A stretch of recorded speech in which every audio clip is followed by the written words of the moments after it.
welcome on in. It's good to see you guys. I'm only like 2 minutes late. I'm basically on time. Hello. And for anyone watching this VOD later who's new to this area, hello. This is our writing group that we host here on Twitch.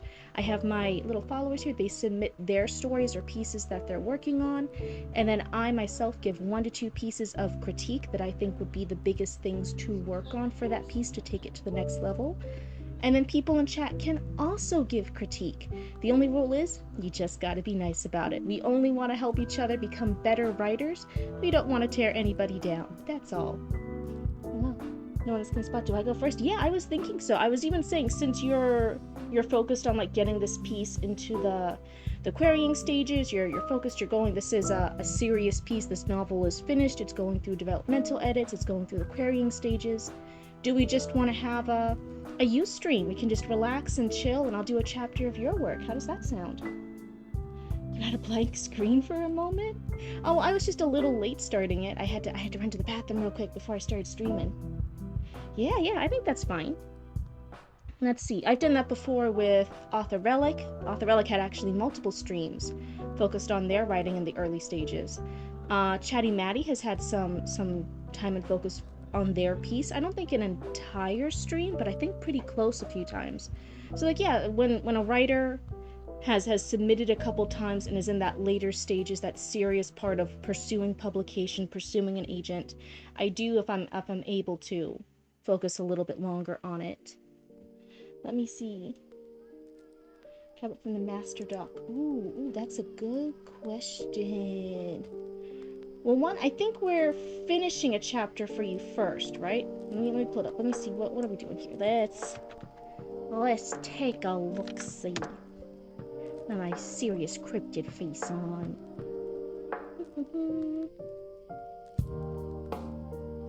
We are in Gabe's point of view for this chapter. Let's see. We finished this first section. We finished up to page 5. Then we're 6, 7, 8, 9 for the rest of the pages. Hi, what? Hi, Aria. Hi, Deathhead. Oh my goodness. Hello, everybody. And how's Pleiades family wreath gone? Riri is officially now just a Mintaka. Just means one of the old stuff I was writing is getting fixed. Yeah, see, that's why I kept giving you the little warning checks. I'm like, hey, you're working on a lot of pieces in a series, and there's prequels, there's sequels, there's a trilogy, I'm like, it makes it really hard to do those developmental edits, because then it's those domino effects. That's why a lot of even traditional publishing houses, even if you write something as like a series, not every time, but a lot of the times they'll just take the first book and see how it does, see how it edits out, see how the sales go. And normally it's like a series with potential for a book with potential for series or serialization. I forget the wording for it. That's how sometimes they approach it. A lot of times, especially with like a newer author or a chance they're not quite sure of yet. But still, and then normally that doesn't mean that you can't do the rest of your book series. Some people get scared about that, like, oh god, I can't do the rest of my book series if they don't let me. Normally, and I say normally, again, there'll be like some weird, crazy, shitty contract somewhere that happened at some point for one person. This is why you have agents and stuff when you deal with publishing houses. They normally, if you want to continue it as a book series, they'll just ask for first dibs, as in like you offer the second, third, fourth, whatever book it is to them first, and then once they pass on it, then they're like, okay, yeah, you can offer it to somebody else. Who y'all rooting for in the World Cup, since that's ending here soon? I don't know. I don't know enough about the sports and the sporting and the ball. Now, who is everyone rooting for? I'll root for whoever you guys are rooting for. There we go. If you guys are rooting for opposite teams, I'll just, whoever's in chat, I'll just immediately switch sides. I'll be a double agent. I'll be the worst sports fan. But to appear as a kid, now she's being replaced with someone else. Norway went home, I think. You're rooting for Spain? You're the type of writer that even if someone said we're not doing the series, to say, okay, self-publishing is still an option. Yep. 60 stream streak. How is that possible? But also, thank you, Hided Heart. That's crazy. 2 months of streams. Isn't it weird? Have you guys seen the VODs channel? Let me look it up. It's like some crazy number. I just like casually like upload the VODs every now and again.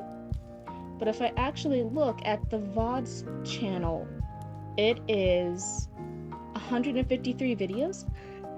I don't know if it's counting the shorts with that, and again, some of the days got broken up where it's like 1 day's worth of stream, but it's like parts 2 or 3 because they're just weird tech issues.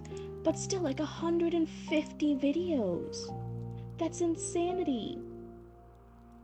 You've been here since February? It's wild that people can say that they've been hanging out here for months now. In my head, I'm still a baby. I think once we hit the 1 year mark, I know we've hit the 1 year mark of this account being created, but I kind of in my head always consider like the November when I started seriously putting the content up here and learning how to be a VTuber and move my model around and have the audio work. That was the big thing in the beginning. Like November was the serious start. So maybe once November hits, I'll be like, oh, now I'm a year old. I'm a bigger baby. You've been here longer than Hayden?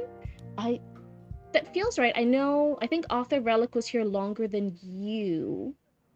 And then Bobicus was here pretty early. I don't know if Bobicus was here before or after Author Relic. It feels like they were both on pretty early. Been following since November? Chatty Maddie, you were following since November? Is that true? Is it really? That's insanity. Like I'm going to butt heads with an editor. Well, if you're self-publishing, I think a lot of the times sometimes self-published authors just forget the idea of a publisher. They're like, I don't need that, and a lot of the times they still do need that. Remember, self-publishing is a business venture. I know a lot of authors don't like to think of it. They're like, it's my creative thing. I'm just sharing my art.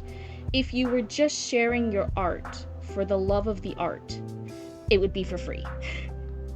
And then they're like, no, I want to sell it for money. It was a lot of hard work. It's worth something. And I'm like, great, then it's a business. Once you get money involved, once you are selling a product, which is what a finished book is when you're selling it for money, the book is the product. It is a finished product you are exchanging for money. It is a business. Auntie Cryptid. Oh, yeah? Auntie Cryptid. I heard family wreath. What royal family is making a Habsburg line? Also Auntie Cryptid. What is the Habsburg? Oh, baby raccoon. I was about to call you baby roots. Oh my goodness, baby raccoon. That's a whole history lesson and a half right there. Don't you worry, we're talking about it another time. We're talking about it after stream. You've been following since November? What? Oh my god. I know, I remember, I think I blocked out a lot of November and who was in and who wasn't just because I was still like in shock. I'm like, why are people following me? Why are people listening to me yap? This is insanity. Hi Zatara, welcome on in. But yeah, for any newer raccoons here, this was originally supposed to be a business channel. If you guys heard growling, that actually wasn't an animal, that was actually my stomach. Don't, you heard nothing, don't listen. Hi Jackal, welcome on in. But yeah, this was originally supposed to be like the virtual representation of our business, which is Cryptid Roots. And just to get used to VTubing and talking and yapping to nobody, I started streaming seriously in November. I started streaming a shitty rough draft writing, being comfortable writing shitty rough drafts just to get used to writing. Because I really am a firm believer in being free enough in yourself mentally to write a shitty rough draft. That's how your good ideas come afterwards, after getting the bad ideas out. Instead, this has become a writing channel, and then I took an editing course because people were asking me if I was an editor, so I'm like, hey, let me look into being an editor, and now I'm a baby developmental editor. Isn't it isn't it crazy the changes that can happen in less than a year's time? I got back into writing and started your historical fiction. That's exciting. Hello. Oh, meep meep. You guys are tired? Yeah, what time is it for you? Sometimes I stream really, really late here. Sometimes we're going like 1 to 3 a.m. for me, local cryptid time. You're gonna try trad first, then self-publishing, and then indie. That's gonna be your personal order. Yeah.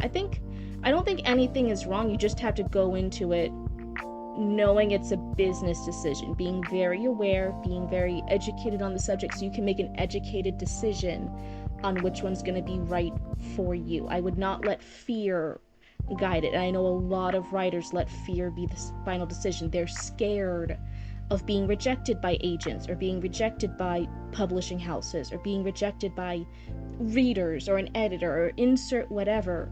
So instead they want to skip through the fear, right? Skip past it, and then just publish on their own, because they're like, that's the less scary one. And instead now they've put their books into the hands of who knows how many readers, and they're not any nicer.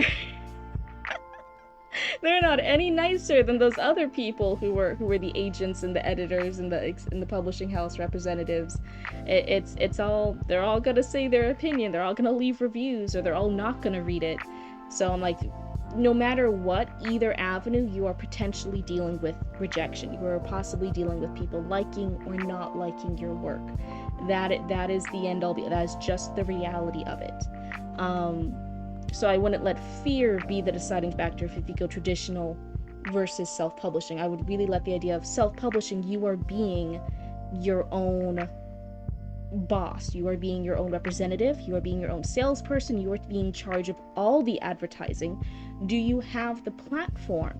Do you have the customer service? Do you have the plans and the knowledge on how to distribute and how to get your book out there to reach whatever personal sales goal you have? Some people are happy if they sell like 3 books and they've met their goal and they're happy and they've shared it with their friends and family and they are content and they've reached all their goals, and that is fantastic for them. That is not something to be ashamed of, because they've reached their personal goal. Someone else wants to sell 10,000 copies. That they can do it, but oh boy, they have to have a plan. They have to know how to do that. Is that a plan you got? You just beat Promised Consort Radon today? You've been dealing with that boss fight since February? That sounds like a fucking hard boss fight. Oh my god. You're totally fine giving away your works for free. After I got one rejection from an agent, my fear diminished. Yeah, once you like get over it, once you're like past the hump, you're like, oh. And really, a lot of it's a numbers game, improving your chances at the numbers game. There's more and more steps you can do to keep upping your chances, to increase your odds. And then you're kind of in control of the little numbers gambling game there. That's kind of the bit. Let's see. You're totally fine giving away your works for free. The only reason I actually publish my books is because how else could I get that feeling of seeing my hard work on bookstore shelves? How else could I get printed copies made? Well, you're asking how else, and it's like being traditional. That's what we're saying. Like, both options get you that same result. So whichever one you want. The one you're doing isn't wrong. I was just saying, like, oh, how else? Like, you could try traditional, you could try self, you could try indie, you could try making a zine or bookbinding it yourself. Some people make their own books and they print it out themselves and they learn bookbinding just so they can have a copy of their own work. That's a thing too. Let's see. Oh yeah, but also, hello. So let's see. Pumpkin asks, is there some condition for you to read a work? And how much of it do you read? If you do, if I may ask. Yes, a lot of people here submit their work and then they claim a time slot and I read it. The main rules are no generative AI content. We're not supporting of generative AI stuff here. And then also no explicit spice, sex scenes, that kind of thing. Not that we're belittling that or saying anything bad about that. I just get too embarrassed reading that on stream. This model doesn't have a strong enough blush toggle to display that, so I don't read any explicit sex scenes or anything like that on here at this time. But otherwise, I read a couple of pages. I normally aim between 3 and 5, depending on how dense it is. Sometimes I go a little further or shorter just to find a good stopping spot. Like here, where did we go? Where did we end at? Oh no, we ended at like 5. That's where there's this scene, little pause here before we go on to the next one. And then yeah, I myself give 1 or 2 pieces of critique, And then people in chat can also ask questions and give critique. The only rule is they just got to be nice about it. Let's see. Oh, it's easily the most psychotic boss fight in all of gaming. Satura's a hardcore gamer in here. Oh, big respect. I'm not a hardcore gamer. So people who are actually good at gaming, I'm like, ooh, that's actually a cool skill to have. You're not scared of rejection. I'm more one to want to avoid conflict with your story. I know there's some things in my writing that I see as pillars. I realized that after you mentioned I write males better. And I'm like, I pick the genders of my characters very carefully. So gender, I realized, is a pillar to me. That's not me saying the suggestion was wrong or anything. I just realized I have a gender pillar. Okay, like I said, I don't think editors will normally do like a hard one like that. They'll give you like, hey, here's a problem. I was pointing out the problem, like, hey, the voices for the females aren't very authentic. They read very male gazy, right? It's a little hard. Now there's two fixes: either potentially switching the gender to male since the male characters didn't have that problem, or there's a long hard road of really examining and working and studying and writing more of the female characters authentically. Neither of those options is bad. They're both solutions to it. Most of the time editors are pointing out issues. They'll sometimes give you potential fixes. They're not necessarily the only fixes. So like there's not going to be an editor who's like, well, I guess I shouldn't say never, because like the universe is full of stuff. But generally speaking, they'll just point out flaws or plot holes or where things are sagging a bit and stuff like that, or what needs to be cut. And yeah, that's kind of the bit. I used to prefer self-publishing because I don't want to give up any rights to your book. Awesome. Yeah, and that's one of the things to be aware of. Like I said, as long as you go in like eyes open, knowing stuff, then whatever choice works for you is what works for you. You used Mimic tier? All the hardcore players would call me a filthy casual. I don't know what they would say about me. I don't want to know. Oh my god. You've been in ads for 16 minutes? I have the minimum setting of ads. I don't think that's possible. Has there just been like a connection issue? Poor Zoe. Oh no. There we go. You're still on the fence about publishing? Hey, it's not anything you gotta rush about. It's something to take your time with. Keep working on stuff, keep improving your craft, and just slowly, when you think you're at that stage, hopefully a little bit before the stage. That way you're not cramming and learning everything last minute. Then you start researching it more. That's the bit.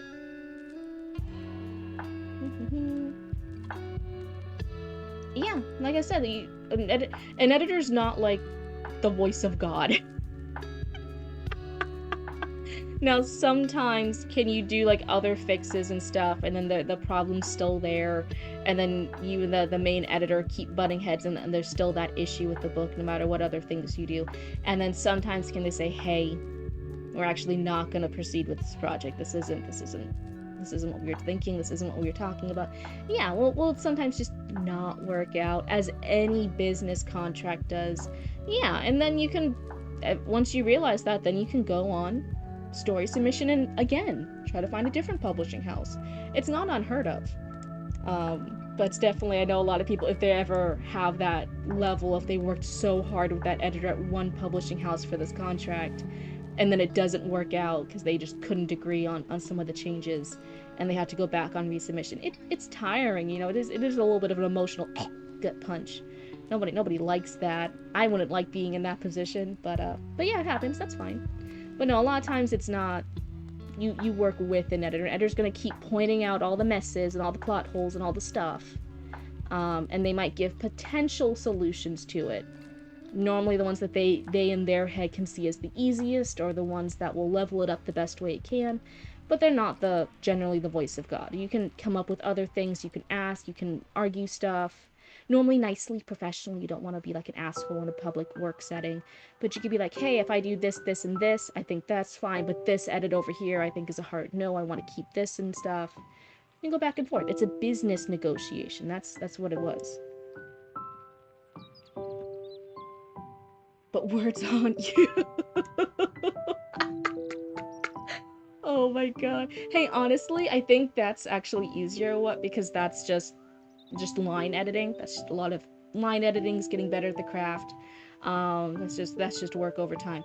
What a lot of writers do is they get really, really good at the prose, the technical prose. They can write some nice sentences, some nice paragraphs. Maybe they can even write a cool intro chapter. They can write technically very well. And then you look at the whole plot of their book and you're like, the pacing's off, the characters are inconsistent, the characters are unlikable, there's plot holes every other page, like what, there's big problems, and those are the more developmental edits, and nobody likes going through all those. If that ever happens to me, I'm sitting baby raccoon after whoever runs to witch. Oh no. Baby raccoon, you're gonna be vicious. I guess you're gonna be a hitman, you're gonna be an assassin. The cutest assassin there ever was. Mwah. There you go. Speaking of, I'm liking book 2 more and more. I think it's because I feel a better job overall than I did book 1. Book 1 was mostly pantsed, yep, and that's what I'm saying. Like, before you go on to book 2 and 3, nail down that first book, because otherwise there's that domino effect. No one... That's hard working on that domino effect. It's no fun. Can I double submit for a later stream? You can have the 2 submissions if you want in the pool. I don't always read the same person back to back unless it's just a slow day. Let me see here. Actually, if you guys are okay, Kindheart, sorry, I'm gonna start soon, I promise. I was just yapping for a few minutes before we start, and I had to put your name up here. But I forgot to grab a drink of water. Can we put our lovely writer's name up here? That way everyone knows who the amazing writer is. I'm gonna move the model down here so she totally won't stare into your soul while I'm gone for a quick second. But I just need to grab water. Everyone else, make sure you have a drink too. Hold on.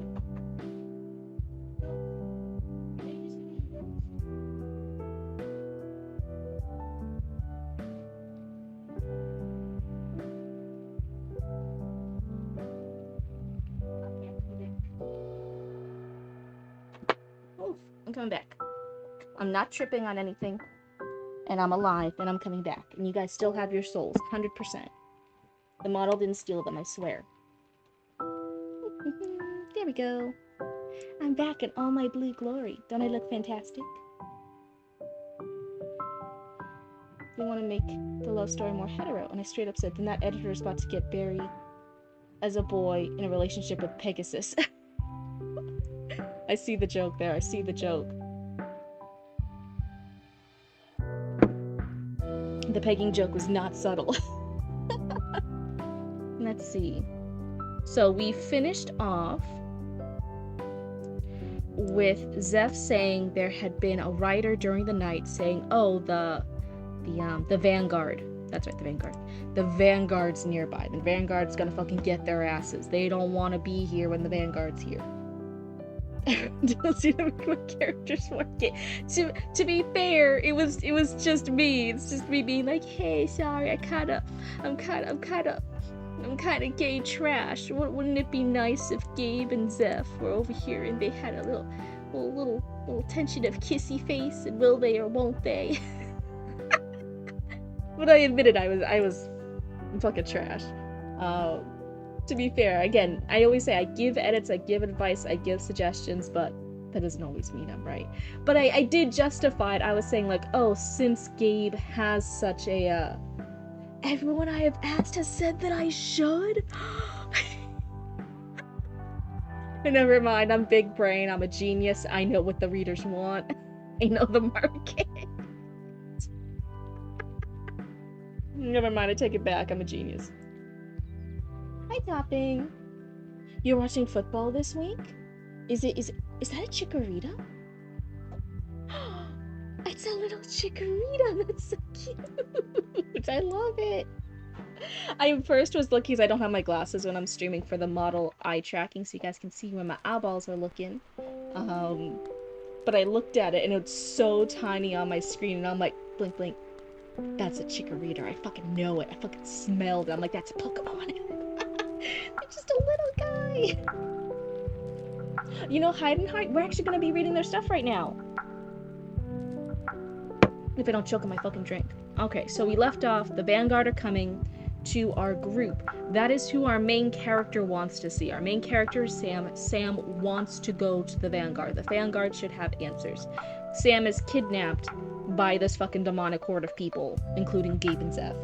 Gabe and Zeph do not want to be caught by the Vanguard. They're like, fuck, those are actually some of the guys that could be a pain in our butt. So writers coming during the middle of the night said, hey, the Vanguard's nearby. They're like, shit, we gotta get the fuck out of here. An open door I needed open, because I really want to make the Witches War stuff I want to do more spread out and not just following pure X scenes. Oh, that's nice. That's nice that that kind of spiraled out into more changes that you're like, oh yeah, this is kind of what I wanted. This is the vibe I was going for. Sometimes when you remove one little mental block, sometimes it helps down the line with some other little mental blocks that were happening too. So that's nice. Oh, very cozy. That's cute. We had the suggestion, I remember ending off with, since the writers came during the night, but Zeph is just coming in here now, like around, yeah, false dawn. I was about to say evening, like reverse evening, dawn. Dawn is opposite evening. I know words. I'm such a great cryptid editor.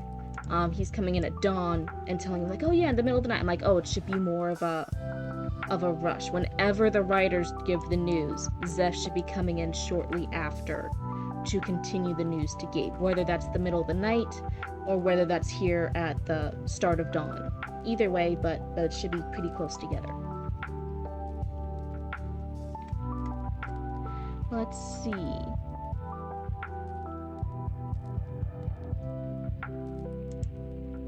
Did I read this part? Maybe I didn't say that last time. Wait. Did I read the first page of this? Maybe I didn't. Nobody listened to me. That's critiques I already wrote for something else then. Gabe didn't sleep that night. Amemon was too active in his mind, feeding on guilt and anger. Every time he tried to close his eyes, the image of Sam and Elias kissing by the fire flooded his head. He tossed and turned on his cot until the sun began to rise, and the faint presence of the ghouls faded with it. I did read a little bit of it. Okay, so I'm not completely crazy. Sometimes I gotta double check, you never know.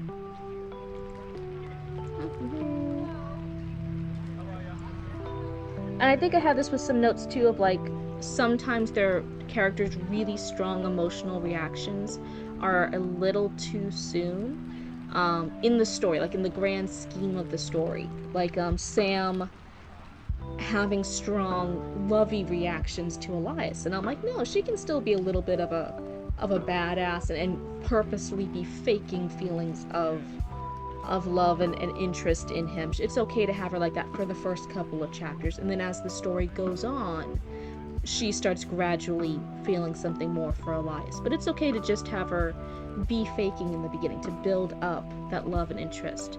Elias, I would not change, because his entire point is he does just instantly go crazy gaga over her. So Elias is fine. But Gabe, he's a little bit, sometimes I get what happened with his brother and worried about that with them, but he just saw them sitting and kissing her hand, and he's being very theater kid and melodramatic and going up and looking into his own like mental emotional rain cloud, being like, I can't do this anymore. Nothing I say will stop them in their true love. And I'm like, hold on, Gabe, hold on. And then there's also a slight subplot of Gabe potentially being interested in Sam. I'm not sure if that will still be there or not, if Gabe's now going to be with Zeph. But I think maybe rather than mental images of like the kissing or anything like that, like mental images of maybe Mike, his brother. It was Mike, right? There's a couple of M names, I might be getting them confused. His brother, whichever M name that was, being killed. That would be the strong one. That's the tossing and the turning and the guilt and anger and the repeating of stuff. It was Mike. Oh, thank God. That would make a lot of sense and really be the gun punch of that's what a Maimon would want to eat. If he's eating guilt and anger, a dead twin brother is a lot more guilt and hurt feelings over than Elias being a stupid fucking idiot. So that's why I'm like, ooh, maybe the stream sequence should actually be Mike. Angels Gabriel, I'm like, that's what I was pretty sure on. I was like so sure on, and then I'm like, wait. What if I'm dyslexic, so sometimes without the names right in front of me, I worry that I'm getting things confused because of my dyslexia. Maybe I'm mixing some names around, maybe I'm mixing a letter around and I got them mixed up. So you'll change every other name except mine. Oh no. Well, the sci-fi mystery on the pool for a later stream. I'm excited. What? Thank you. Hi, baby. Is it polite to scratch the back of my chair while I'm in it? No. Thank you. Can I be so for real with you guys for a second? This is like really fucking embarrassing. You guys can't make fun of me for it. Even though you absolutely will. You guys will hold this against me for forever. But I'm just gonna say you can't hold it against me knowing you guys won't listen. It was fucking embarrassing the other day. The other day when I wasn't streaming, I had to do a thing. I moved everything. The Seraphim have biblical names, and the Vanguard are named after Crusade. I like that. I like that reference. I like that a little bit. And I do like how with a lot of them, it's not super obvious. It's something you can go back, and once it's been mentioned to you, you can realize it. That the Gabe's for Gabriel, Mike, like you said, for Michael. A lot of the other ones, even Zeph, could be easily one that was hard to do, but because you shorten it to Zeph, it sounds more natural and organic, especially for post-apocalyptic. They sound natural in the world. But then if somebody pointed out the reference, you'd be like, oh yeah! Like, I like how lived in and in universe it is. It doesn't feel out of place. We like a lot of E-names. I like a lot of very stereotypical, common guy names. And then I like giving like really cool, unique names to the girls. I'm like, girls get cool names. Guys just get to be like Sam. Guys get to be Eric. A guy gets to be Daniel. Okay, like that's what a guy gets to be. But I love giving my female characters actually interesting names. I'm so fucking biased. Moss is for Moses. Oh, that's so cute. I like that one. But something super fucking embarrassing happened the other day. So because I remember a while ago learning that if you didn't want a lot of your money and stuff and you wanted to grow your savings account and better financial stuff, it was better to be part of a local credit union than be part of one of the big banks. I had been part of Bank of America. I was going to switch over to a local credit union. And then it was also supposed to be better for business because local credit unions are generally nicer and more chill and accommodating to businesses for things like future business loans or business banking accounts, that kind of stuff, than necessarily a big bank. So I moved everything over to a local credit union. It was all great. It was very fancy. They treated me nice. It was wonderful. Okay. Well, a little while ago, I tried to get into the online banking app for this local credit union that I'm part of now. And I couldn't fucking get in it. It wasn't working. It's like, maybe it's just late at night. Maybe my dyslexia is acting up. Maybe I'm just typing something wrong. I don't know. So I put it on my head for that day, and I was going to log into it later. Next day, I wake up, try doing it again. Now that I'm awake, it's not letting me in. I'm like, fuck. Maybe I'm forgetting what my password is. It's been known to happen.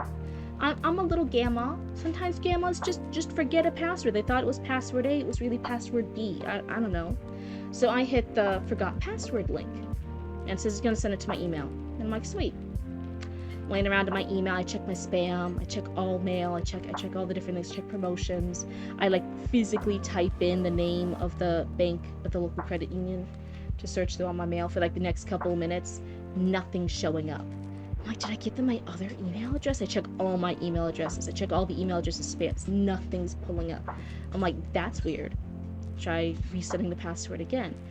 Doesn't send any of my emails. I'm like, okay, maybe let me just try, like, just forcing. And I have to have used one of my common passwords for it, right? Let me just try different combinations of my normal passwords that I must have used. None of them fucking working. And I'm like, okay, maybe this is just 2 days of brain farts. Maybe the next day I'll remember the password. A little week later, because the ADHD made me have time blinds. A week later, I tried going into it again. Nope, still not happening. Try to reset the password. Nope, still not happening. It's still not sending it to my email address. Fuck! Okay. So the other day, I'm like, okay, I will physically go into the bank. I'll have my ID. I'll have like all my info and stuff. And they will help me reset the password and figure out why it isn't sending this thing to my email. I go into the bank. This is my 3rd or 4th time physically going into this local credit union. Except for the first time when I set it up, which was one of the bank managers helped set up the banking, the business accounts and stuff. Every other time, there had been at the little desk where the bank tellers are, a super cute, very, very tall, lanky, nerdy, but in a cute way, very breakable looking guy. and when we had talked the first time, and he had been asking what I was doing, I'm like, oh, I needed cash for like a market we were doing this world. It was for the last World Oddities Expo. And he asked me some questions about that. He seemed super interested, and we had a nice convo while he pulled up the cash for me, and I left. Second time I'm there, he remembers me. He's like, oh, how was that market you did? This was like a full couple weeks later. And we were talking and stuff, and he was helping with banking stuff. It was great. This is now the 3rd time I'm there. He's there. He's there. The really cute, easily breakable, nerdy guy is there. And he recognizes me. Remember, this is a bad story. This is a story I don't want you guys to make fun of me for. So he goes, oh, how can I help you today? Like, today. He's asking what the business is up. He's asking different follow-up questions. He remembers me. And I'm like, hey, yeah, it's just a minor tech issue. I'm wondering if you guys can help me with it, or if you have to see someone else. I keep trying to log into the online banking, and I must have forgot the password. I must just be doing a little fat finger forgetting the password. Can you please help me reset it? I try hitting the reset password link, and it's just not sending it to my email. And he's like, oh, okay. And he's like, and you've checked everything in your email? I'm like, yeah, I checked the spam, I checked all, it's not sending it to any of my emails. I really just need help resetting the password, if that's okay. He goes, okay. He's pulling up my account. He asks like for my card and stuff to make sure it's me, and it is, and everything's good. And then he's looking at my account, and he's confirming and stuff, and then he goes, like he's tapping on the keyboard.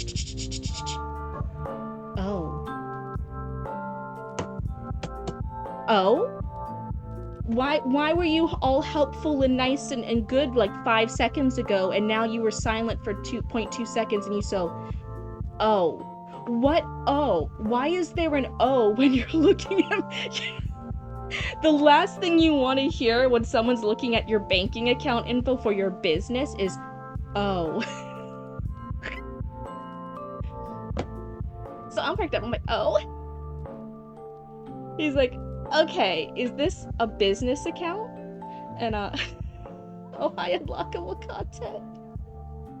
I'm going on a yap for a second, and then we'll get back into the reading. I swear. This is me. I was gonna say at my best, but it really isn't. So I go. He goes, is this a business account? And I'm like, yeah, it's for our business account, Cryptid Roots. And he goes, okay. Like there was a pause, and he goes, okay. He's like, I have to get my manager real quick. You didn't need to get your manager 2 seconds ago. You were all nice and cute and breakable and a cute little nerd and breakable 5 seconds ago when you said you would help me reset this password. And now you're saying you need to go get a manager.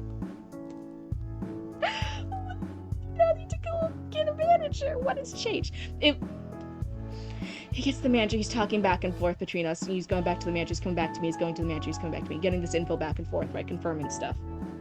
Anyway, long story short, it was just because it was a business account.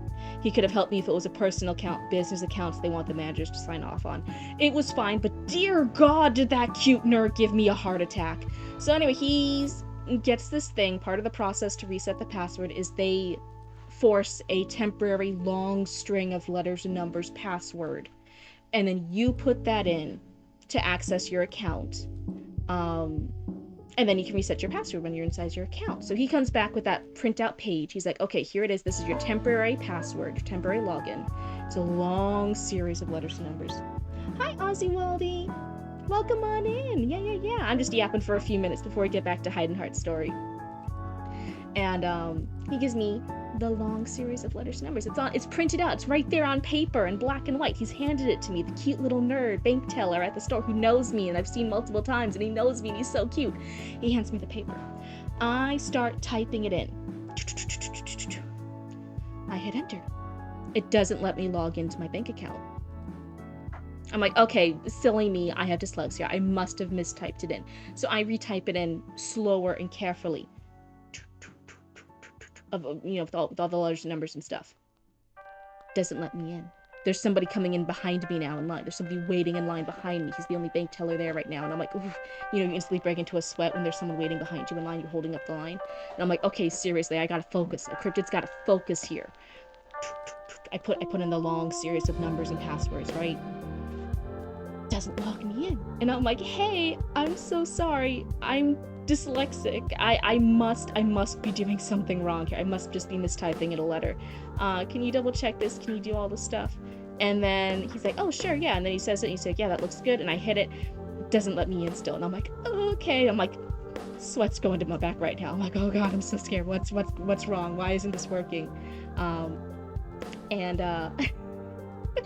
I look through the stuff, and then I show him my username. I'm like, okay, let's go over this. Is this my correct username? Is this my right password? And then he looks at it and he goes, no. And I'm like, what? And he takes my phone from me, and he I've done all this effort for weeks trying to reset my password. He has just gone back and forth between his manager and me, getting all the confirmations to force reset a password for my business banking account. And you guys, I had to make myself bigger to emphasize this. You guys, I had been fucking up my username. I had been adding in an extra 1 at the end of my username. I just fucked up what my username was in the login. There was nothing ever wrong with my password. Everything was fine with the password. I was a fucking dumbass with my own goddamn username in front of the really cute nerd who works and recognizes me at the local credit union that I now have as my only banking institution. Why? And you can see in his eyes, he had been... Let me lower myself down a little bit, because now I'm ashamed. He had been so genuinely excited and really, talkative and stuff with me the previous times I had been in. But when he noticed that I put in my own fucking username wrong, behind his little cute nerdy glasses on his cute nerdy face, there was, a light that, went out from behind his eyes. And it was the most flat, uninterested, no. He took my phone and he typed in my own username correctly. And I wanted to sink into the floor and die. I just wanted to die. Just to make an excuse for what time. No, the twist is that I'm a fucking idiot. The twist is that I'm fucking dumb sometimes. When I tell you guys I can be very smart with some things, and you guys see that, but I also clarify I can be really dumb with other things, as all human beings are. That was one of my dumb moments. That was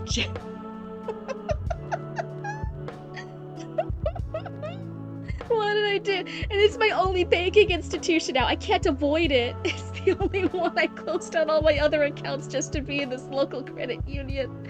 And now I'm in here and I'm like, I want to die. The worst part is, so he fixed my username for me. Now I could log in. We still had to finish the rest of the interaction because now I still had to reset my password. All this was, they gave me the temporary password so I could reset and make it a new password.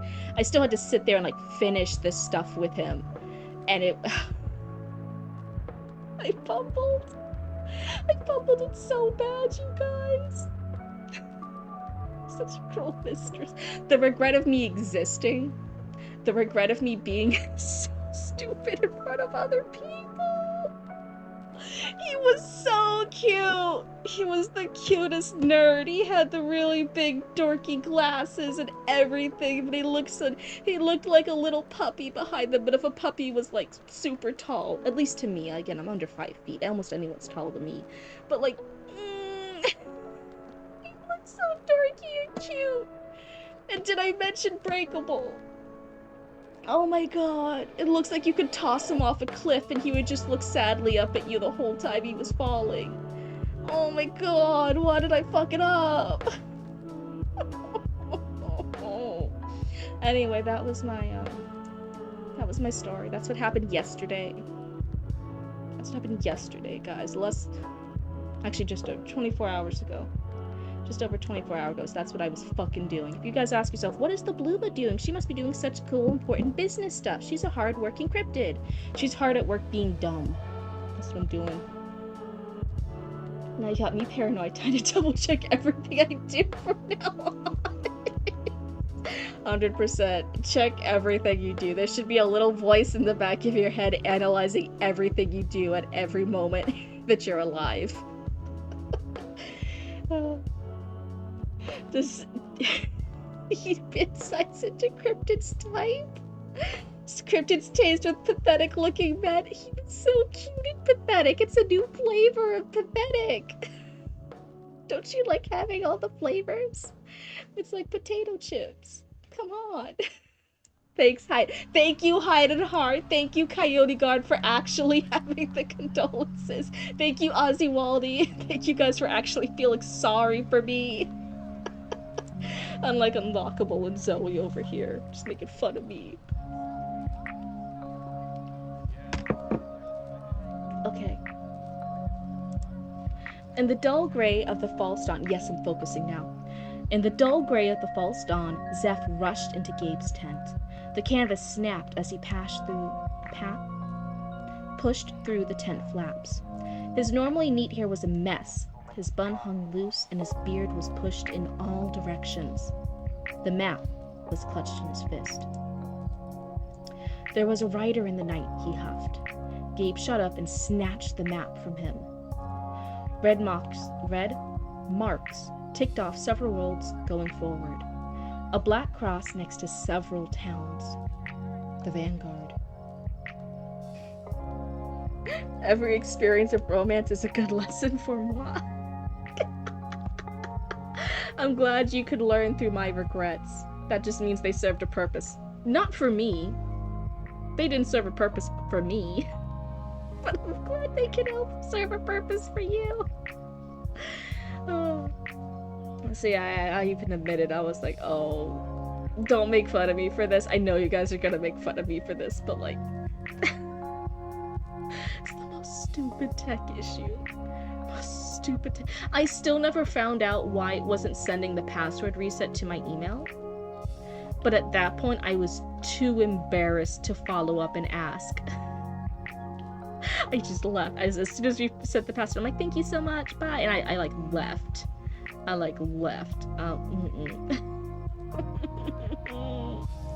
So, pray that I have no further banking issues and that I never have to go into the bank the same days that cute guy's working shifts, because I never want to be perceived again. I wasn't even wearing a cute outfit.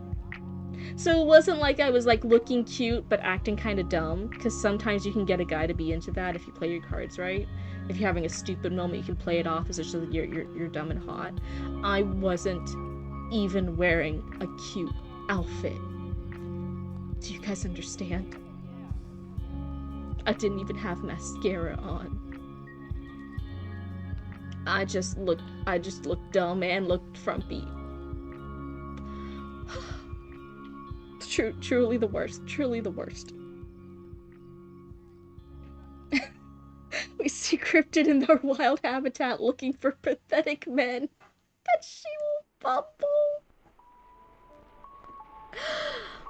bumble. Banned. 100% banned. I know you I know you run Raccoon Channel 6 News, which is the #1 news station by raccoons for raccoons on this channel, but banned. These are the sort of meet cutes people pray for, though. It may be the start you don't expect. I feel really, really uncomfortable when people see me at the dumb moments. And again, I know I had to go through a lot of self-acceptance to realize that everyone has dumb and smart moments. It's not a reflection of your overall intelligence. We're all smart in some things and dumb in others, and even the smartest people have brain farts. But I genuinely feel uncomfortable when people see me at the dumbest points. I do not like it. I never want to see anyone again if I've been dumb around them. Oh my god. You wanted him to remember you, but not like this. Not like this. Now I don't want him to think of me at all. I want to be deleted from that man's memories. I'm on the contrary, I hope. So actually, get over your negatives and come out on top. But I don't think you saw him. Oh, I'm sorry. Talked about writing a story for Raccoon 6 News about an abandoned library. Can I tease that in the side story I'm working on? Sure. I always say, you guys can work and do whatever you want. This is your creative pieces. This is your canon, not canon fan fiction for the Cryptid Roots universe. Do whatever sparks your interest and your creativity.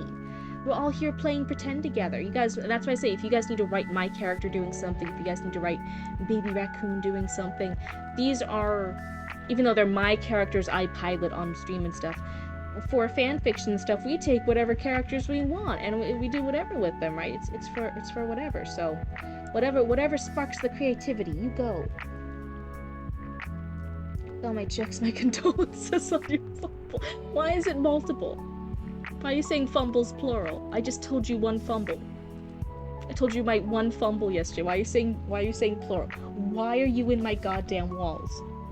What other fumbles of mine did you see, Zoe? What do you know? Oh my god. One thing we see Metal Man from Resident Evil Village to fall in love with the Russian bitch, then by golly, he will. That's the fanfic writer's way. You know that your character's gonna be very important to the plot here soon. I'm gonna be plot relevant in the Cryptid Roots universe, guys. Cryptid will finally be important in the Cryptid Roots universe. I prayed for this day. Cryptid always tells you great fumble on great Cryptid. Oh no. Yeah, that makes sense. I might be going on a date, not date soon in the next couple of days. We'll see. Mama Cryptid might actually be... She has a new friend. She has a Mama Cryptid friend. And that friend has a son.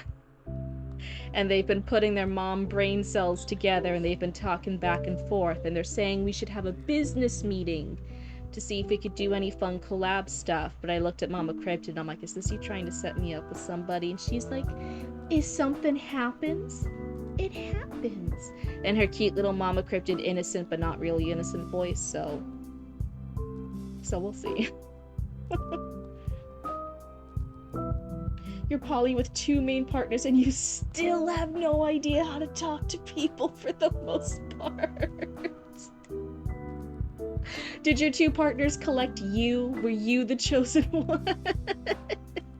I feel like that's like, it's kind of like how extroverts adopted introvert, where if you're not very good with talking with people, did the other 2 adopt you and approach you? Is that how it worked? But it's far too vile for the stream to like Zeph and Gabe talking. It's AO3, yeah. Ooh, thank God I was never really on Wattpad. I was still in the trenches of fanfiction.net when I was a young cryptid, but once I got on AO3, I never turned back. You awkwarded your way into their hearts.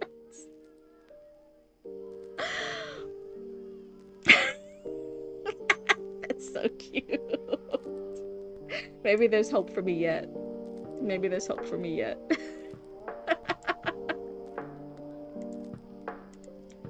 Alrighty. No, I'm gonna continue now. The vanguard. Why is my mouse disappearing? They've left the mountains and are sending riders east. Gabe snorted. So they ain't just waiting for us to cross. They're hunting us.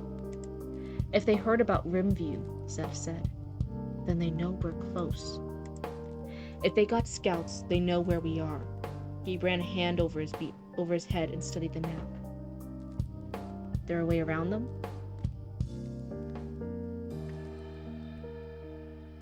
You are still in the trenches of Divorce AO3 and fanfiction.net trench. Wait, what? Are you're Divorce AO3? What's the Divorce AO3 one? Are people leaving it and going back to fanfiction.net? I haven't heard this. Like, let's say where there is an audience. I miss signals like a motherfucker. A girl could hold up a sign and I'll go, wonder who that's for. Like, you look over your shoulder like, who's the lucky guy? Oh my god. Oh, the AO3 and fanfiction.net are a divorced couple shit. Oh my god. We used to do that kind of stuff all the time with, like, Tumblr and DeviantArt and, like, different, where you, like, ship different websites. Oh my god, I'm getting flashbacks. Oh my god. There a way around them? Only one that won't add more than a week to our trip. Zeph sighed and pulled the map from Gabe's hands. His breath was thin and his fingers shook. Here, he pointed to a valley that ran south from the road they were on. I think I mentioned it before too. So we have this lot of back and forth dialogue, and it is broken up a little bit by, like, running a hand over their head or snort. Gabe snorted. They have a few little thoughts, but not too much personality in those little beats between the dialogue. I think it would be good to just, like, sprinkle in a smidgen and this interaction of some thoughts, some of the world building, some of the lore. Like when Gabe says, like, they're hunting us, is, you know, we're reading this from Gabe's point of view. This is an entire chapter. It's in Gabe's point of view. We're learning so much from his point of view about the other seraphim, about himself, about his feelings on Adam and his brother, and etc.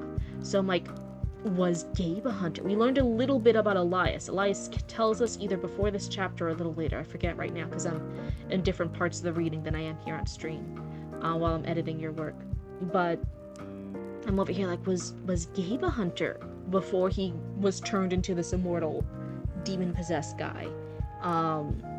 Or has he had interactions before with the Vanguard and knows that this is their stuff? This would be a really good shit to maybe not even like full out spell it out for the readers, but to hint at something, little hints, little tidbits of his thought process here. If you do go with the route of, like, maybe making Zeph and Gabe more forbidden lovers too, to go along as a nice B plot to the A plot of Sam and Elias, even having some more things of Gabe maybe realizing how competent Zeph is, or how much he misses Zeph, or grateful that Zeph is here, because Zeph might be doing things like he's already planned out, oh yeah, there's only this one route. Oh yeah, this writer came. Like, he's kind of the second in command here. He's kind of the guy helping Gabe keep his eyes everywhere and keep an eye on things and be the second brain for him. So I'm like, it would be really good to start hinting at. We do have a little hint, like, oh, his breath was thin and his fingers shook. Like, they're noticing each other here. He even noticed that Zeph's hair was undone more than it normally was. So he is noticing Zeph. But oh my god, a smidge more, just a few more sprinkles. They share a brain cell, which could be an interesting thing, right? They both literally are sharing brains with their demons. Gabe shares it with a Maimon. Zeph shares it with his demon, whose name I'm forgetting right now because I'm dyslexic and I'm ADHD and I'm drawing blanks on names unless they're right in front of me. But they literally share brains in the worst way. Bazago, thank you. In the worst way with demons. You pull out all the worst things, all their worst fears, all their worst thoughts that they don't want to think about, all their worst memories. So to actually have a capable partner who has lived the similar experience, they've all been living 100+ years, with having to listen to whatever the fuck this little shit Adam is telling them to do, and to someone being a partner, even if it's a working partner, because they're kind of forbidden from being together, but even just a working partnership, having someone who kind of emotionally shares a brain with you and is kind of your right-hand man, that must feel really good and safe. It would feel very safe and different compared to the relationships they have with their demons. So things like that, little interactions, aren't necessarily always like, oh yeah, you have to do that.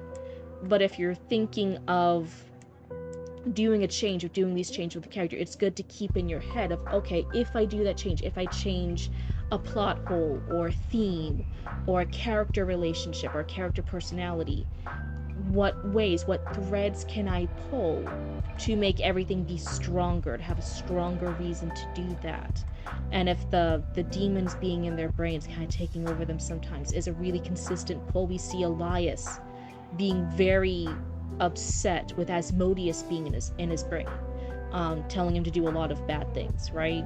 If it's a very, very heartfelt, hurtful theme throughout of this demon telling you terrible things that you would never normally do, having a human partner who knows what you would want done and is already taking care of the responsibilities of that load is a very nice emotional balance to it. I think it's going to depend on how subtle I want it to be as well. So I want it to be hinted at or outright there, their relationship. Yeah, I think hinted at, because I think, and again, this is just what I think, doesn't mean that's what you should do, but I think since the reason I suggested, I'm like, oh, having a forbidden relationship would be a really strong B plot, and it would explain Gabe's very, very like instant drastic, like, Elias, no, you can't do that, with Sam. I'm like, oh, I think it would be really good to maybe hint it. Maybe Gabe doesn't even know if Zeph likes him back, because Gabe's just been bottling it up this whole time. Maybe there was literally nothing has happened, but in his heart of hearts, Gabe's like, actually no, like I really like Zeph. If Adam wasn't here, if I didn't know what Adam was capable of because of Mike, what he did to my brother, then he would absolutely have already been like, hey Zeph. Hey. Hey girl, hey. That's how you flirt, right? Anyway. So that was my initial thing of suggesting, like, hey, a forbidden relationship, a relationship that he's purposefully not pursuing, in contrast to Elias, very openly pursuing Sam, very openly being and getting whatever he thinks he can get away with, even if it's right in front of Gabe and the crowd and the revenants. He does not care. He is pursuing Sam. I think it would be a good contrast. More on the direction I should take. Yeah. That's what I would say. Like, sometimes it's hard to get developmental edits until like someone finishes the whole book. And I'm still getting through the first half. Oh my goodness. I already killed one tree. I think with how fast and consistent I want to give updates, so I had done everything on paper for Chatty Matty. Currently I'm doing everything on paper because it's just more comfortable for me to read and mark up for you for Hide and Heart. I think in the future I just gotta bite the bullet. I just gotta be more used and comfortable to doing stuff in a Word doc, or whatever online document it is. I just gotta be more used to that. That will be faster, it will waste less paper. I gotta consider that. So yeah, for anyone here, I'm a baby developmental editor, so I'm still learning a lot about how I want to do things. Let's see. Finger sure. Here. He pointed to a valley that ran south from the road they were on.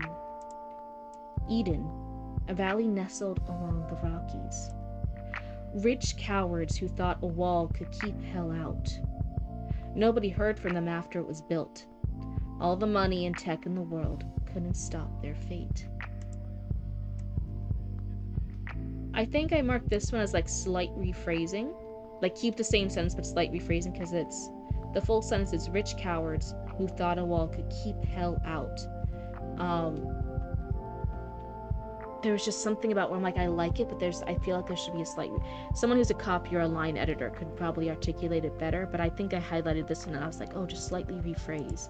I thought maybe it was like a slightly incomplete sentence? Question mark? Not quite sure. Imagine seeing like Cryptid seeing Archie the raccoon having like tea and talking with Mama Cryptid as they tell them Cryptid stories. And Cryptid is just on the floor crying. Literally, I would be. I'd be like, "How dare you? This is treason." Oh. Just caught yourself smiling while writing a romance story? That's cute. Wait until you start kicking your feet and stuff. You start rolling around in your bed like a crazy animal. That's, oh my god. Eden is Paradise Valley, Montana, and I'm not so veil jabbed at the people there. I like it. So that's what I said. I like what's said here. It's just like there's either one word that needs to be added or just needs to be rephrased slightly. I wish I was a better line editor, because then maybe I could clarify it more of what I'm feeling about it, but I did have that as like a slight rewrite. Maybe it has to be past tense. Is that what I'm saying? Rich cowards who thought, that's technically past tense, a wall could keep hell out. Maybe it's rich cowards who had thought a wall could keep hell out. Maybe remove who? Rich cowards had thought a wall could keep hell out. There's something about just like one word, and I'm not 100% sure on what it is. If I was a better line editor, I could tell you, but I think I had highlighted this one. I was like, ooh, keep it, but slightly phrased. Just do another look-see at it. The walls are still up, but the scouts say they haven't been maintained. There might be a tunnel we can get through, Zeph said, and moved to fix his beard. Oh, this would be its own sentence. No way to know without looking. Gabe stood and looked around his tent. We need to get off the road. And the wagons? Forget them, Gabe said. We need to cut across country, get as far from the road as we can. At noon we rest, then continue at night. The hordes would only get worse the further from the road, but hopefully 3 revenants would be able to keep them at bay. I want every seraphim mounted and armed before the sun is 3 fingers high. I did wonder about this, because I am a couple chapters past this, and we do see that as they're traveling off-road, they are actively dealing away with the swarms more. You think adding had would do it? Let's see. Rich cowards who had thought a wall could keep hell out. Maybe that's the fix. Bishop Work, glad I could tune in for a while. Good night. Thank you so much for hanging out with us, Unlockable. Have a good night at work. Let's see. So I'm a couple chapters ahead. I have seen this. So there is later on, as they're off the main roads, the main revenants are actively keeping the horde of demons away from the group. I was just wondering, it could be mentioned later, and I just haven't gone there yet. But is it mentioned in world building wise for lore? Oh yeah, I'll see you again soon, Oziwadi. Take care. Is there an in-world reason why the demons aren't near the roads? Like the little imps and ghouls, why they aren't near the roads, but they're more off in the wilds? I was just wondering, you would think since if people use the roads more, I was like, I would wonder why the demons don't use, well, why the imps and ghouls. I don't want to get the demons confused with the revenants. Don't use it more. I was like, I wonder why. I didn't know if there was something about it, if it was a resource, if there's a lore, world building reason why. I was just curious. 3 fingers high. And Sam, Zeph asked, are you willing to give her weapons? There's a new side story in Raccoon 6 News. That's exciting. We'll see if we get there tonight. I'm excited. Not yet. She gets a horse and what she can carry. Gabe thought for a moment. If they got ambushed, she'd need a fighting chance. Give her that mace thing she had. I want one of the initiates on her at all times. You told Elias? To be honest, I was thinking that they were patrolled more, but that would only make sense in occupied territory, so I might need to rephrase it. Okay. Yeah, I was just curious. So yeah, now if it doesn't make sense.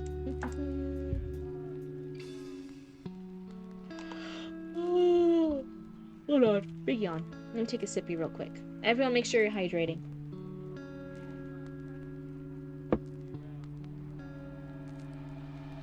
Hopefully 3 weapons will be able to keep him at bay. Maybe there could be, like, pockets? Like spawning, what's it called? There's like a nest of them, a spawning nest zone for them. And they're normally off the main roads. So maybe these were like, oh yeah, if we go off-road, we're gonna potentially wander into more nests. He doesn't want to fucking deal with it. Maybe that could be a slight rephrasing of it, but I'm not quite sure yet. That's just a potential idea. Let's see. So, another little quick thing. So Zeph asks, are you willing to give her weapons? I said that really funny. He asks, are you willing to give her weapons? He goes, not yet. And then he thinks to himself, oh, if they get ambushed, she'd need a fighting chance. And then he himself changes his mind and says, give her that mace thing she has. But it's all internally for Gabe. He says no, he has a thought, and then says yes. So I'm thinking like, oh, it's a very subtle thing, it's a very slight thing. I think there has to maybe be an outside force that makes him think that change. That outside force could either be Zeph doing something, whatever voice or character fits Zeph. Either he raises his eyebrows, or he gives him a look, or he asks a question follow-up, like, oh, are you sure? Like, what if we get ambushed? Right, he could be that second person. Or it could even be a Maimon, because I don't really think... Yeah, Maimon comes up here, but before that, we haven't seen too much of him. So I'm like, oh, Maimon could even pull up the thing of, like, paranoia and fear and guilt to be like, oh, you really want to leave her without a weapon? You're really gonna do it? If she dies, it will be your fault. You better keep an eye on her. Maimon could, like, increase his paranoia on all things. If Reckon 6 News starts without me. Oh, good, Ari. I would always make sure you guys are in. You're all good. But I'm wondering, yeah, so we do have that transition of no to yes. But I want either Zeph or a Maimon to kind of be the reason Gabe gives it a second thought and decides, like, oh yeah, never mind, she should have a weapon. You told Elias? Zeph nodded. He's not happy, but he's ready to run if we need him to.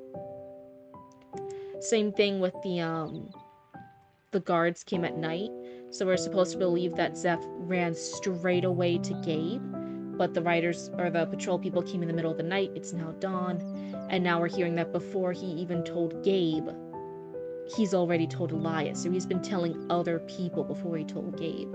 So I would rewrite it slightly to Gabe is the first one, because he's technically the leader that Zeph would go to. A Maimon rolled through Gabe's skull. You could send him away to get help and inform the Citadel. It would keep Sam away from him, and all for yourself. Gabe shook his head. It was tempting, but he needed Elias here. No, tell him he stays with the band. Have him run the first scouting. We need a clear path to Eden. Zeph gave a short nod and walked out of the tent. Gabe could hear him barking orders. Most of the tents would have to be left. Why did I think that repeated? I guess it didn't. So he didn't bother breaking this down. The camp was a whirlwind of activity. The Seraphim scrambled for their gear and sorted weapons among themselves. Mark and Luke stood waiting for orders, eager as always.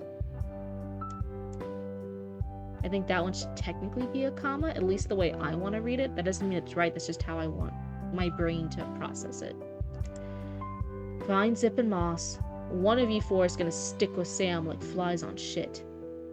They both saluted, a fist on their chest, and jogged away to find the others. Gabe looked at the map in his hands. At Eden. Oh, he kept the map.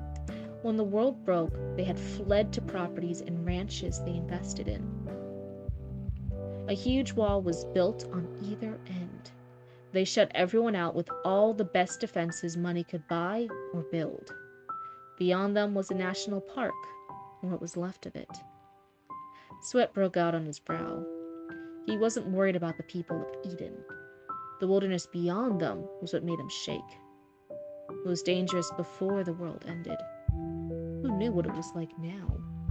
And this part, I remember, because I think I told you the rating at reader interest level I had given this last stream when we started reading this chapter.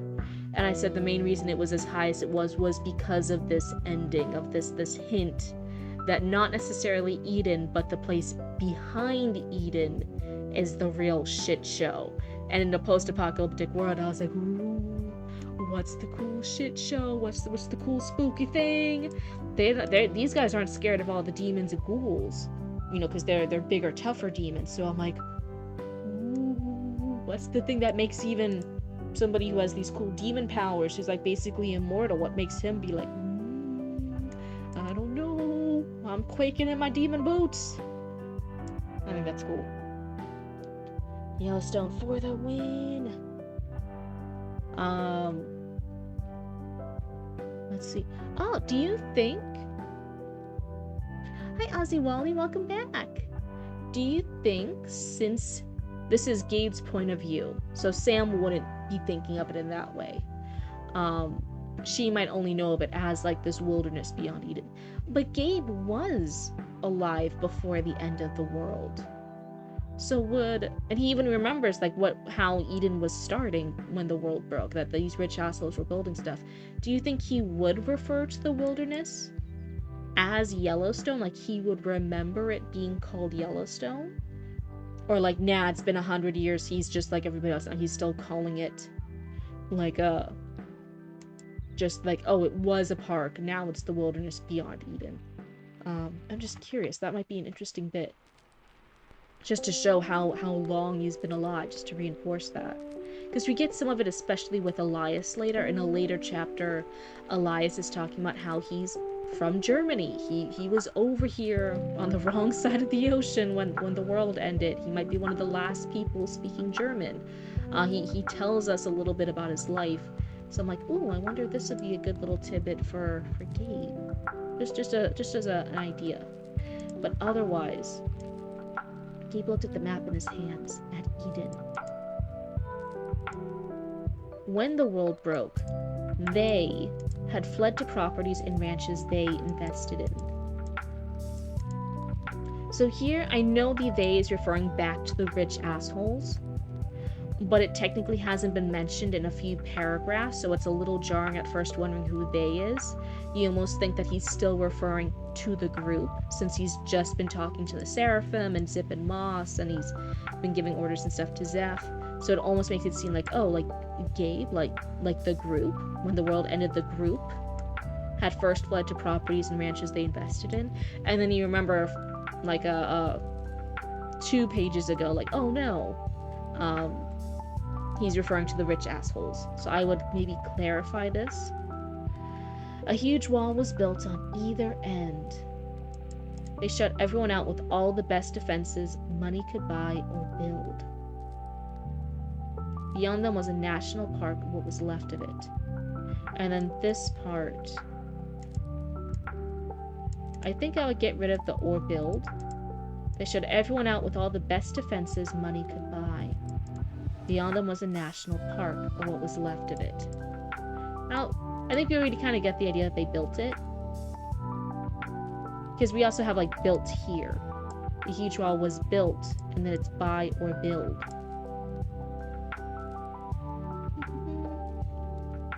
Oh. Dutton Ranch? Is that a show?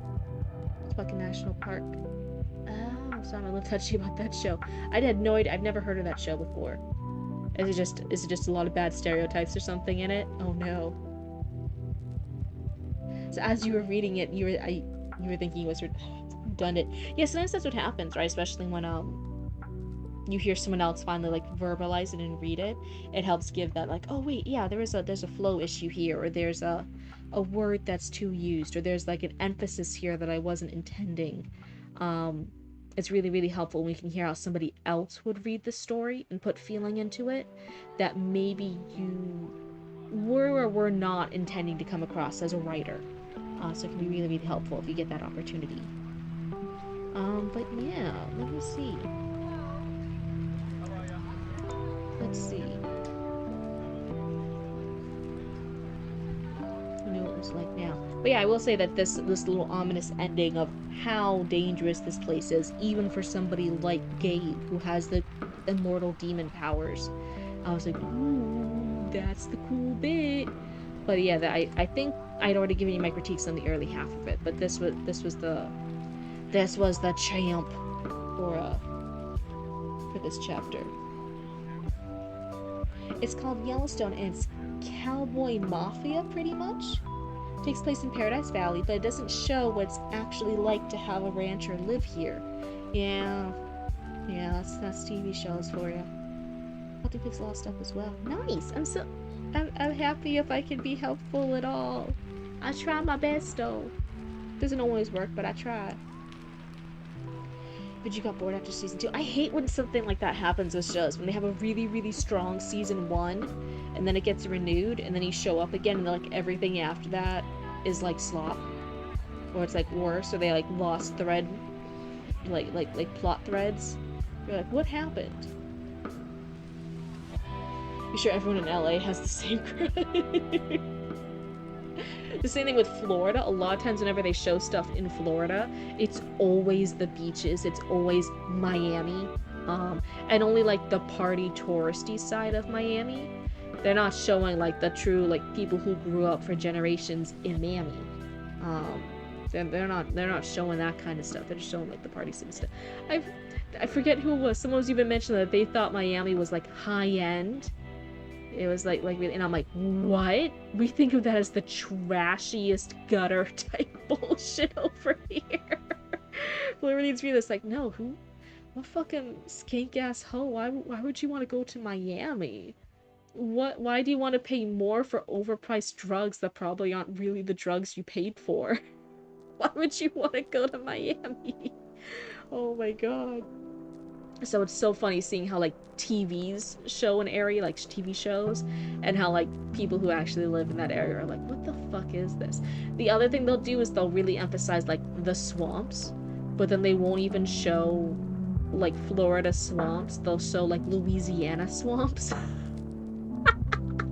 With like Louisiana or Georgian like accents, and you're like, that is not Florida. They filmed half of it in Utah. Yeah, see, now you understand my graphic. Like, a lot of them are like, that looks like Louisiana. Why are they saying this is Florida? They kind of repeat the same character problems. Oh no, which killed it for me.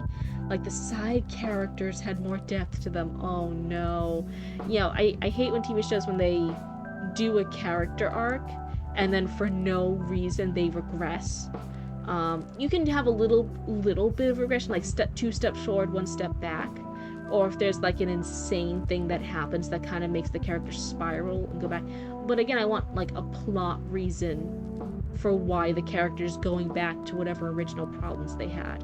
Like if like let's say this isn't, I don't know the show, so I'm not saying, but like let's say a character has been struggling with alcoholism. They're an alcoholic, and throughout the show it keeps making their friends and family and stuff and have fights with them and leave them and stuff, and their alcohol addiction is just getting worse and worse and worse. They keep hitting rock bottom, and then they finally decide like, okay, I'm gonna do the thing. I'm gonna go to Alcoholics Anonymous. I'm gonna quit drinking, all this stuff. And then it's the up and down and the slow rebuild of that.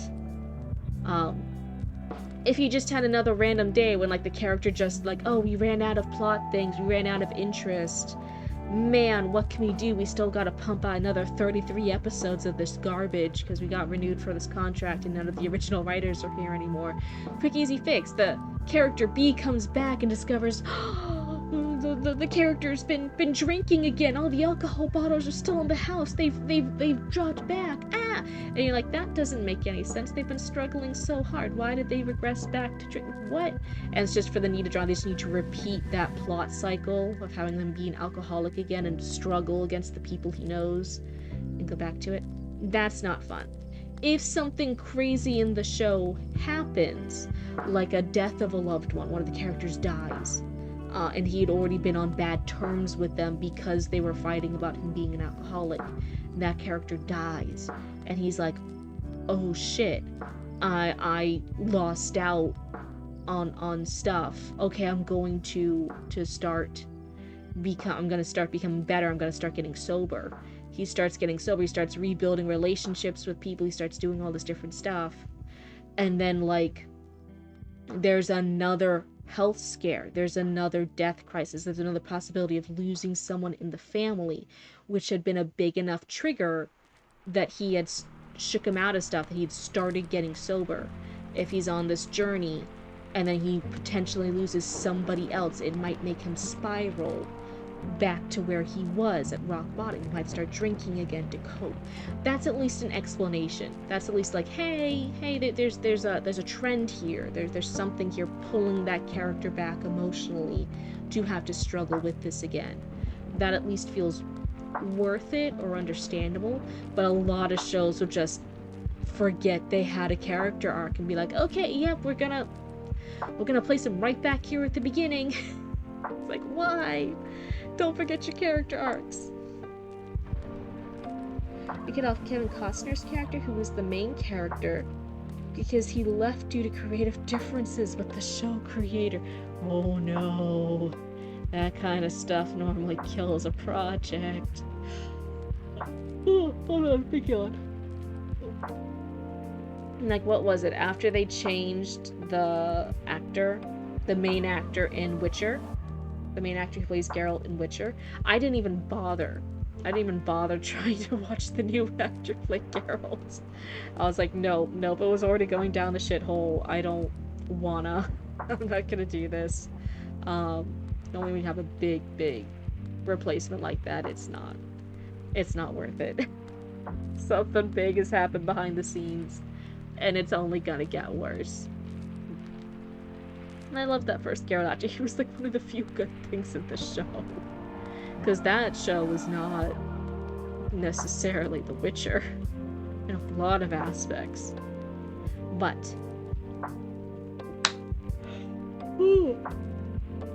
that is my ending bit for Hidden Hearts chapter here.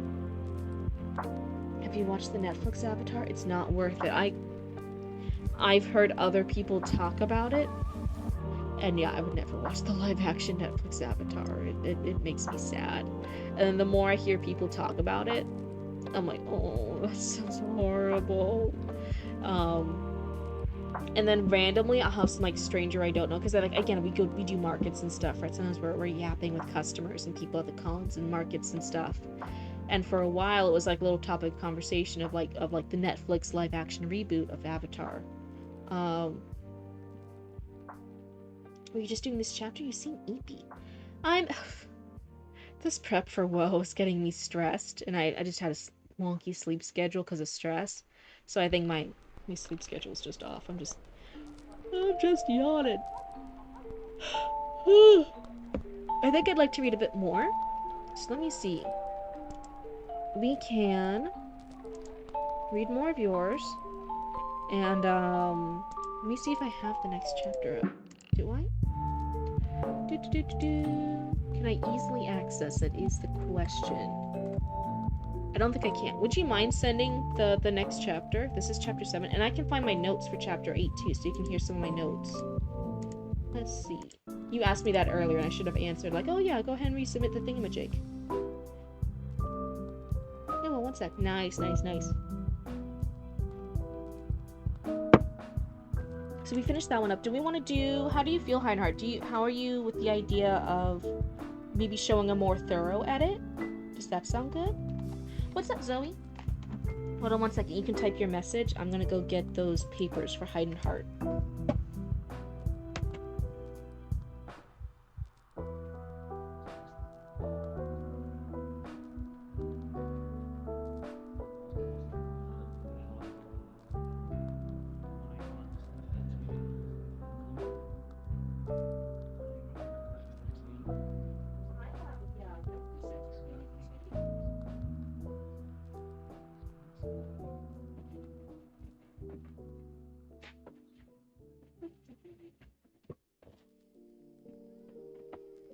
Alrighty, I got papers. Got my headsets back on. I'm a blue button on the screen again. My friend said season 2 is decent if you take the main show out of it. If you just forget what the show is, then it's great. The entire thing's been like a terrible fanfic. Oh, I feel so bad because it was such a great franchise, and then like everything afterwards just been like a slow, painful death. It's been so horrible. And like genuinely, I would have been like one of the main target audience people who could have really liked Legends of Korra, and there's still parts of it I really, really like, but I think it threw me off a lot more because just from season to season it was really inconsistent. Each season did not feel connected. They all felt so. With the first show, it was very much, even though it was split into seasons, it was very much this cohesive story. And I guess there was a thing where they kept telling the Legend of Korra people that like this was it, their show was ending after this season, and then again for the next season like, oh yeah, this is it, you're not getting another season, and then they did, and so it was always like a really grand finale for each season because they didn't know they were gonna get another one. Oh sorry, let's see, so this is this one, so I can delete this one. Let me go to the thingamajig.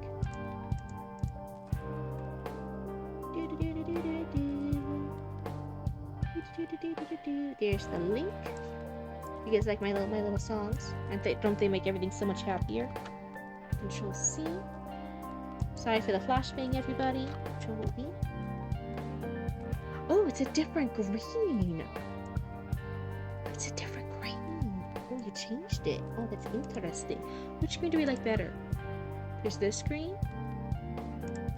There's this screen. This is more of like a minty green. Do I look better with the minty green?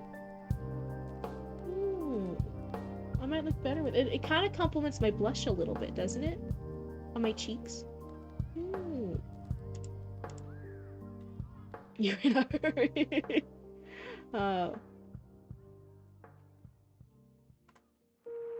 New season 1 was good, but I felt like they could have been more creative with skipping some parts instead of what they did. I've heard, one of the things I've heard that I don't get, sorry for anyone who likes the live action Netflix of Avatar: The Last Airbender, there's like something with Jet, the freedom fighter, but he makes it to the library? He's in the library? Why is he in the library? My ninja power is green. I think it kind of matches my blush, doesn't it? Doesn't it look cute? It looks so cute. Doop, doop, doop. I had to consider for my model, I'm just already thinking of things that I want in my model. And right now, this thing obviously has very, very dark colors for her clothing, which the official Cryptid model will have different types of clothing than this. This was just like the closest approximations. I think I wear a lot of dark green and browns. Very foresty swamp colors for the official Cryptid model. What do we think? As I say, blaming people with only money in their minds. It's true, but what's with Jet being in the library? I guess he holds off the owl god in the library for them? Like, what? He wasn't in the library episode. What's up with that? There's something with that, and I was just like, what? Okay, that's chapter 7 in my hand.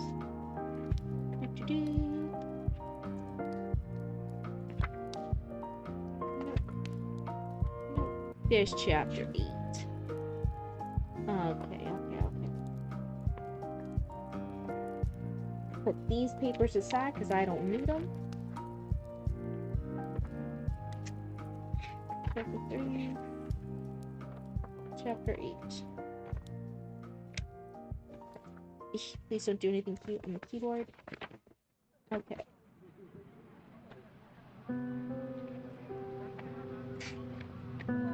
Sorry if you guys can hear the papers rumbling around. This is all my notes.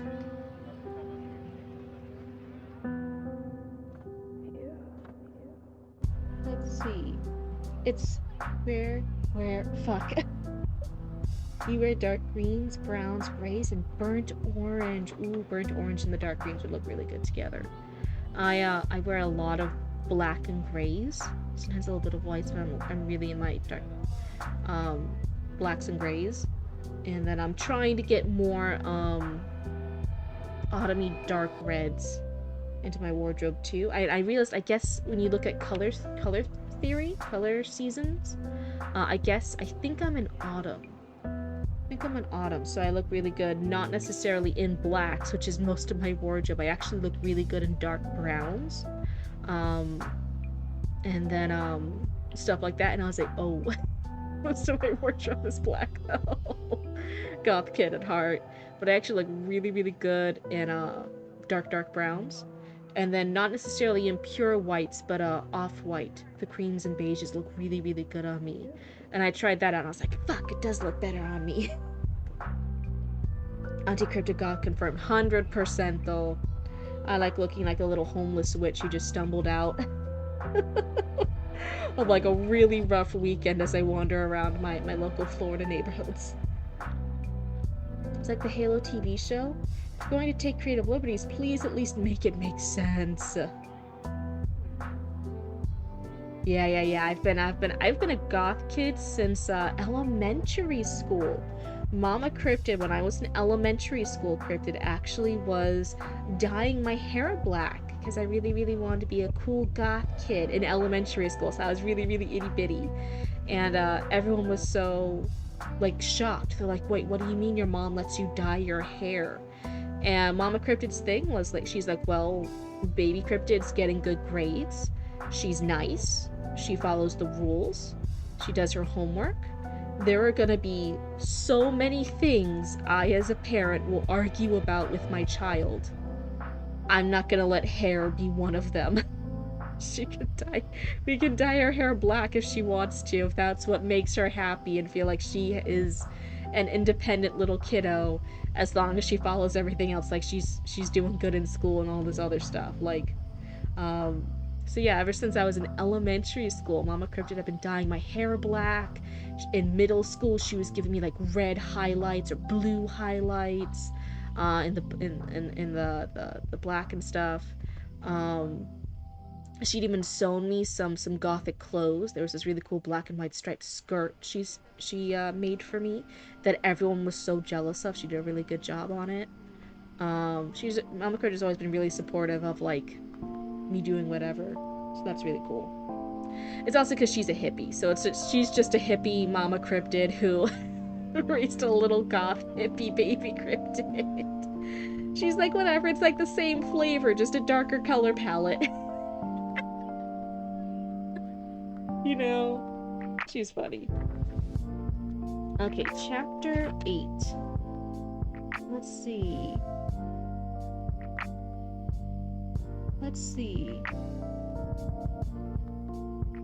Do you want me to read the summary before or after I finish the chapter? I can read it first.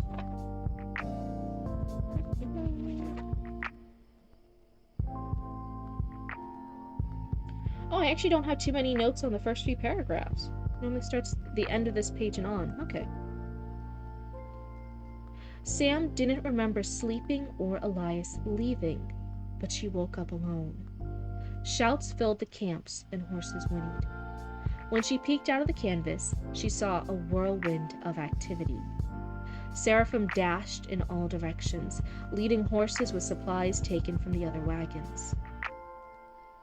The draft horses were laden with makeshift pack saddles that were covered with tarps from various tents. Oh, now that I'm looking at it again, horses, and horses. It is used 3 times in one paragraph, so that would be like a small critique I have now. Otherwise, that's something crazy. Gabe was already mounted on Old Boy. Sam's mouth twisted. Seeing that bastard on him made her stomach roll. I like this. I like it when she has a voice and personality in her observations. I always want you to, like, especially later on chapters when Sam's voice is getting a little quieter, it's getting lost a little bit compared to the earlier chapters. Whenever there's an observation done in the character's voice, that's always really, really strong. So I almost wish this reaction was a little bit earlier on. Like, Gabe, that bastard, was already mounted on old boy. That kind of thing. Like, I always, whenever she notices something, I want her to notice it in her voice. It's such a compelling voice. They nerfed Toph. I've been hearing about that too. They made Aang less Aang. And they made Zuko horrible? They downgraded Uncle Iroh. A lot of stuff is just something that there are only some good parts in that show. Maybe the part they explained, how, like, Zuko's scar explanation. We already know how Zuko got his scar from the first show. From the animated. How did they describe it differently in the live action? That's interesting. Old boy had been through thick and thin with her, and the fact that Gabe looked so natural on her giant horse just made it worse. I like that observation. Zeph was next to him on a large black Arabian.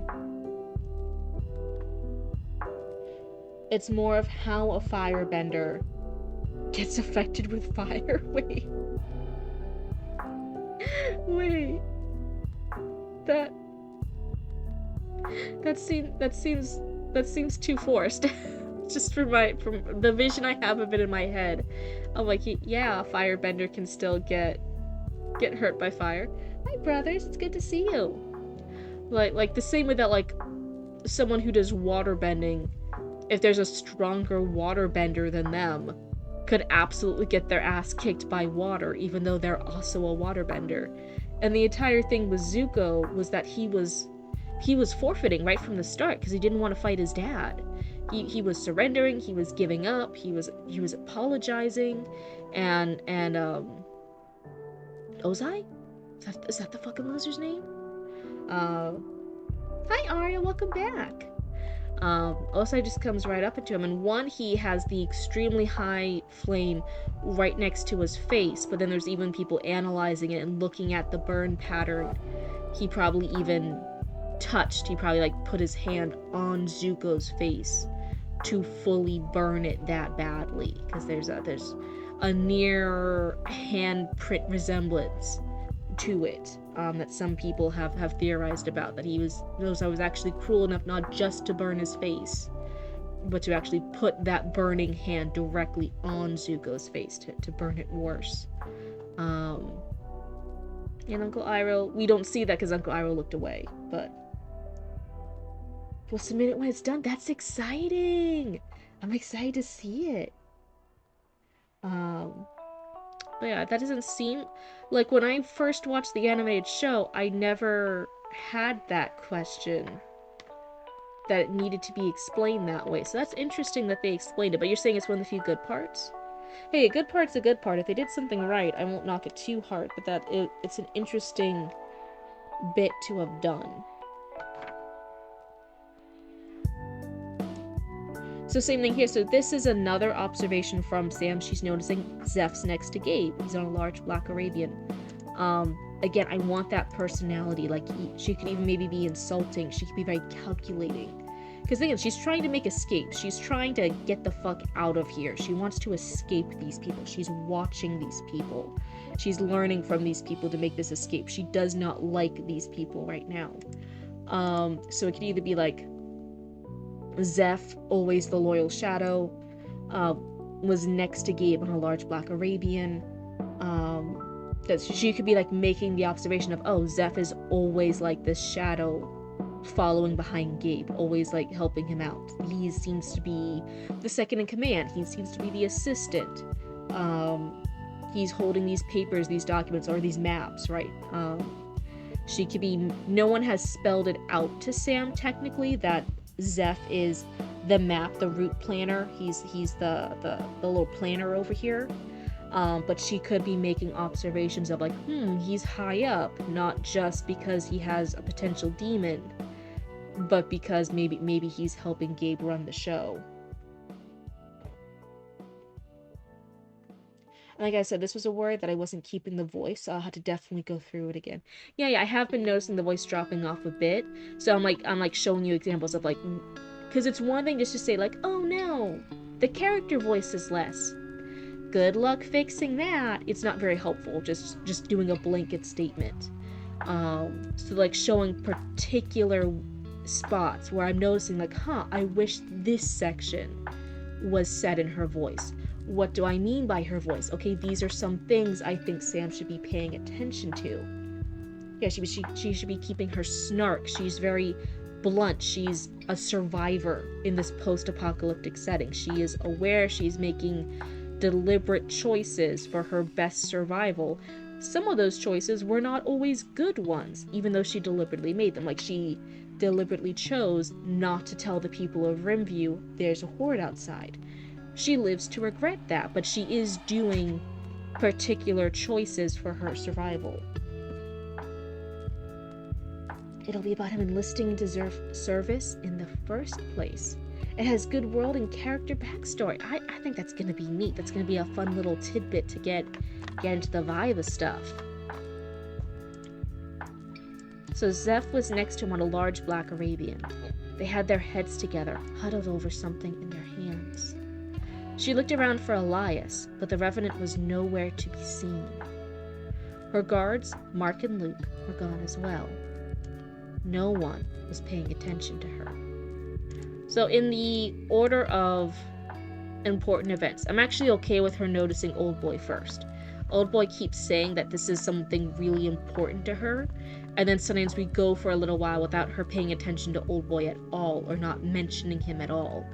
And then here, when he is brought up, I'm like, oh good, we have Old Boy again. So I do like that she noticed Old Boy first.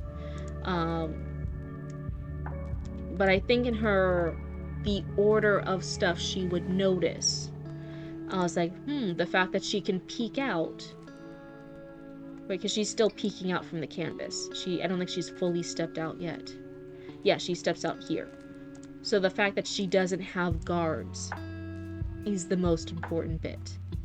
So I would either say the not having guards would be first, and then Old Boy, or you could potentially have Old Boy first. He is so important to Sam. Then no guards. And then as she's looking around, she doesn't see Elias. There's no... he's not anywhere to be seen. The only one she could see was Gabe and his shadow Zeph, talking, but they're not looking at her. She might even try to listen to what they're saying, but she can't hear them because they're too far away and they're not looking at her. And then, with a glance around, Sam climbed out of the wagon and walked softly to the edge of camp. This is the kind of stuff when you're in that kind of do or die, that fight or flight kind of environment. What are your things? It's kind of like for characters, when you've been, if you have a character who's in a room, edge of camp, oh yeah, that's one of the things that when I said, like, oh, most of my notes are the end of this page. It was, this was the end of the first page on my printout page. Walk slowly to the edge of camp. As she walked to the edge of camp. These two are repetition. Yep. What was I saying? If you have a character that's locked in a room, and there is a person in between them and the exit door trying to get information from them. Oh, I dropped a paper. Hold on. Okay, I got it. We're all good. And there is, if that character, if your main character, let's say, is a woman who is not guilty of it, she might have some info, but she doesn't really, who has been abused, has been absolutely beaten the fuck up, who's been locked up before, who's been trapped, who's been through horrible shit, the way she would react and notice things in that room when there's a guy between her and the door is completely different to, let's say, a guy who has never been beaten up before ever, who's just been accidentally like, hey, so sorry, your coworker's done some shady shit, can you come down to the station for some questioning? We just have some questions about this coworker of yours. He's like, oh yeah, sure, I'll help out. And he's there, and he's in the interrogation room, he's answering this questions about this old coworker of his, and yeah, the officer happens to be in between him and the door, but like, whatever. They're noticing they are having completely different experiences. Their priorities are different things. For the guy who's just there answering questions about his coworker, he might not even notice. It might be a very casual thing that the guard's in between him and the door. The police officer's in between him and the door. That's just where the officer happened to be. And he might be more focused on bringing up memories of this old coworker that he barely remembers. He was always a weird guy. Maybe this guy even works in finance, and he's like maybe subtly showing off things, like he has a better watch than the officer does. Yada yada. There could be things that you could show the personality.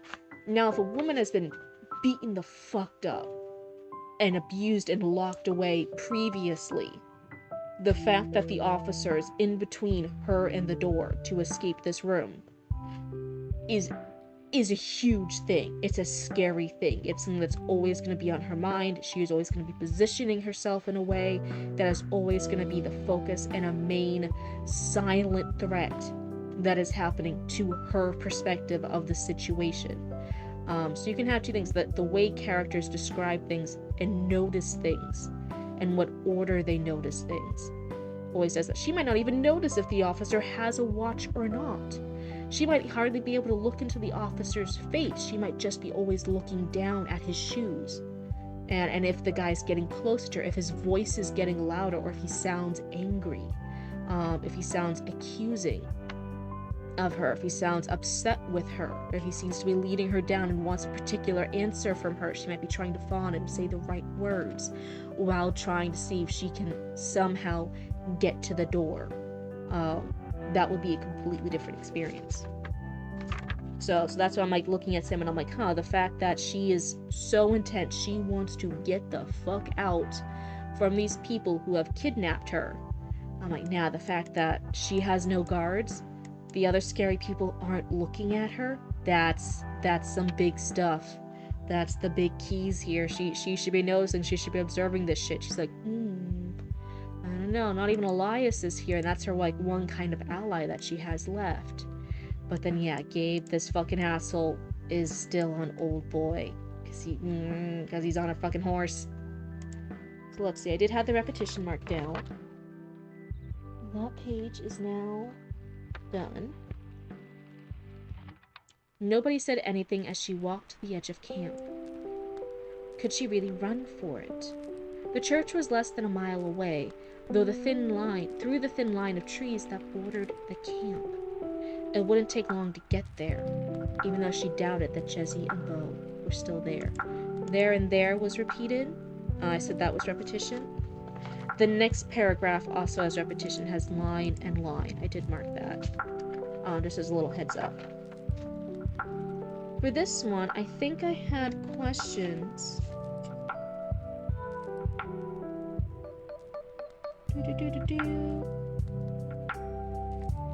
I think both here, how the church was less than a mile away, and then what's about to happen here, I'm like, wow, the church was really close.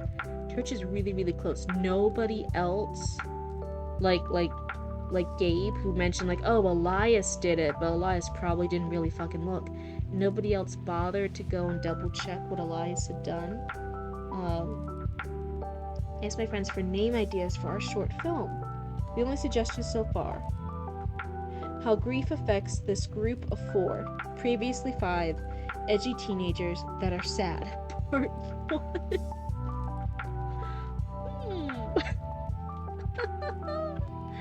Oh my god. That's a really long, interesting title. Sorry. Be gone. It was when I'm like, wow, it's so close. Sam didn't hesitate at the tree line. So she doubted Jesse and Bo was still there. Sam didn't hesitate at the tree line. But once she was past the first line of trunks, you see what I mean? Line and lines repeated. There was a rush of air that almost knocked her off her feet. In a flash of white, Elias stood in front of her. His eyes searched her face, and he looked over his shoulder toward the chapel in the distance. You think that yawn means no raccoon 6 news? Why you gotta call me out like that? Oh man. So like this part, and that's one of the things too, I'm like, sometimes mentioning like, oh, I wish things were more drawn out. I wish it was actually a longer pacing. Sometimes it feels like you cut it down, you shrunk it as small as it could go. So she didn't hesitate, and then she's past this first line of tree trunks, and then she's knocked off her feet. And all of that, all those beats is all in actually one run-on sentence. And I'm like, no. Is it that first like couple awkward steps of her heart's thundering louder, and she's trying to act really casual going to the tree line, and she's purposely making herself keep walking. And then as she's there, she's like counting, as she's listening for anyone, for any shouts, for any movement, for any footsteps behind her. Is she thinking about like, oh god, she's leaving Old Boy, right? We just had the previous page, she's noticing Old Boy again, she's mad that Old Boy's with Gabe. She's attempting to run here. Is she missing Old Boy? Is she making the choice to leave Old Boy behind potentially, even though that's what she needs to do for survival? That one part here, this one sentence could actually be a whole paragraph in its own. I want to be in the moment with Sam as she's making this choice, as she's attempting this escape from the demonic band of raiders. This is a cool scene. She's attempting to get out. The people reading this do not know she will make it yet.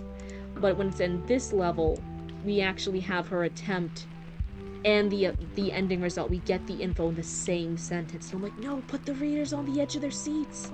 They don't know. They don't know she's gonna make it. They don't know she's leaving Old Boy. I was thinking that Elias checked it and the Seraphim trusted Elias. But that didn't explain why Gabe or Zeph didn't check the church. But with the rewrite you suggested for Chapter 7, I can explain that they didn't have time to search for it. Okay, good. I like that. So yeah, there's the Vanguard are going to be coming in closer, earlier. And that explains why they're like, shit, the Vanguard are on our asses. We don't have time to double check shit. Okay, we still have Sam. Let's go. Yeah, and I do like that explanation for why they don't double check. But over here, her attempt to escape for freedom and abandon Old Boy. I'm like, oh, this should be a mini scene at least. I want the readers in Sam's head. This is a pivotal moment for Sam. I don't want the end result of this cool scene to be in the same sentence as her attempting an escape. In a flash of white, Elias stood in front of her. Sometimes in a flash of something, like in a flash of magic sparks, and a flash of white, and a flash of dazzling sparkles and pixie dust, sometimes maybe it's a bias, and I will admit that, so it's not hard critique advice, but I'm like, is it overdone? Is in a flash overdone? What do you guys think? The expansion, I can do that. She's not gonna make it? Yeah, Elias fucking knocks her off her feet. She doesn't even... Once she was past the first line of trunks, she doesn't even make it past 2 trees. She only makes it past 1 tree. Elias fucking clocks her. Fucking destroys her dreams. Fucking gets her. Sparkles and pixie dust. Yeah. Forcing emotions is a meta experience. In what way? Was there a particular one you were looking at, creative one? But yeah, I think sometimes in a flash, I sometimes always want a more creative one. Creative way of saying that. But that could be a bias for me. I feel the same way as a lot of editors and critique partners and beta readers, except like that genre of people reading over work. Sometimes we're very nitpicky over suddenly. Suddenly there was a loud bang. Suddenly there was a gunshot. Suddenly there was this new crisis. Suddenly the door flew open. Sometimes you'll see a lot where people are like, get rid of the suddenlies. And that same way where a lot of people are kind of against suddenly being overused, I don't necessarily like in a flash. Now, is that a bias? Yeah, so take it or leave it, but I will admit that. Let's see. Elias stood in front of her. His eyes searched her face, and he looked over his shoulder toward the chapel in the distance. They are not there, he said. Sam straightened her back. They'd be idiots to stay, she said. I was going to the latrine. You can describe things, but instantly, suddenly, with great emotion. Stranger Than Fiction movie it was. Little did they know. Abruptly, quickly are also alternatives. Yeah. Those kind of things. But let me see over here.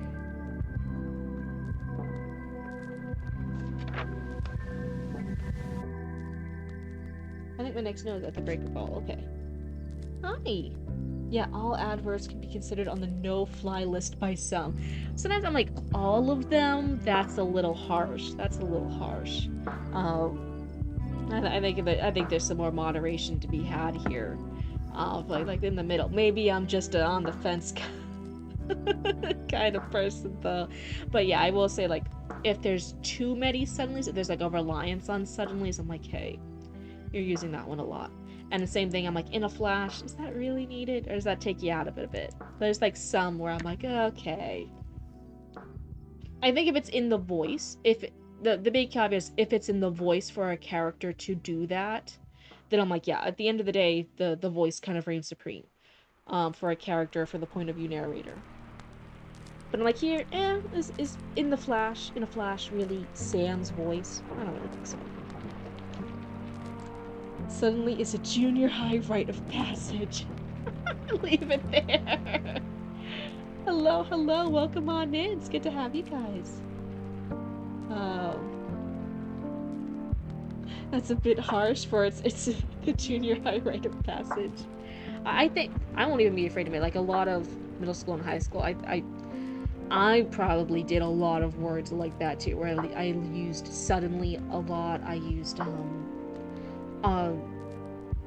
on the contrary, or there were like certain things, like once you get like a new little word or a phrase in your writer toolbox, it kind of, you started like really using it.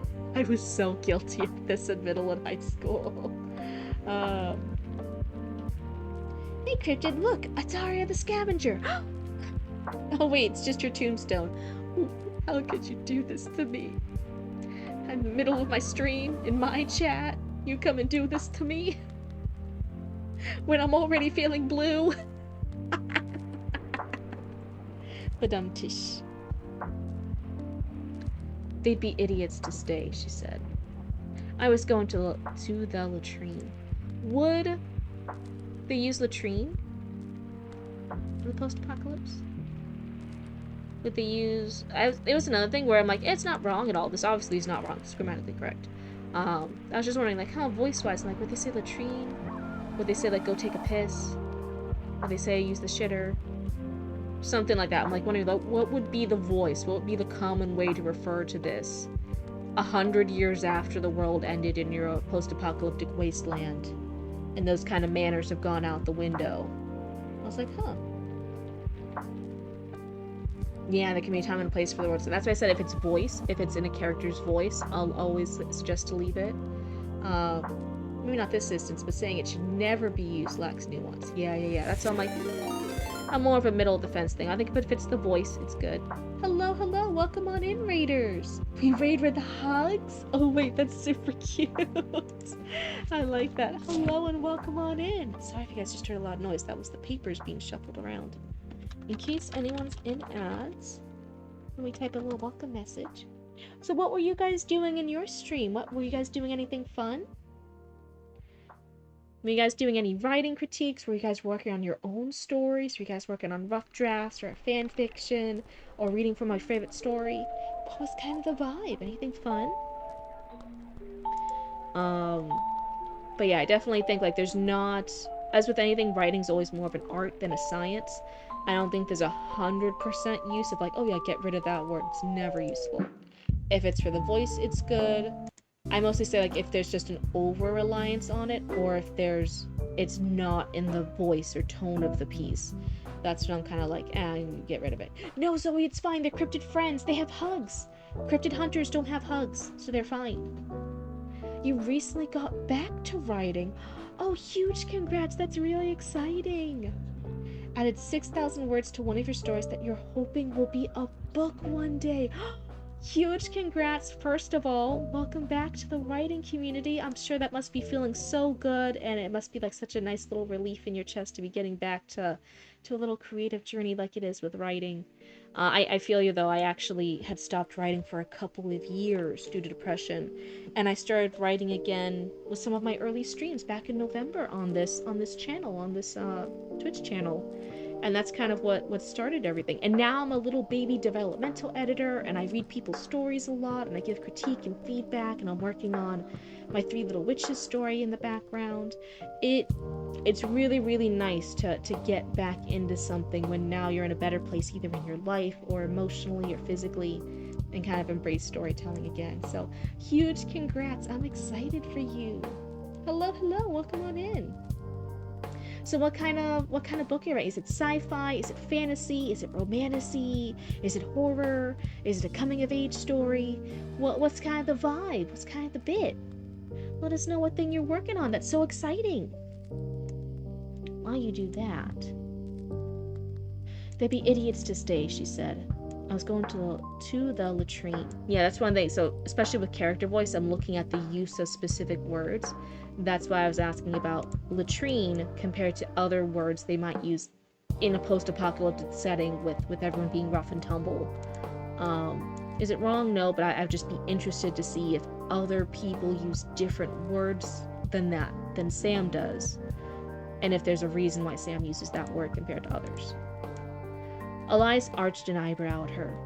He tilted his head as if listening.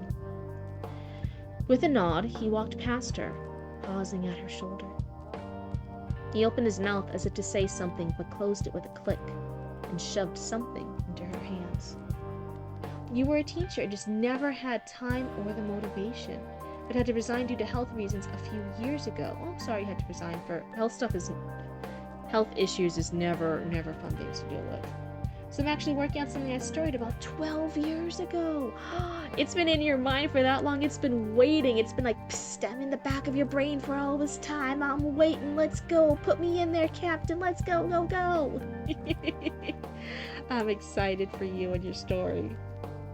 I was going to piss, but I was worried it'd be too crass. Nah, I think we had the first few we had the meet cute, we had a meet ugly. She starts off meeting these characters and she fucking vomits.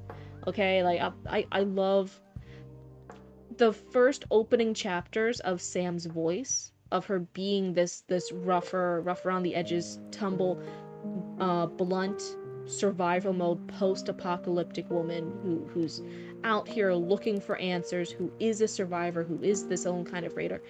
This type of woman made her so compelling. It was a really unique aspect to your story, to your character, and to your writing. You really captured her, and it was really, really good, those chapters. So then I noticed that later on where sometimes the voice is being lost, or you're pulling back from that a bit. And I don't want you to lose that spirit. That was an amazing spirit of your character. And the people who would go through the first few chapters of Sam there would absolutely be willing to go through an entire book of Sam, because she's fucking cool.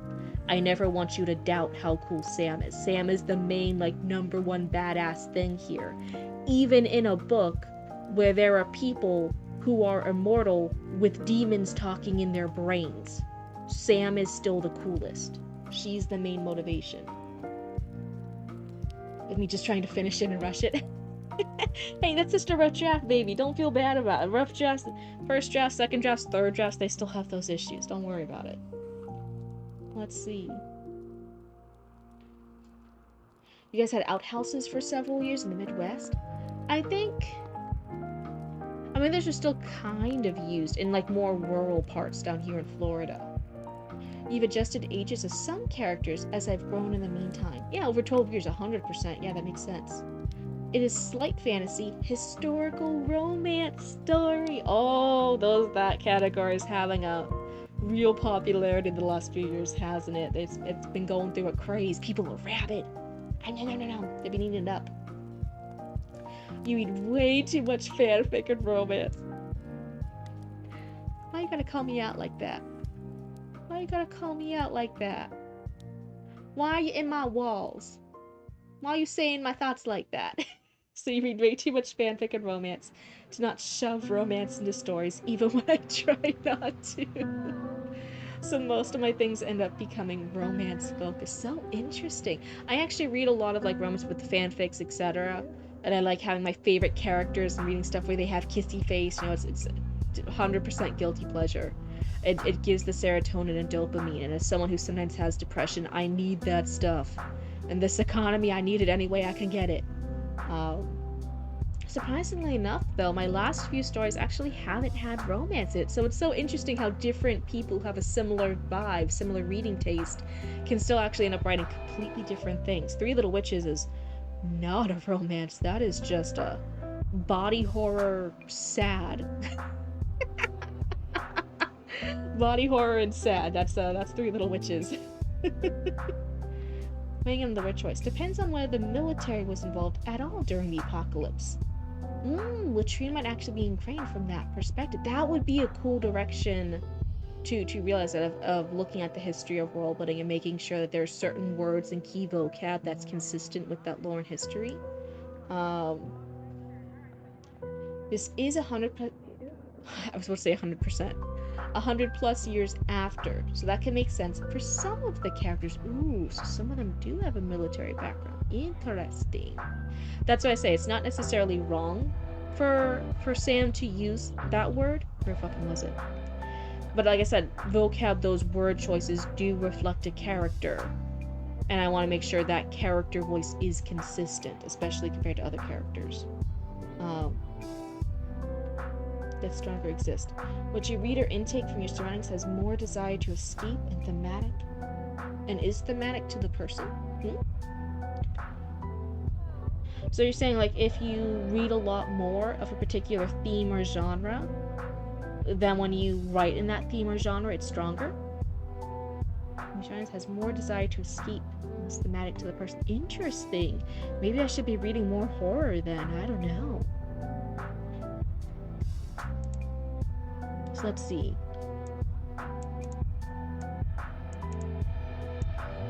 This is very nitpicky. This is more line edits than developmental edits.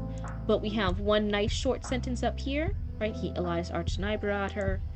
We then have a two-part, because it's split up in with the comma. We then have a 1, 2, 3 part. 1, 2, 3 part. So we just have the 2, 3, like a lot of more compound sentences, a lot of like multi-part sentences here. And sometimes when I'm reading that for better sentence flow and variety, I sometimes want them split up again with a little shorter sentence with some other sentence length other than the multi-part sentences. When you have too many multi-parts back to back, it can throw off the flow and the rhythm a bit. Especially in comparison to give it, if your character's voice, if the whole book is like that and that's the vibe, that's one thing. But in comparison to the earlier chapters, when Sam, this point of view character, had this first, she had a little bit more of a blunt, stoic, stark way of describing things.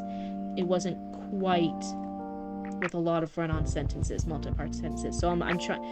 Sometimes people, when they point out something, it's not necessarily that it's wrong. It's just that it's inconsistent with what a writer has already established, without good reason. So that's why I'm like, sometimes like, to fit in the tone and that voice of Sam from earlier chapters, consider having some more of those shorter, punchier sentences, because that was her voice. You can come from your experience. It is surprising how much a handful of words tend to enter into everyday lingo for most of a population because of big events. Oh yeah. I would say very possible that some military vocab sticks around after an apocalypse. That would be interesting. Other things too, like sometimes not even because of a big event, but it's a big cultural reference. Like you could even say that with how a lot of like younger slang words emerged after TikTok. We were getting a lot of new words, new particular inside jokes, quote unquote, because not really inside of millions of people know it.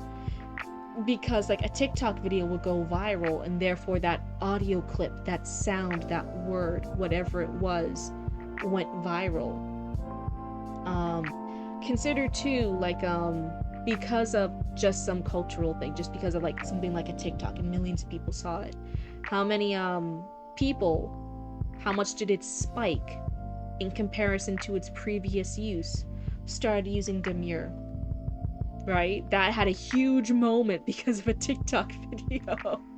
Where like, yeah, that had obviously been a word before, but it wasn't in the everyday voice. Very demure. Very cutesy, very demure. Like Google as a verb that came, oh my god, so many things came from Buffy, like more things than I think we will ever realize. Some names from of tropes, like not the trope, but then the fact that trope is named that, the name of the trope, came from Buffy the Vampire Slayer, when people were making Buffy the Vampire Slayer like fan websites and stuff. Oh hey, thank you for the follow, and hey, I hope you like hanging out with the Cryptid cult.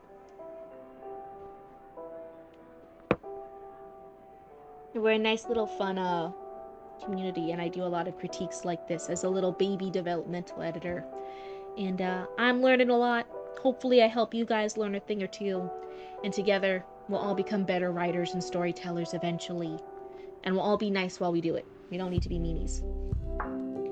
You're a... You're a jackalope! That's so cute! Oh no, yeah, it's a fellow cryptid. I'm over here like, oh no, you're gonna steal everyone just like Mothman did. There were a few Mothman themed accounts that followed me a while ago, and we were all freaking out. We were like, it's Mothman! Oh no. Now you have a cool jackalope. Oh man, that's crazy. That's actually low-key one of the first tattoos I want to get when I have money. It's actually gonna be a jackalope. Mothman's pants? What about Mothman's pants? Did you steal them? Did you eat them? Did you do the laundry? Hi, Be Thou Wrecked. It's good to see you. Welcome on in. You've never seen Buffy. You were more of a fan of Charmed. Oh, funny. I was the opposite. I never really watched too much of Charmed, and I at least watched a couple seasons of Buffy. I don't think, like, as I got older and as the show kept going, I don't think I was really watching later seasons too much, but I did watch, like, a couple of seasons of Buffy. I was a Buffy fan. And I even, like, before the Buffy TV show, right, there was the movie. I had seen the movie. And a lot of things at some point, and I haven't managed to get a hold of it as an adult. But you also only experienced Buffy as an adult. Oh, wow. Same thing, there's a lot of shows I did not watch as a kid. I did not watch... Oh, it was too scary for baby Cryptid. I was not allowed to watch Courage the Cowardly Dog. And I know a lot of people are now gonna come at me. They're gonna be like, you didn't watch Courage the Cowardly Dog? That was iconic. We all watched that.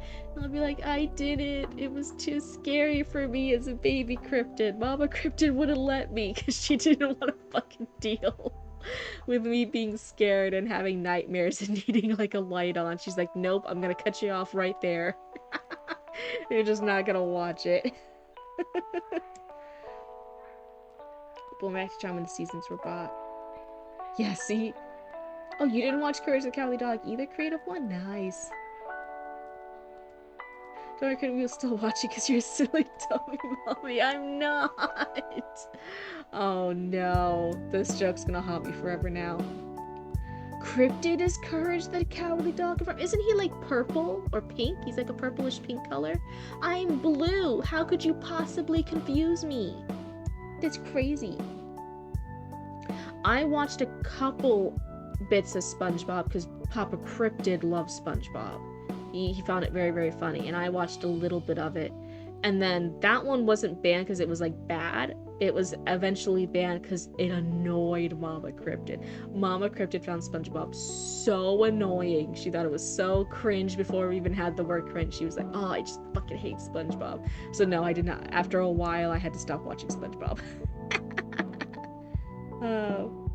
Oh, you watched it with your aunt? That's nice. That CW remake should never be talked about. Yeah, remakes are always a little on sketchy ground if they're good or not. Your lunch group was making an alternative to SpongeBob? Oh, you're colorblind. You can't see my lovely blueness? I'm literally a blue bud. You can't see my lovely blueness. I'm so sorry, Zoe. That's so sad. That's a tragedy. That's so upsetting. I'm so sorry for you. I won't even be mad anymore. I'm just, my condolences. And shove something in her hands. I did have a note about this one. Hold on. Let me get there. Let me look at my papers.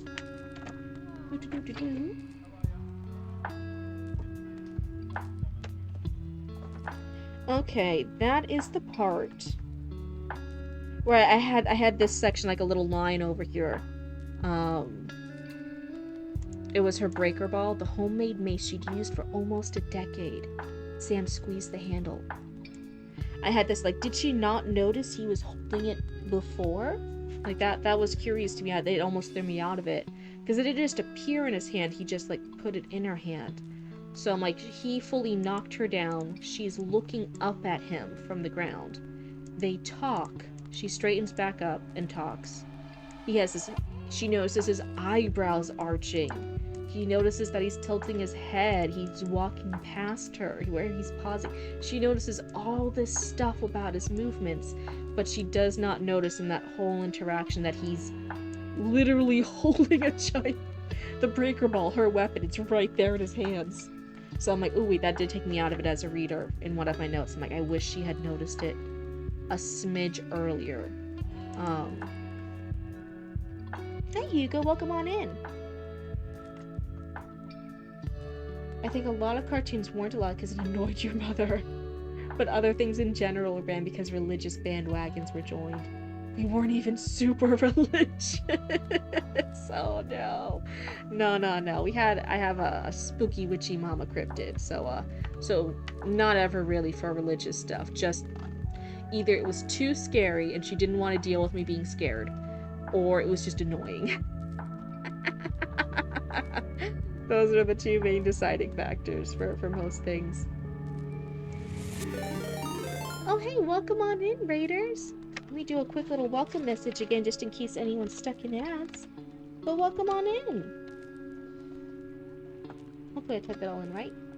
No, Zoe, they're fine. They're giving us a nice little raid. Hello and welcome on in. Coffee?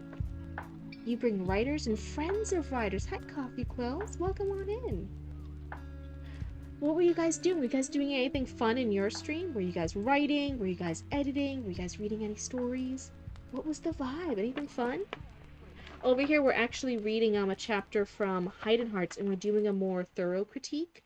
Normally, when I'm reading your guys' stuff, I just give 1 or 2 pieces of critique. Hidden Heart is currently in the quarrying trenches. They're looking for agents. They are planning for this to get published. So the more things I can point out and guide them on, and anything my blue brain can notice is all for the better to help with their chances. So this one's a little bit more of a thorough critique.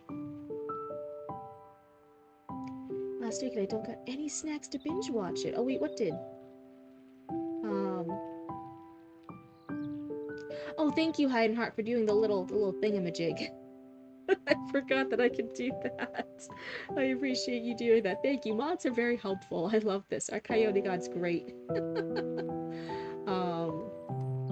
yeah, were you guys doing anything fun? But yeah, this is normally a critique stream, so you guys can actually submit your writing, and then I'll actually critique it. I'll normally just give 1 or 2 pieces, so it's not too scary. It's a pretty nice intro to joining a writing critique group, to having somebody give feedback on your writing, rather than just saying like, oh, I like it, or oh, I didn't like it, meh, meh, meh. Like, no, that I normally am pointing stuff out, and I try my best to explain why I'm pointing things out, or why it stood out to me, and why I would offer suggestions to change it or rewrite something. Oh god, I forgot it was go share the trash for our raccoons. Let's see. Now you're going to tell me you aren't lavender purple this whole time? I'm blue! You guys literally call me a blue bud. Oh my goodness. Let's see. But yeah, if you guys are ever interested in this stuff, you guys in chat can also give feedback and critique. The only rule is you just gotta be nice about it. Let's see. Sam squeezed the handle. Why had he given this to her? But he was gone before she could ask, like he'd vanished with another gust of wind. Did I have anything? Now we're on the next page. Got it. Oh, I do have a few more marks on this page. Sweet, sweet, sweet. More notes. Sam looked over at the church again. For anyone new here, this is a post-apocalyptic story. Our main character is Sam, who is a young female protagonist, who is a raider in a post-apocalyptic bit. She has been kidnapped. She has been yoinked against her will by a group of raiders called the Seraphim. The leaders of this group are the Revenants. Wait, did I get that right? Was it the other way around? I always get those two confused. Anyway, the main leaders, the big cool thing about them is that they are... Oh, I got it, thank God. That would have been embarrassing. They actually have demons. They have these little deals. There are demons. They can hear even them whispering in their minds. They give them cool powers. They give them super speed. They give them super strength. They are basically immortal. And they have actually, the main group of Revenants here have been alive for over 100 years, since before the apocalypse happened. There's ghouls and little demons and critters wandering all along the wastelands now, and Sam has been grabbed by this group of raiders because she could potentially also be chosen to host a demon.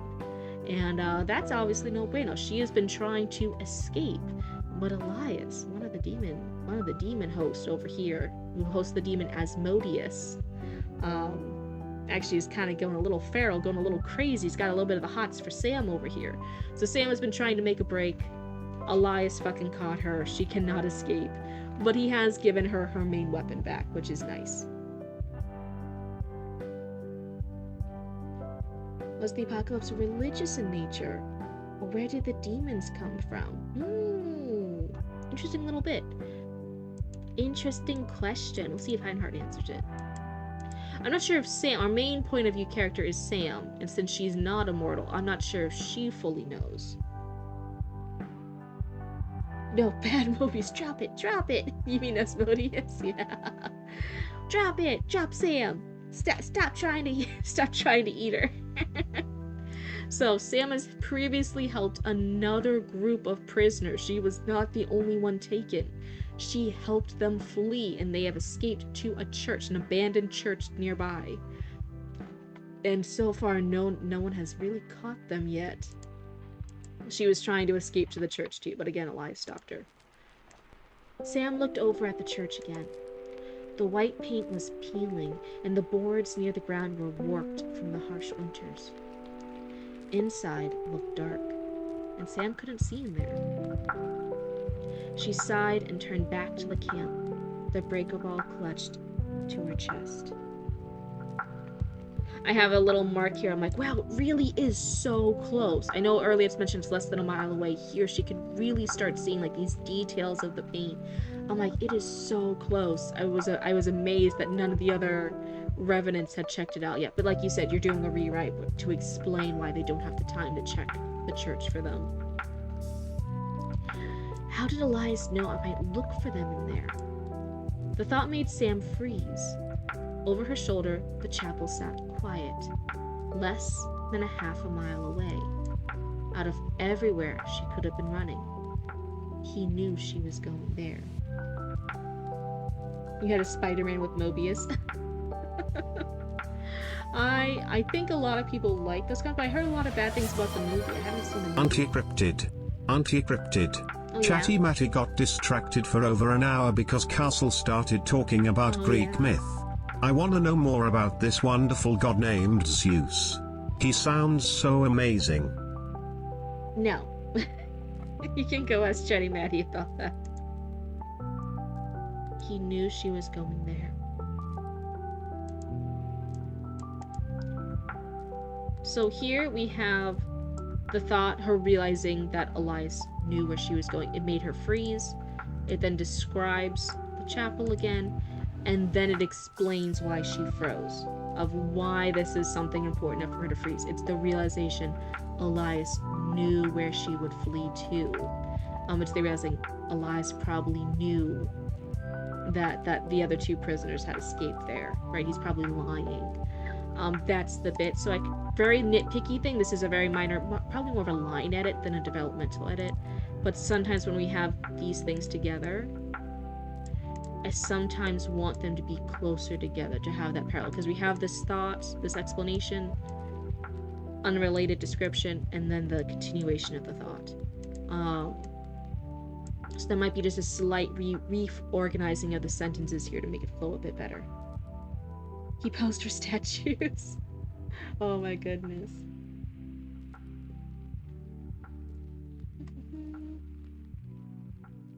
Oh, so they did come from hell. The lore is the demon Samael. Is that how you say it? With the A-E? Or is it just Samal? Maybe Samal. Possessed someone and made him rip open rifts into hell so demons can come through. It's mentioned before this chapter. The lore takes from apocryphal lore, Solomon's magic, and Gnosticism. Hope I said some of that right. Ooh, nice, nice. All good, Chatty Matty. Samael is how I say it. Okay, so I wasn't completely off base. Sometimes it's like, some people say it's like Samuel. It just is spelled funny. I'm like, no, it looks like it should be Samael. Like, it looks like it should be said a little bit differently. I've also heard some people be like, oh, it should be like Samal. I don't know how a lot of religious names are said, because, again, I was raised by a very hippie, witchy woman, Mama Cryptid. So I wasn't always in the church. So sorry. So if I get some of those names wrong and you're like, no, how could Cryptid have gotten them wrong? I already explained some of my greatest failures today earlier in chat. My biggest flubs. I really fucked it up yesterday. It was embarrassing. So, how would I suggest to reorganize this? How did Elias know I might look for them in there? The thought made Sam freeze. Out of everywhere she could have been running, he knew she was going there. Over her shoulder, the chapel sat quiet, less than half a mile away. Yeah, I think my gut reaction is just to put this sentence in between here. That way the flow is a little bit better, at least for my brain. That's what it wants to do. Can you ignore? I always say you guys do not have to listen to my advice if you disagree with it. It's just what my brain says. But your brain can be different. Hello, and welcome on in, Raiders. Let me type in a little welcome message in case they get stuck in ads. Welcome, Raiders. Hello. Were you guys doing anything fun? Anything exciting? Hello. Don't worry, Zoe. They're all good. They're friendly Raiders. No, they're not Cryptid Hunters. They're Cryptid Friends. Dual streaming. I think this is the third raid. But hello, welcome on in, Raiders. Were you guys doing anything fun?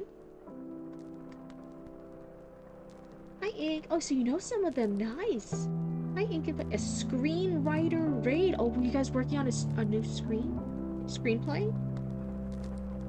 Uncle screenwriting. Why are you calling them Unk?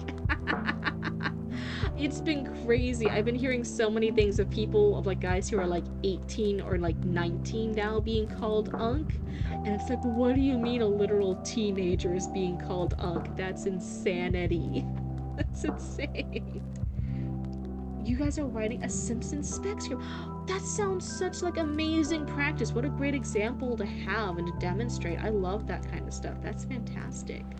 I love that. That's low-key, like, really fire. So this stream over here, we normally do, I am a huge encourager of shitty rough drafts. So most of November, I do shitty rough drafts. Oh, hey, thank you for the follow, and I hope you like the Cryptid Cult. But also, I'm a little baby developmental editor. What that means is I'm a new developmental editor. So some things I say make sense. But then also, if you don't agree with some of it, hey, I'm a baby developmental editor. You don't have to take shit from me. It's okay. Same as anyone else. It's free advice given. If you don't like it, you can throw it into the trash for free too. It's not gonna hurt my feelings. And anyway, I give critiques over here. I do 1 or 2 critiques for most people who submit. Hide and Heart, however, is getting ready for the Query Trenches, getting an agent, getting this traditionally published. So I am doing a practice developmental edit and reader interest level tracker throughout their piece in real life. And then here I'm going through and showing what some of my notes were for this piece. But hello, I love when people show more niche industry specific things like that. It's so helpful, it's so educational to see how things are done. Again, I've actually been a creative writer for many years. I was going to get my degree in creative writing before I got it in costuming, and now we run a sewing and costuming embroidery business called Cryptid Roots. And so that's kind of a weird little turn here, but the newest project in November was actually the Three Little Witches, which as I was writing it, I realized like, oh, this isn't like a normal book like I normally have written before. This is actually a 3 little episode animated piece. So I have been researching a lot. I've been like this little nerd at the library. I've been going and I'm so fucking short in real life. Going up to the little library counter, looking up and checking out actual screenwriting books to like look over and stuff. It's been so insightful. It's been so cool. I am not a brutal cryptid. I'm a very nice cryptid. You guys are so silly. What she is saying is she fucking sucks. Sarcasm, no, seriously.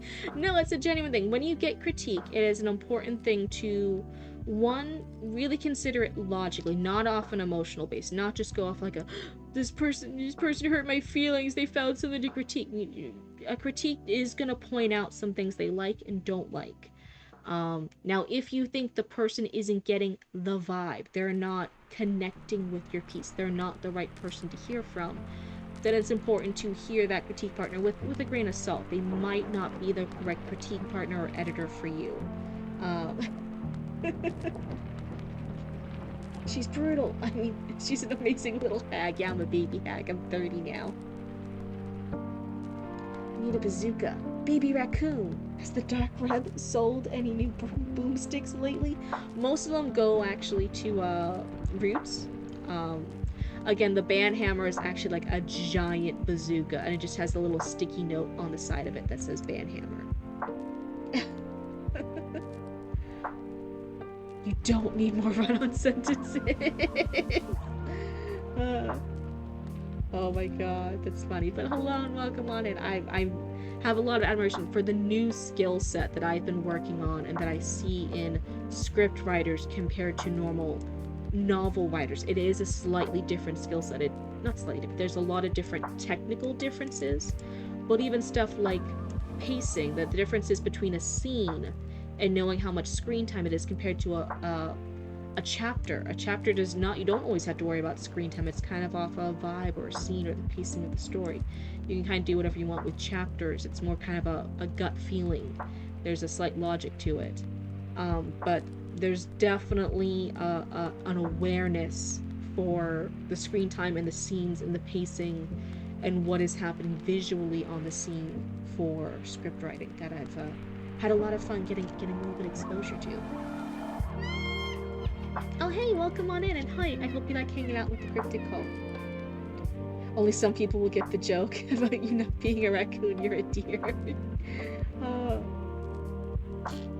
So let's see, where was it? So yeah, you guys in chat, you guys can also ask questions and give critique and point stuff out. The only rule is, you just gotta be nice about it. So I said a slight restructure of sentences here. Keep all the sentences, just restructuring them. I want them in a slightly different order for better flow. A flash of white near Gabe and Zeph marked where he had appeared again. He was talking to the other revenants, not an argument this time. She watched his back, the golden hair that fell down his back. Oh, I did have back, and back was repeated. And a ponytail swayed as he shook his head. Had he done something to Bo and Jesse? An intellectually innocent. It's a long going like little just inside joke. So I say a lot of my followers here that join the Cryptid Cult are actually raccoons. So you guys are all my little raccoons. You guys are all very mischievous but very nice and polite raccoons. You can see baby raccoon here as your little text-to-speech little mascot. My in real life sibling is Roots, your commander Roots, and they're a raccoon. So I'm Cryptid, they're Roots the raccoon. That's kind of the bit. Let me restart my lo-fi real quick. There we go. But I always say, you guys don't have to be technical raccoons. You guys can be any critter you want. You guys can be pandas. You guys can be What cologne is that? what cologne is that? No, but you guys can be squirrels. You guys can be otters. Hideheart's part of the Coyote Guard. They're coyotes, which is my mod team. All these different things. You can be whatever critter you want, and you guys are just honorary raccoons. So someone can be like a squirrel, and they're just an honorary raccoon, so they still count as a raccoon. Raccoon is just a mind state. It's whatever you want it to be. So they're not technically a raccoon. They are a deer. There's been a little bit of an ongoing joke with them, particularly with the deer. But in general, that's the bit. If you see like a lot of animal references from other people, that's why. Let's see. Had he done something to Bo and Jesse? Oh, I did have a note here. Let me see what my note was. If you guys hear a lot of paper moving, it's because, again, I've been doing a developmental of this. I've been marking some stuff. So interesting. I actually had, as a note, now that I'm looking back on it, that there were, again, a lot, as Sam's voice, we sometimes like a lot of shorter, punchier sentences for her. Very blunt, very to the point. And there's a lot more poetic, artsy ones here and longer sentences for most of this paragraph, right? It's the flash of white, marked where he had appeared again. Very artsy way of saying, like, she spotted him again suddenly on the other side over there. It's not an argument this time. It's attached to he was talking. That makes the sentence longer. These are a lot longer sentences to her normal voice. Bambo. We had a way to add a deer and some kind of animal, and now it's like team deer, and they did not add a deer into the story. It was like a mix of deer and something else. I don't remember. It was the lamb deer. Even the lamb deer. I was either gonna add for the witch's sacrifice in the Three Little Witches story I was working on, either a deer or a lamb, and they were voting for lamb deer. This mix of the two critters, and in the end I was actually going for this sacrificial lamb motif, and it was just the lamb. He's built like a rock. I feel like I'm missing part of the conversation in my chat. Oh my goodness. But I did have, there's a lot of longer sentences here that I'm like, oh, it's not quite your main character Sam's voice. And then here we do have a shorter sentence. Normally I'd be like, oh yeah, I like this shorter sentence. I actually had the note of like, oh, this should be a rephrase. I actually want this one to be rephrased and longer, and all these guys a little bit shorter. So that's like a little funny bit when I'm looking back at my notes. I'm like, oh, I said to swap them. I said to swap the lengths for these. I was offering like, oh, rephrase this one to make it longer.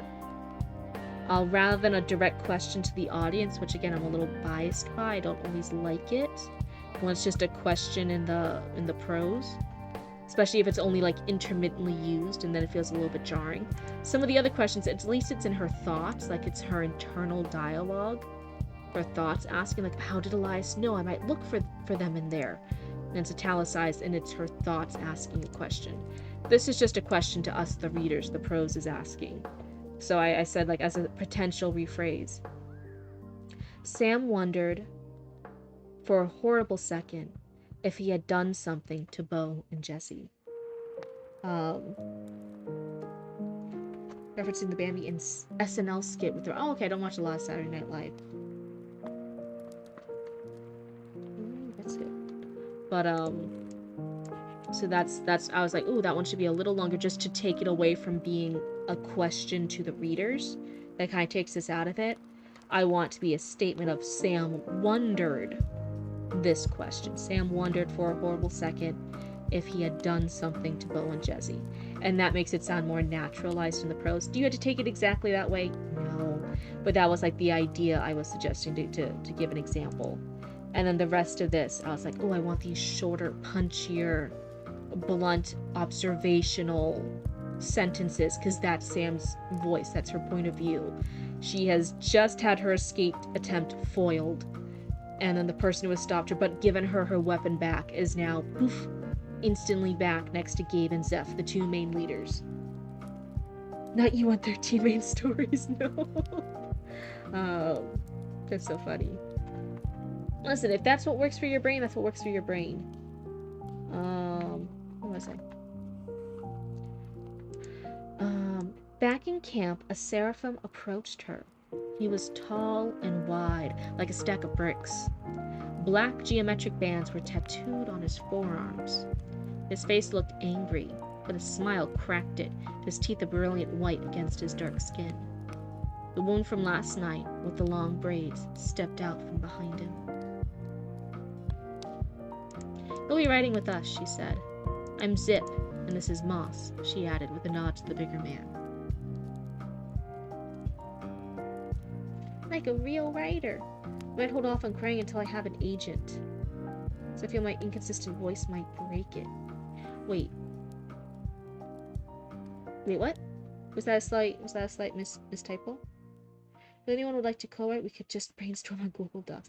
It's hard finding co-writers. It's very much hard just to do a blank statement of like, oh yeah, if anyone wants to co-write with me, let's do it. It's very much like sometimes you have to work with a writer or get a sample of their writing first to see if your writing voices, your writing styles match well. That's like a... It's got me wanting to make a "you muzzled up" a moment in my story. I mean, until you had the edits. I was like, okay, wait, until you had the agent, that's what the querying's for. But until you had the edits. Okay. Been trying for a while. Yeah, it's definitely, especially with just blanks of like, sometimes just asking again. I remember from my old role-playing forum guild days, back when you would find people to write with, to co-write stories in role-play format on forum boards. Ooh, so spooky to all the young ones in chat. So strange, so unusual.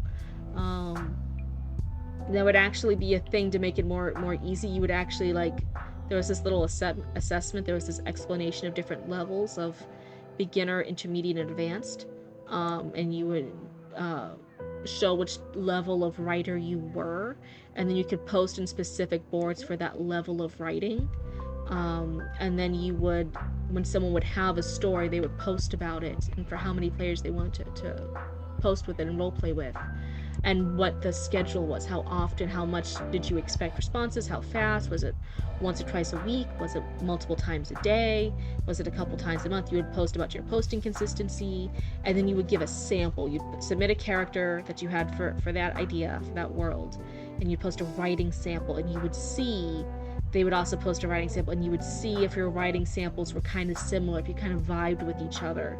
And then if you did and you both agreed to it, then you would be roleplay partners. Which seems like so much, but genuinely I loved it. You made roleplay forums. Oh. Since one stack of bricks isn't that wide. That's an interesting point. Wrecked. Good. Hear me out though. Cryptid vibes, uncanny valley. The not matching, non-meshing, different writing voices adds to the it depends if you're going for creepy. if you're having a role play where it's like a cute little slice of life coffee shop AU of your two favorite characters in the fanfiction thing, then you don't want creepy, uncanny vibes, you know? So it just depends.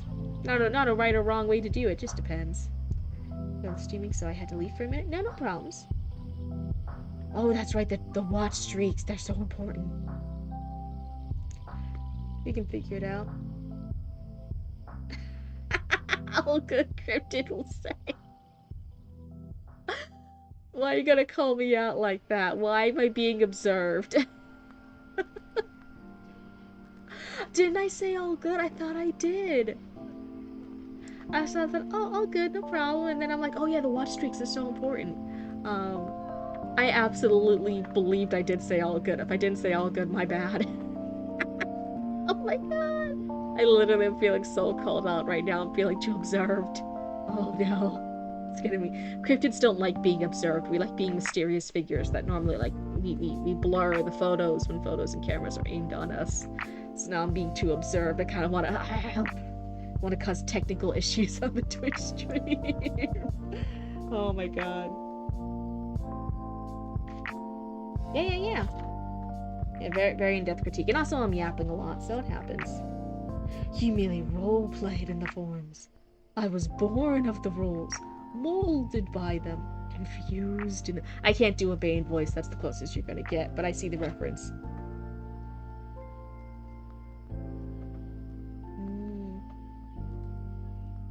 You want to say it to be respectful, at the same time locked in on your own work. Yeah. Like, at the beginning, it was really only Heidenheart that had actually applied. And then after stream started, Honey Boy or Zatra then did it. But at that point, I already told Zatra, Heidenheart, I'm like, oh yeah, like, you're the only one who applied for the time slot. Like, do we just want to do a more in-depth one with you today? But yeah, I did start stream being like, oh, Heidenheart's the only one who applied. And they actually applied for a backup one. They didn't even claim the first or second time slot. They just applied for backup. So anyone who had applied first would have gotten their slots first. Did you... So if you read the instructions and the thing, so you apply your works in the pool, and then you apply for a time slot. That way I know what day you're going to be in chat to be read when you have the free time. So once you're in the pool, you submitted your story to the pool. And then in the Discord, I post like, oh, it's July 14th at 9:40 or 9:30 p.m. Eastern Standard Time. There's first, second, and backup slot. And you say, oh, I want to go first, or oh, I want to go second. And you just claim the slot in Discord, so I know who I'm going to read that day. That's all. But it's I know it might be a little confusing. It's a new system we're trying out, but yeah, it's after you submit your little Google Doc form, I think it even tells you at the bottom, like, now that you're done, go claim a time slot. Go see if the time slots are open. And today, all the time slots were open. Nobody claimed anything. It was just Heidenheart as backup, and then Zatra did, but after the stream already started, so I didn't see them. You like to apply for a backup since a lot my stuff has been read before. Yeah, and sometimes people, I love that you raccoons are so nice and accommodating to like new raccoons, new people getting their work read for the first time. That you guys do stuff like that. I never like gave that as like a thing of like, oh, you have to apply for like second or third, or like give someone else a newer spot. But a lot of you guys do that and let newer raccoons get read earlier, and I think that's really sweet. Yeah, I thought it was being slick. I'm sorry, Zatara. Then I apply now. It might be for the next stream, because again, I did promise her, and I'm like, oh well, no one else was in. I'll do a more in-depth one with you. Yeah, I don't want to like change. I don't want to go back on the promise they just made to Heidenheart for their stream. That's not fair to them. So this one's a more in-depth stream for Heidenheart. But yeah, keep an eye on the time slots, and then I'll update them after stream is over, and then you guys can always claim slots. There's only one thing being critiqued tonight. Does that mean there will be time afterwards for Raccoon 6 news? I'll see how I'm feeling. Like I said, people have been pointing out I'm already yawning. I'm already yawning a lot. So if I'm waking up, I don't mind. I had all this help tonight. Oh yeah, it's really nice. I'm happy. Like I said, Author Relic, when they were here still, got multiple streams back to back dedicated, because we were so small back then, and they were submitting frequently, so they actually got multiple streams focused on them.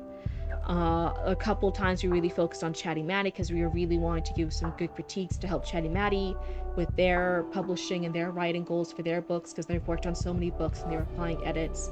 And I did a free developmental edit report for the first act of their book, to get more experience being a developmental editor. And then Heidenheart's, I'm doing a free little developmental edit and reader interest gauge as I'm going through, and then I'm doing these critiques on stream too. So when you guys are submitting a couple times and you're at a stage where you're being serious with your writing and your story, I do, if I have the chance, I try my best to really go in depth and focus and help you guys in whatever capacity I have. And I try to be honest of some things are beyond my capabilities. I'm not the best copy editor. I can sometimes offer little line edits, but I'm not a proper line editor. I am still just a baby developmental editor. Be a little selfish and Cryptid for once. Right? So let me see here. Where were we? You'll be writing with us? Is that where it is? Yeah, stepped out from behind him. "You'll be riding with us," she said. "I'm Zip, and this is Moss," she added with a nod to the bigger man. "They are letting you ride now?" Sam asked. Minor nitpick, just to copy things. Sometimes with dialogue, sometimes it feels more natural to have contractions. Caveats, exclusions, like if someone's very, very fancy, very proper, very posh, they might not speak with contractions. Certain reasons, certain ways they might not. Sometimes very highly intellectual people trying to appear smarter than they are will not use contractions or use higher vocabulary. But in this particular case, Sam's very blunt to the point. It makes more sense. She would be like, "Oh, they're letting me ride now," rather than "they are letting me ride now." That feels a little clunky. But I need to put fantasy on hold until I summarize the skipped chapters. Oh wait, what? Oh, your fantasy. You go Chris Redfield on the boulder. Oh my goodness. Such smack talk, such fighting talk. But yeah, I would do a contraction here. It fits for Sam's voice. "They'll let me ride now?" Sam asked. "Not an old boy, though. Do they think I won't leave him if I run?" That one...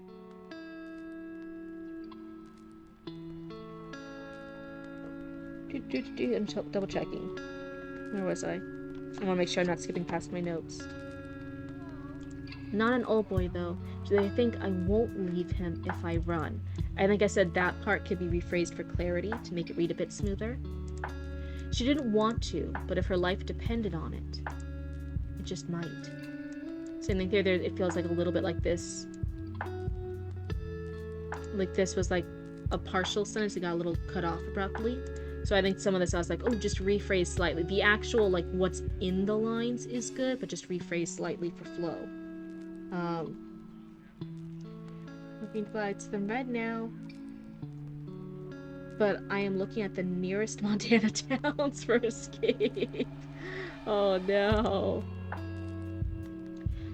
So this is interesting. So plot-wise, we have just had Sam's escape attempt. And she was about to leave Old Boy, but it wasn't really mentioned. She, like I said, like, oh, it'd be a good detail to mention she's leaving Old Boy. But it's not really mentioned in that scene. But now here, after she's already attempted to escape with leaving Old Boy, she's now having the thoughts of, oh, she didn't want to, but if her life depended on it, then she would. It seems slightly out of place, like maybe either this shot, blah, blah, blah, blah, blah. Either these thoughts should have been earlier, when she was about to leave Old Boy, or it should be more sad or melancholic or a slightly different version of this, of realizing she had just attempted to leave Old Boy. Oh, you've been there? You're more in South Central Montana? Is that what it was? MT? I don't know the letters for all of them. Let me see. So I do have that note. We're leaving them behind, Moss said. Wait. You're letting me ride now? We're leaving them behind, Moss said. Vanguard are closing in, and we gotta get off the road. Oh, wait, that might be a slight jump.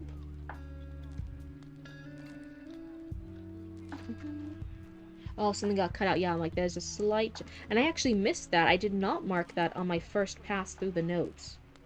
But here now, reading it aloud, I did catch it. So they're letting me ride now. We're leaving them behind. Something got cut here. So pay attention to that. I should mark that. If I have a pencil. I don't think I do, because I'm silly. I have a wax candle. I have several wax candles. And I have a minifigure of Foxy from Five Nights at Freddy's, but I don't have a pencil, because that would make too much sense. MT is Montana, yes. Okay, hey, I got it right. Sweet.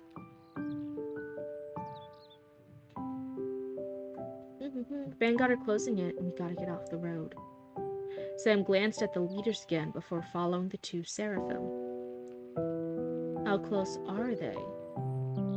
So again, technically closing and close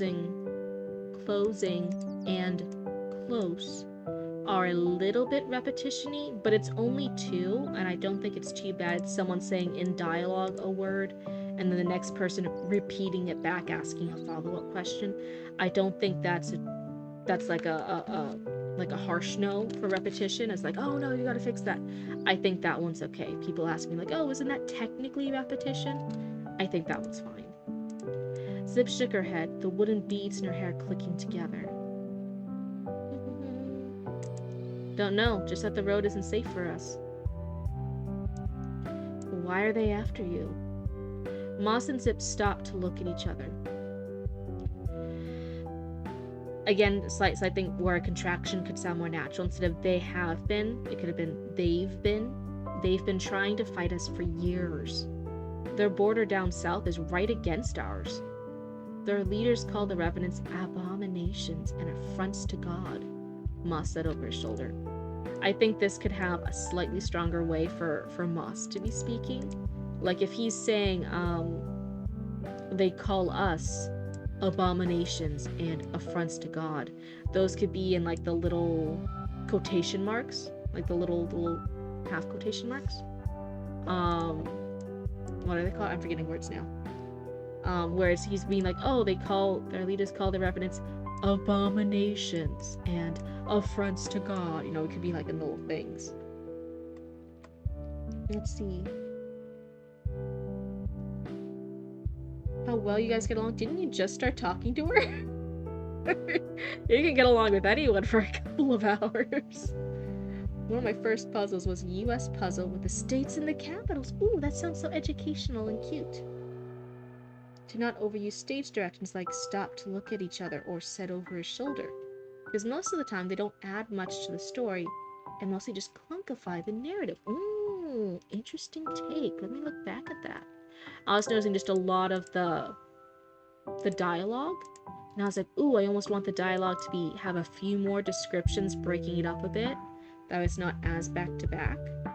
But I did not catch that. Good. That's why I say I like hearing your guys' thoughts and stuff too. You guys notice different things than I do. Maybe it's also because, again, I'm looking at like big picture stuff, and if I happen to notice line or like copy edits, I'll mention them. But I'm mostly looking at like bigger picture stuff. I'm looking at voice, I'm looking at pace, and I'm looking at how does it look on the page, which is actually too close up for developmental editing, but you guys get the vibe.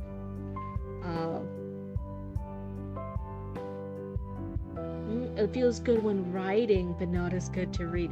Dear God, ain't that the truth for so much?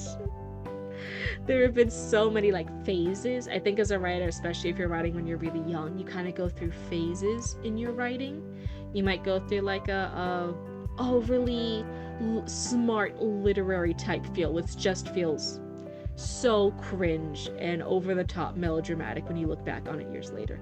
You might go through a very brutal, dark, coarse writing style. You might go for a purple prose phase. You might go through a fantasy writing phase. And then you go through different phases as a writer over the years. And like there have definitely been phases where like I really, really, really enjoyed writing something, a certain style or a certain word or a certain type of character voice. And then I look back on it like a few years later and I'm like, ooh, that was just atrocious. That was not fun to read. Oh no. If you look at it's just a thing, so it's not just dialogue. She said, he said, back to back. Not getting defensive, by the way. If you look at traditionally published books, you'll see that dialogue is fine, not being broken up. It can be to a certain point. I'm sometimes okay with like dialogue between two established characters as like 2 to 3 lines back to back, even without the he said or she said. But when it's longer scenes like this and you have multiple characters and we're having the info, I personally do not like it when it's too much of just the dialogue.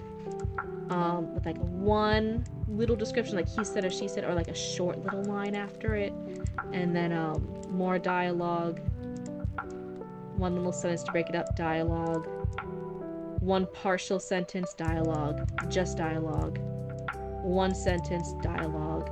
I personally do not like it when it's the back and forth. I normally want some little thing to break it up a bit, whether that's more character descriptions, whether that's more scene telling, is Sam looking around and noticing. Because remember, this is not just like a handful of people that kidnapped her. This is a band of raiders. The Seraphim have kidnapped her. She is still taking stock of stuff. How many horses are being gathered? Or how many tents are they breaking down? Are they burning? Are they hiding evidence of their campsite? Are they stomping out the fires? Are they desperately trying to pack enough food off of the wagons and just onto the horses? There are technical logistics of them abandoning their wagons here and only moving to horses. And I'm wondering if she's noticing any of that stuff here in the background. If you get your dialogue sharp enough, it doesn't need to be broken up, in my opinion. I'm not for the tone and the writing that this novel is. I don't think that quite fits with this novel. Are there like really short, snappy, sharp dialogue type stories that do that? I'm absolutely certain there are, right? 100%. I'm not quite sure that's the vibe this author is going for. Line of dialogue, I will look at them. Yeah, I think just Sam noticing stuff, like when Zip and Moss are saying stuff. Is she wondering? Like they're telling her, like, oh, the Vanguard are coming here because they fight. They are fighting each other. The Vanguard and this group are fighting. Their borders are against each other. They are enemies, capital E, enemies. This is important to Sam. Sam is over here like she wanted to meet the Vanguard. The Vanguard has the answers for her mark on her chest that burns whenever demons are near. This is like important stuff for her. So even here, learning that their borders are close, Sam could even be making plans now. Now, of like, oh, if she follows with the Revenants, with the Seraphim for a while, she'll be close to Vanguard territory. She could be realizing this stuff now. She is making game plans now.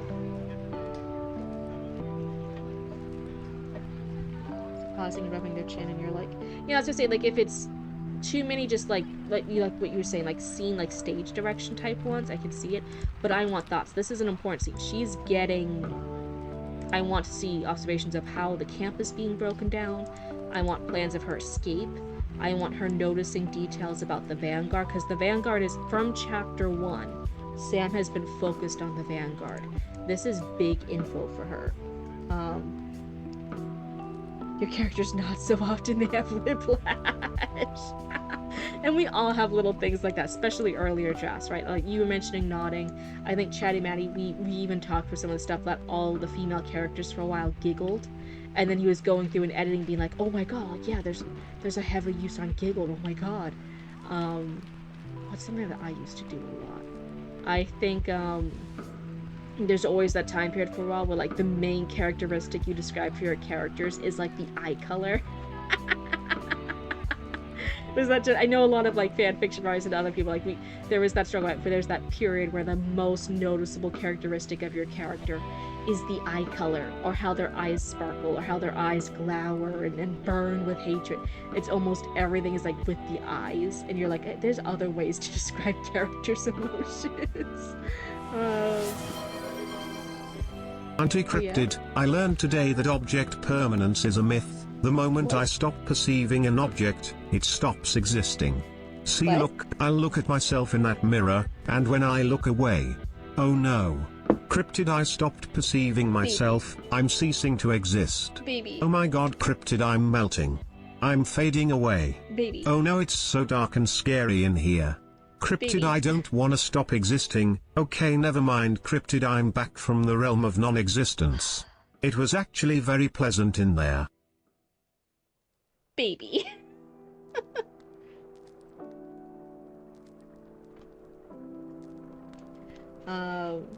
It's like already the scavenger. Oh my god, too soon. Too soon. She's coming back. Raccoon News season 3. Just you wait.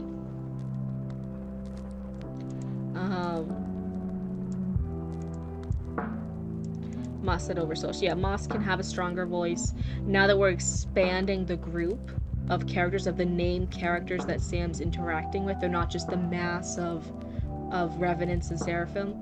we can start having them have really distinct personalities and attitudes. Zip's main thing is that she's the lady one with the beads in her braids. And I want more unique details from Zip, even if that's voice, how she interacts, what she's doing. Moss can also, now that we've heard him speak, we can have stuff from him. I want very distinct voices from them, just to keep them from getting lost with all the other revenants. This is a big group.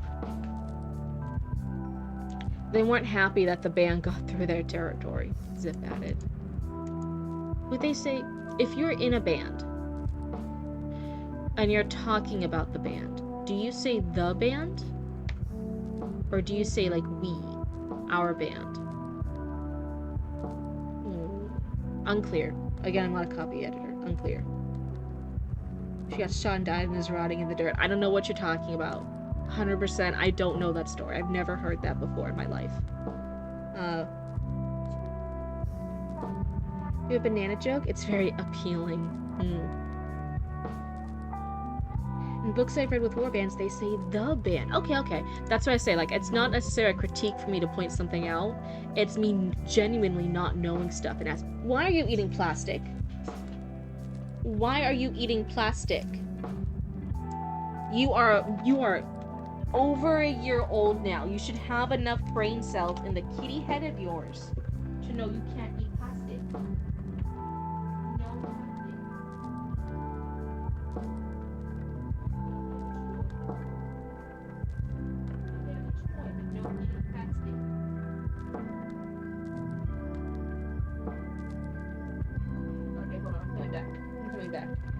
They were eating plastic.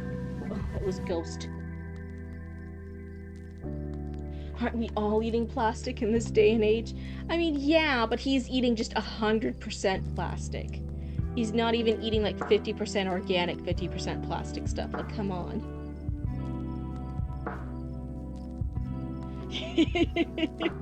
Your how do the exact same thing. She's just a girl. He's just a boy. He's just a dumb little ghosty boy, please.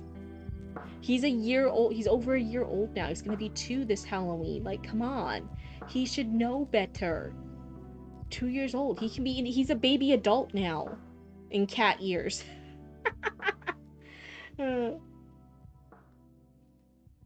We can make negotiations on how much plastic to consume on a weekly basis. I'm not in charge of you guys outside of this stream. I only ask you guys are polite in this stream and in Discord and in my channels and stuff. If you guys eat plastic in your free time, that's between you and whatever deities you worship. So I'm not in charge of that. I am in charge of Ghost. And I know he's gonna have fucking tummy issues if he eats plastic. It's easier to pick up things on others' work than our own. 100% though. Which is why, like I said, I never say I'm a perfect writer. I'm so great and intelligent. I'm the perfect storyteller. No, I fuck up shit too. I make mistakes too. That's why I like critique groups, because my writing's always gotten better when I've been in critique groups like this. When I got critiqued, when people pointed out shit that I was too blind to notice in my own stuff.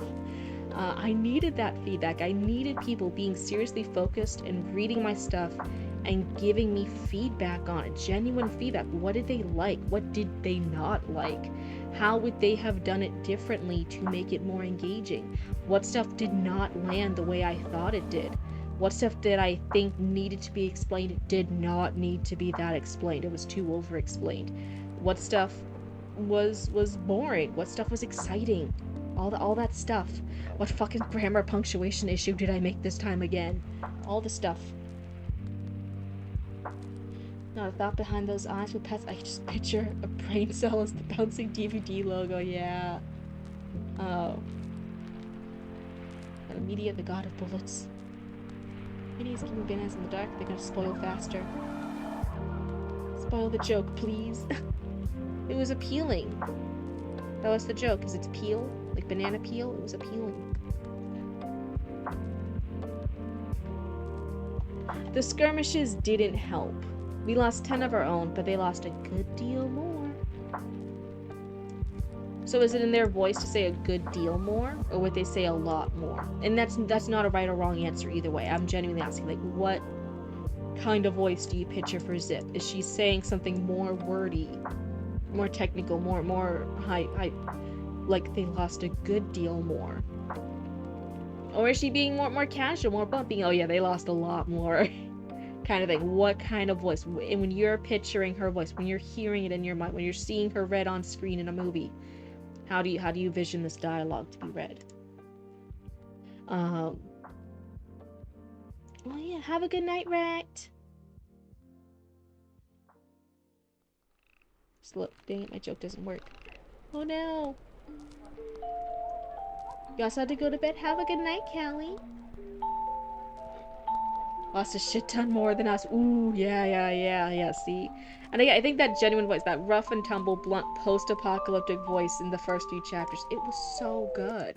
I don't want you to be pulling back from that. It was so charming. Not charming as in like, oh, delight. It was so refreshing. It was so genuine. It was a really, your writer voice really came through in those chapters when you embraced that kind of writing, that kind of dialogue, and those kind of characters. So if you're ever worried, like, oh no, is this too much? Like, I want you to remember those earlier streams when I did read that stuff, when I did read Sam vomiting down someone when they're carrying her away, when they're kidnapping her, when Rimview is attacked and we are seeing all the gore and the demons attacking them and them being shot at and screaming and the massacre, and I said, oh, this is so good, give me more.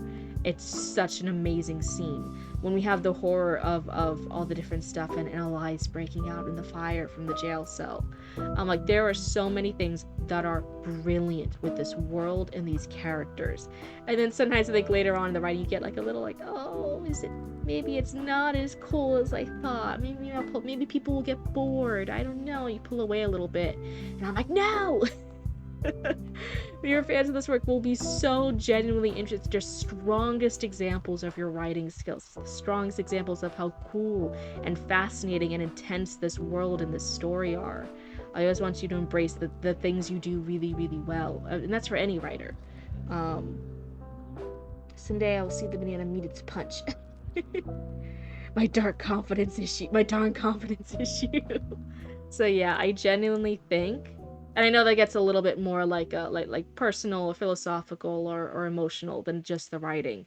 But sometimes when you get really, really involved in someone's writing and you read a lot of it and you're kind of looking at it in depth, you can pick up stuff like that and you're like, I think you were a little scared to fully go in on this. I think you were afraid to commit. I think you were worried it was lame, so you went through it really fast to not bore the readers. But the readers are invested. We love it. So I think once you go through this editing journey, and editing's not fun, full stop, it is what it is, editing's not fun, but once you go through this journey and I think you see how much shinier, how glowing this story is going to be and the characters are going to be at the end of it, when you genuinely embrace that voice and that writing style that you have in those first few chapters, I think you're going to be so in love and you're going to be so impressed with the story you made. I think it's going to be great. And it also shows how often I've rewritten chapter 1, though. But what that means is then, hey, just a couple rewrites and then the rest of it will look the same too.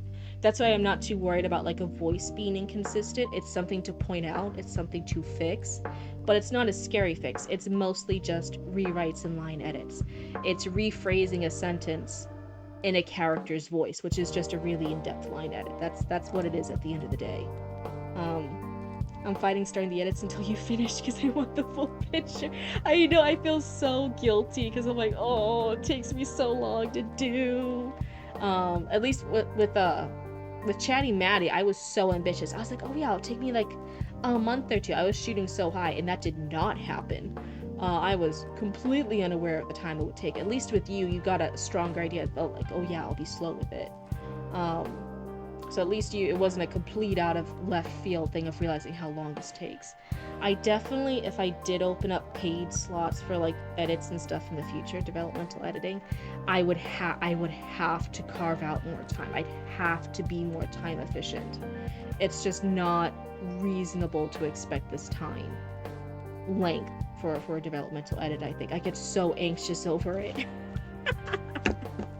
I think it would be a thing of I'd have to establish the business for Roots to mostly take over it for like a while. That way Roots would mostly be running it for a point in time. That way I can be more hands-off with Cryptid Roots, our embroidery patch business. And just focus on the reading and annotating and developmental edits. This is the thing writers face. It's just like when the season comes out one at a time, you might replay the series up to that new season.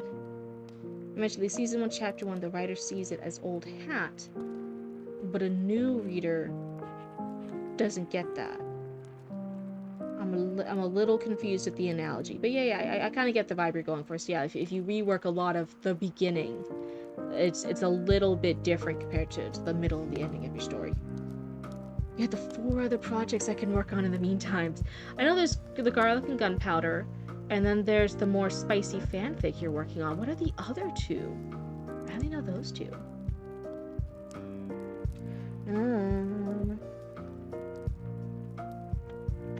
That's something else. Where was I?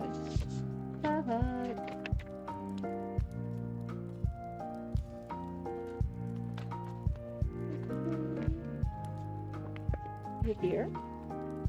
Okay, yeah. Okay, I did have that rephrase. I did have that do. Let's take a do more. They both laughed. Okay. Once the band was mounted up, they gathered on the edge of camp, the revenants facing them.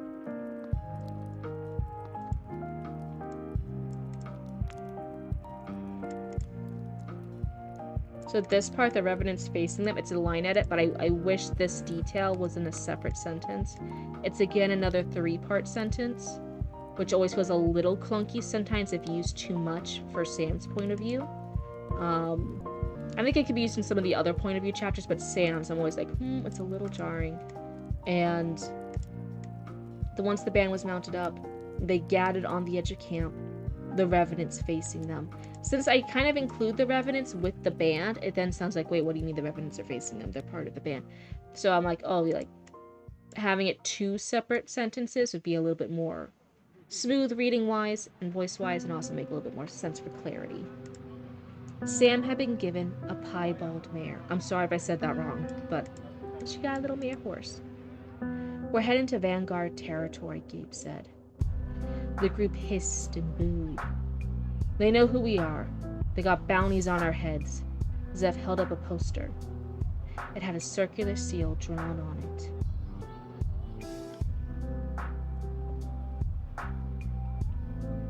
Garlic and Gunpowder, the spicy fanfic, Knight of Ash, which is your sci-fi fantasy, and the sad gamer boy one. Old writing you writes differently than current writer that learned you. Okay. I didn't remember that. I had a little note here, and it's not a critique or anything, it's just a note, because again, like sometimes as it's notes for me as a reader, it's good to look back on stuff. This is stuff a first-time reader will like question or have feedback or feelings on. And I have this, and I wrote this little question mark on the side margins. I'm like, they got bounty postal services in the post-apocalypse.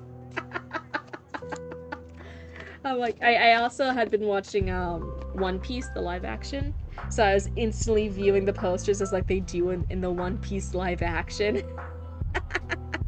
Every time a new character's introduced, it kind of shows their bounty on the thing, and then they like tear up the bounty poster to show themselves. It's really, really cute. It's a fun little scene they do in the show. But I was like, post-apocalyptic world, they can make posters. They can like distribute posters along the highway. Interesting. There's a system in place the Vanguard have to be able to do that. Interesting. They're organized enough and have the resources for it. He flipped it over and read it out. Reward offered for each member of the raiding cult known as the Seraphim. He paused and let the raiders take it in. Some laughed and demanded it be a high bounty, while others sounded more concerned.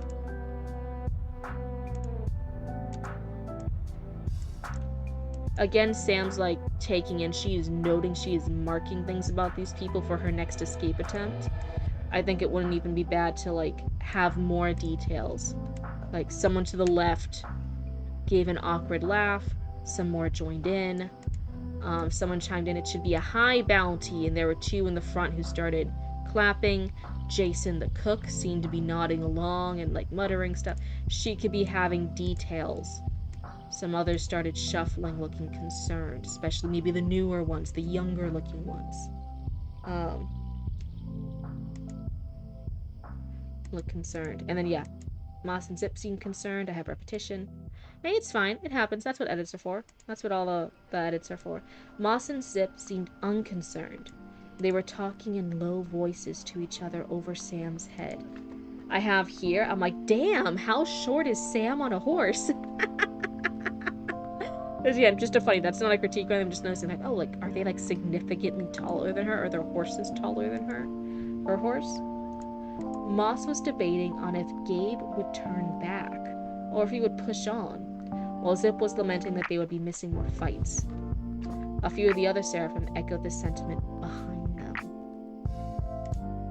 Again, I actually wouldn't think it would be bad if we got some of the dialogue, especially if Moss and Zip had strong character voices. We could be hearing some of that little bickering that they're doing. Sam was busy in her own head, wondering if they ran into the Vanguard, what they would do to her. I think I had slight rephrase for this sentence. Good info, but slight rephrase. She could throw herself out their mercy on the off chance they believed she was a captive. Her hand closed around the head of her mace, an armed, well-fed captive. I think that one I also had like, That one could be like maybe a separate sentence, or it could be a little bit more clear. Something like that, because it's in reference to this. They might believe she is a captive. It then breaks it up with this train of thought, which is an action. She's grabbing her mace. And then it excuse me. It continues this, which is, oh, she's an armed, well-fed captive. They're not going to believe that. They're going to think she's part of it. The group. But sometimes when you have these trains of thoughts, they get split up by something else, and that's the little confusing bit. Oh, thank you for the hydrate or ditrate. That's sweet.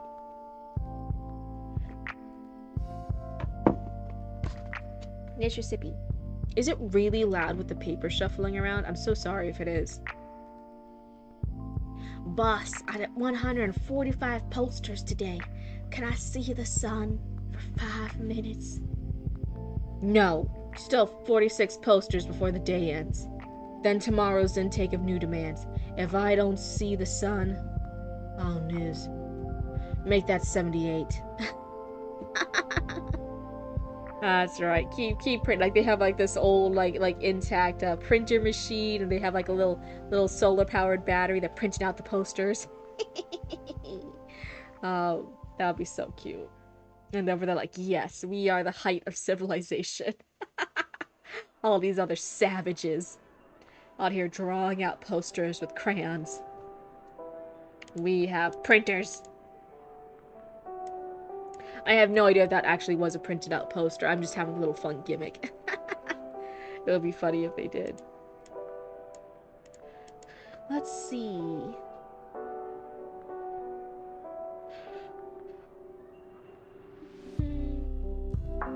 Oh, and then I also had, if it was kept in this format, I think this one should be a semicolon instead of a comma. If you kept it this format. But I think I like the idea better of slightly rephrasing it.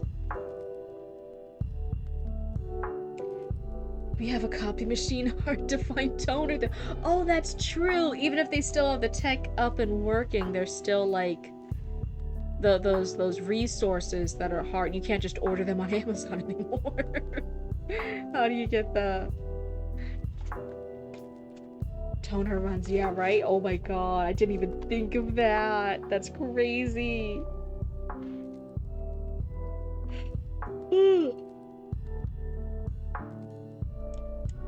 So she would be an armed, well-fed captive. She rubbed her cheek. Gabe had struck her twice, but she doubted there was even a mark. She never bruised easily. And it's so funny. So I'm like, oh, this semicolon I almost feel should be like a little hyphen, little dash, type thing. But again, that's a copy edit, and is Cryptid a copy editor? No. Does Cryptid 100% know what she's talking about? No. And is that too nitpicky of an attitude? Like, focus on the developmental edits first. But I'm just, like, saying, like, oh, there's, like, little things. Little slight, things. Gabe had struck her twice, but she doubted there was even a mark. She never bruised easily. Her eyes settled on the revenants as they lined up. Elias gave her a quick grin and a wink before turning his attention to Zeph. What if he has no intention of letting me go? She tried to banish the thought. There should be a space here. Lure her in and keep her for himself. That one seems... No, okay, that's still my written version too. This seems almost like there was like an edit, like a sentence was moved or deleted, and it's just a little wonky here. Like maybe there was another sentence here. This one feels a little out of place. Sam shook her head and looked down at her horse. There was no helping it right now. She was going to have to trust him, or at least pretend to. So here, I marked the her horse as confusing with old boy. Switch it to just clarify which horse she's looking at. She's looking at her new horse. She's looking at the piebald mare. Switch, she's holding the reins for the piebald mare. Just some clarity just to not get old boy and this new horse that she's currently riding on confused. I just want that clarity in the writing. She was going to have to trust him, or at least pretend to. Zeph cleared his throat, and the band quieted down. 500 rounds for each of their leaders, Gabe, Zeph, and Elias. This one I think should be a semicolon, because it's like a little semicolon before the list of the names Gabe, Zeph, and Elias. Dead or alive. 50 for each raider, dead or alive. The mare will be named Itchy. There's theme with the horses' names. Old boy and Itchy? Anyone? Do I get another hint? Do I get like a fandom or a reference theme? Is it from an anime? Is it from a movie? Is it from a cartoon? Is it from a band? Is it from a song? I need another hint. Zeph read out. Several whistles radiated through the band. They had a worth. Sam could feed a family for a week. Oh, they're Japanese and Korean horror movies. Oh. Old Boy and Itchy the Killer. I did not pick up on that, but I'm also, again, not the biggest horror consumer because I'm such a scaredy cat. I'm an Addams Family level of spooky goth, where like I watch a lot of spooky media if it's not actually that scary. Nissan. Let's see. I had here very nitpicky thing. You've been talking about a word choice to convey character, what a character would logistically be thinking of. I said for clarity, she could feed a family for a week on just a raider, because it's technically mentioned two different prices: 500 for the leaders, 50 for a raider. And is she talking about just one raider, all of the raiders? Because it's several whistles radiated from the band. They had a worth. Sam could feed a family for a week. Is it off the whole group or just one? So there's a clarity one for this. But then also, I said, what's my note here? I think Sam is more self-focused than family-focused at this point in her life. Unless there's something I find out later about her character. She doesn't have a family she's worried about. She mentions her mother, but I'm not sure if her mother's even still around at this point. Unclear at this point in the story. So I'm like, rather than Sam thinking like, oh, I could feed a family for a week, she might be thinking as a solo person like, oh, she could feed herself and old boy for a month. That's enough to get full supply. She could travel all the way from here to there. When you have that framework of a single person who has been a solo traveling raider female, a lot of this kind of stuff will be in that respect of, oh yeah, she's thinking in those terms. Ichi is 1, Ni is 2, San is 3. Oh. Hey, a lot of gods just prefer the cure.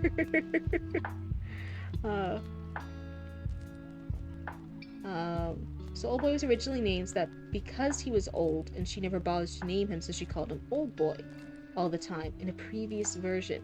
But you, as a little internal reference, you're naming them like, oh hey, they're also, it's all Japanese and Korean horror movies. I like that. I like that it still works for the character too. It feels in her voice. For her to have just named him like, oh yeah, he's Old Boy.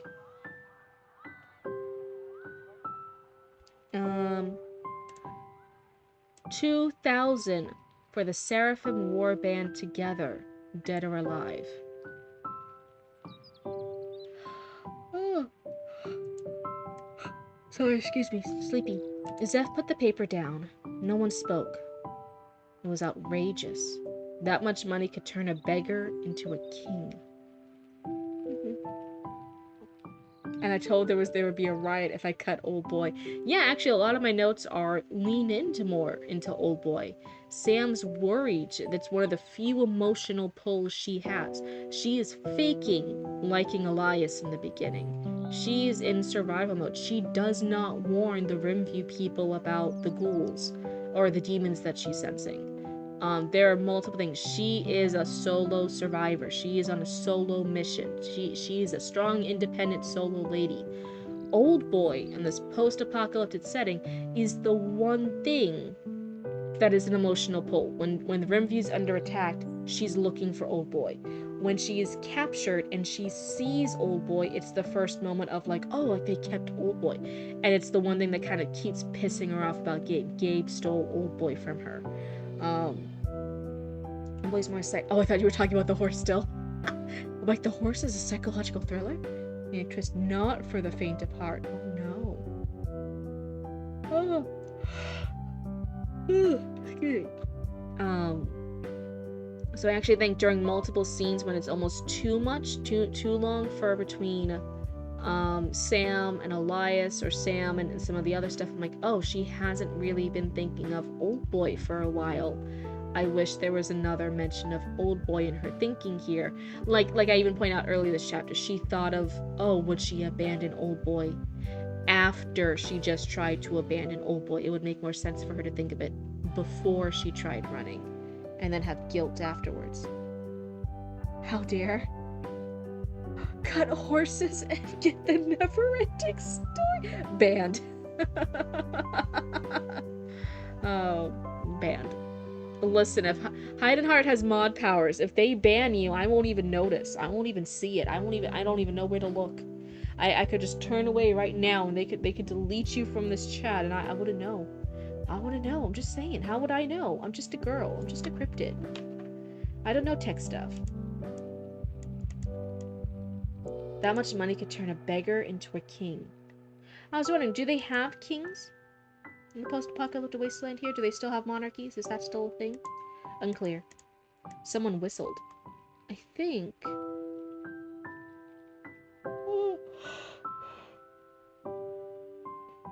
Another cleared her throat. Every farmer, guard, scout, and rover would be on the hunt for them.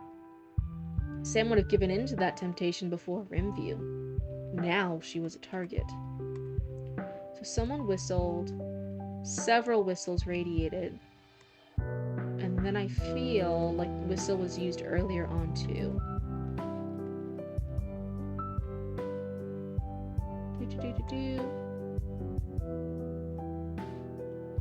Some laughed. We kissed and booed. Maybe it was only twice. Yeah, I'm misremembering and thinking it was 3 times. Double check. I don't know if it was 2 or 3 times here. I just feel like whistles and whistled was used like maybe a little too close together.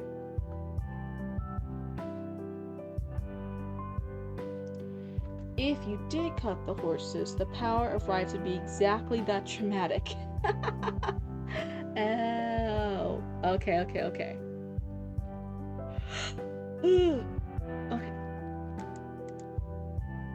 Now she was a target. We can't go back, Gabe said. Even with the wagons, there is a chance they tracked us here. Any settlement that sees us can ring the alarm. We keep west and head for Eden.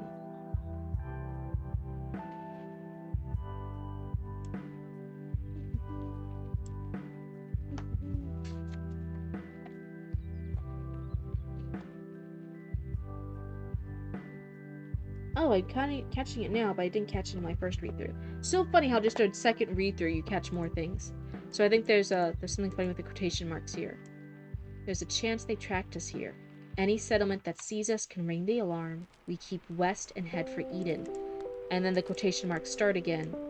Hopefully the offer won't tempt anyone we can't handle. His eyes fell on Sam. Yeah, you fucked with the quotation marks. Damn, that's pretty mature. That's 18 plus height and heart. You can't just be fucking grammatical stuff like that. Right on the page in front of us? God damn. That's kinky. If she escaped, she could be the ruin of all of them. If she could slip past the guards and make it to a farm or a town. Her stomach twisted. She wondered, not for the first time, if he could read her mind.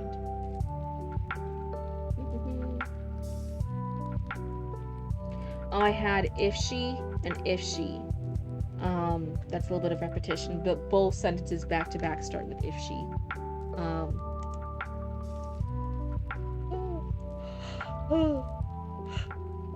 Excuse me. I am wondering, it could be mentioned later, I'm wondering what this alarm system is. Is it just mentioning that if she makes it to a place, they could spread the word on where the Seraphim are? Or is there actually something to alert, to call the vanguard over with in some of these establishments? Ooh, yeah, punctuation. Okay, yeah, they're just gonna spread the word. Even then, if it's just a small town or a farm, I wouldn't be too worried about it, because we know how OP, we know how overpowered these fucking psychos are. If you could read her mind. Do you really want to leave? Sam's hands tightened on the reins. The thought had no business being there. Of course I want to leave. I actually, in my notes, I actually took out this whole paragraph.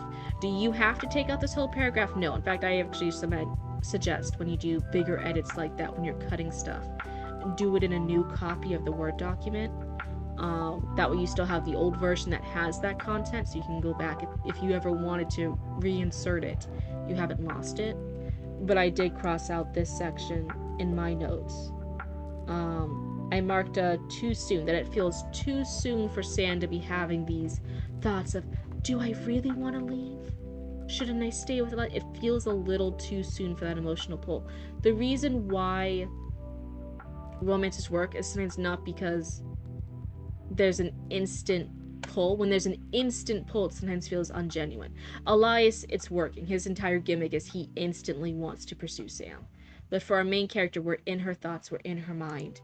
It feels like it hasn't earned her thinking that. So I think her having that, there should be a plot moment, pivotal plot moment, where she starts feeling like, oh, okay, maybe I don't want to hurt Elias. He is kind of nice. It's not too bad. And then later on, okay, if circumstances were better, Elias would actually be pretty cool to me and not fake all this stuff with.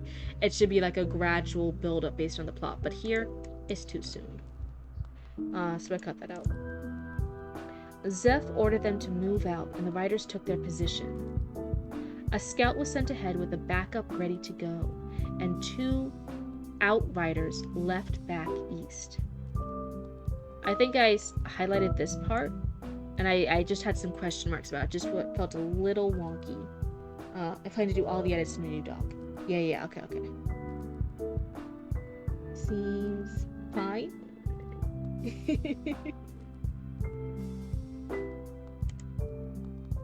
The band filed south toward the river.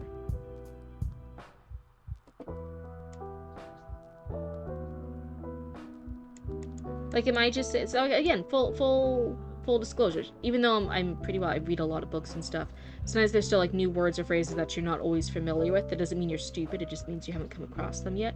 Is outriders? Oh, I think the actual part I was confused by was the left back east. Maybe it's the 2 different things, and that there was something about this that just felt a little wonky that I wish had better clarity for it. So 1 scout was sent ahead with a backup, so like ahead and back are like little funny words to have close together, but I get like sent ahead with a backup ready to go. And then 2 outriders left back east. And the band filed south toward the river. I think at this point I'm also getting like a little confused. I'm like, where is everyone going and why? I'm getting a lot of like cardinal directions, but I don't actually logistically know. Like, is heading back east towards Rimview? Is heading, I'm guessing south is toward Eden. And in which case, if someone's going ahead, shouldn't that be closer to them going to the river? Like, there's a lot of directions here, there's a lot of planning here, and it's a little back to back, and I'm like, ooh, wait, take a pause here, clarify. Is to the river, where they will turn west. Okay, so then east was where Rimview was. Left back east is opposite of right front west. Oh. Right alongside the band. Maybe there could be people following them. I can be more clear. Ah, okay.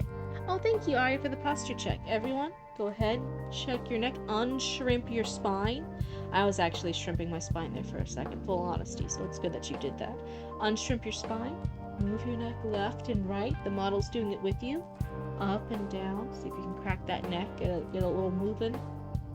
Unshrimp thyself. Yeah, I fully admit, full disclosure, I was shrimping a little bit there. That's so you can kind of tell I'm tired. But yeah, I don't just want the cardinal directions, because sometimes readers might not always be able to keep track of what was in what direction, without like having to like stop and like think about it and like look back at info, like, oh, maybe Rimview is east, Eden might now be south, and you're saying they're going south to head west, like all the different logistics. So even having Sam mention some, like explain some of it a little bit in the prose here, like what the Outriders was, what band filed south toward the river, and maybe her mental map, when she's like thinking like, oh, they're filing south for the winter, they were probably gonna cut across later to head toward Eden. Plan was to follow it to the valley, but see, I'm like, the valley, try to avoid the road as much as possible. I'm like, there's so many landmarks and stuff here that I'm just getting like a list of, and I'm like, oh, they're not being properly, so there's a lot of stuff here I'm keeping track of in my blooba brain. Yeah, even 2 scouts forward and 2 more back the way they came. Yeah. Even to simplify it a little bit, but the cardinal directions were a little confusing. Like, what does that mean? Where are they going? Maybe that's also me, though. Full disclosure, that could just be my brain. Maybe it's something weird with how my brain works. Toward the river. Let's see. Why did I circle toward the river? God damn it, past me, why didn't you explain? You circled something and you didn't say why. I have some repetition. Oh, that's why. Toward the river. It's repetition. There we go. You can literally follow their trail on a map. Yeah, if you have a map, but the readers don't, it makes it a little different. Oh no. The warband made a line across the fields they cut through, heading south toward the river. Oh yeah, even south toward the river. It's not just toward the river, it's south toward the river is repeated. Oh. Zip and Moss next to her. Market and Luke rode near the front behind Gabe. If they had mentioned Elias's late-night visit, he hadn't said anything. He didn't even look at her beside the glance earlier. I said this one rephrase. Because saying he didn't look at her, besides for when he looked at her, it's a little wonky. So I'm like, me personally, I don't like a lot of sentences like that where it's like, oh, he never visited, except for the time he did visit. Stuff like that. I'm like, it's a little clunky on a sentence format level. That maybe just sets off my tism brain a little bit, where I'm like, actually. So he didn't even look at her, beside the glance earlier. I would just be like, after the glance from earlier, he seemed to be purposefully avoiding looking at her, purposely avoiding her gaze, something like that. Like some rephrase here. Oh, and then it's so funny seeing where the page split is here on the Google Doc versus where it is on the print. It's actually different places. This is good, she reminded herself. He's focused on something else. I won't have to hear about it. Oh, hello, hello. Oh my goodness, it's Black Dragon Tavern. Hello, y'all. Well, it's good to see you. It's been a hot minute. How are you guys doing? Zoe, don't worry. They're cryptid friends. We know Black Dragon Tavern. Hello. Were you guys doing anything fun? What was happening in the tavern tonight? We do welcome readers. Let's see. Oh, I thought I saw some of them in chat. Oh well. But hello, for anyone new joining us here, this is a critique stream. So right now we're reading a chapter from Heidenheart, and this is being a little bit more of a thorough critique. I'm trying to point out more and more little things that I can just to help juice this up to the best that it can be for their next stage, which is querying agents. They're going to be in the querying trenches. They're going to be pursuing traditional publishing first. So every little bit that we can do to help to make this shine to the best of its ability before an agent and a true editor gets their hands on it, the better. Suddenly insanely nervous. Oh no. Good evening. Hello. Tonight was great. You're reading through Aragon. Oh my god. I remember reading that as a younger cryptid. I was on a kick for years of dragons. I loved anything with dragons in it. So Aragon has a special place in my heart. That's so fun. You guys are getting close to the end. How is everyone liking it? Is there anyone in stream it's their first time hearing Aragon? Because oh my goodness, I didn't even think it's been a while since it came out. So there's a whole generation that never grew up with it. Are we supposed to be reading? Oh, what do you mean? Yeah, but yes, I'm reading this. I'm giving some critiques and feedback. You guys in the chat can also ask questions, give critiques and feedback. The only rule is you just gotta be nice about it. All right. I'll focus. But you know, if you want to be nice to anyone new joining your chat, you gotta give a little hi. You gotta give a little welcome. I hope you guys are all comfy and cozy. Is there any particular favorite parts of Aragon you guys are on? Because oh my goodness, it's been a hot minute. This is good, she reminded herself. He's focused on something else. I won't have to hear about it. So here, I even have, if her main focus is on escaping, on making another escape attempt, I'm like, ooh, this is good. He's focused on something else. Right now, it's in reference to like, hey, she got her hand kissed by Elias earlier. That might not be her focus. Her focus might be on like, oh, he's distracted. Maybe I can plan another escape in the future. What time is it for you? It is almost 1:30 a.m. local cryptid time. I'm a Central Florida cryptid, so it's a little early for me. Yeah, about 1:30 a.m. It's 1:25 a.m. technically. We are at the part where we learn of Murthag's identity, and when they reach the Varden, very tense. Yes, oh my goodness, it's all like coming back to me a little bit. It's crazy. You know what? I think because it was like a really neat. I think some people tried to recreate that beginning of the book. I know I'm going back in the timeline a bit here. One of the intro scenes of the book is actually your main character in the woods hunting a deer. He's hunting the group of deer, and then the main plot stuff, I think it's the dragon egg stuff, dragon egg appearing, is what scares the deer off, and he has to go back and he's trying to sell stuff. That kind of intro, so many writers have tried to replicate, with the main character out and about hunting animals, and then the plot yoinks some and does something inconvenient. I feel like it's kind of, I don't know if there's a name for that trope, but it feels like an intro that many people have tried to replicate. I feel like it's been attempted, not necessarily to be copied, but sometimes copied, sometimes referenced, and not always to effect. When Aragon came out, I remember really liking that intro, and now when I read a similar intro, I'm like, it doesn't seem as unique anymore. Even A Court of Ash and Thrones replicated it. Huh, I didn't know that one. I haven't read that one, so I didn't realize that how many books were replicating it. That one's newer, right? Sorry, that's my little sippy. Okay. Taking the back roads took them past farms that turned wild. Oh, I think here I said that had turned wild. I wanted a had here. Little insert word. That's a court of thorns and roses, right? I think that's what Akotar stands for. Just call it Lost in the Woods Finding the Plot.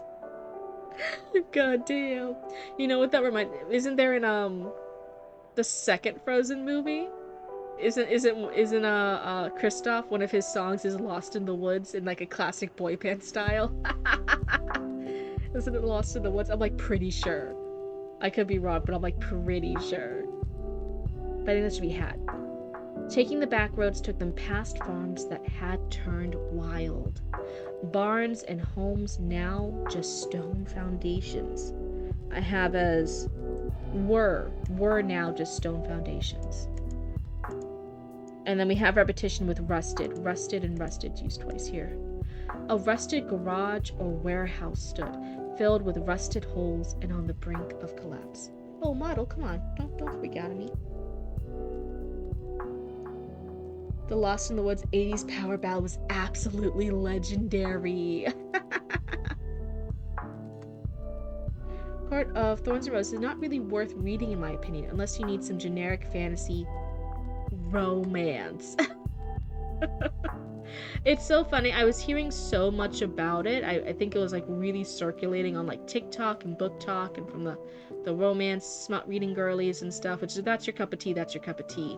And then I think it like escaped containment. It breached the confines of that niche. And then outside of that niche of like that very particular subject of people, everyone else I hear talk about, it's just like, oh, it's horrible, it's terrible, this is trash, why did I bother buying this? So I feel like it has a very particular audience, and if you're not that audience, you're not gonna like it. That's kind of the vibe I've picked up from it, but again, I haven't read that series. You used to be able to sing it in Icelandic? That's I realized I read one recently like that. Oopsie, right? Was it also a spicy book? Oh no. But yeah, Rusted used twice.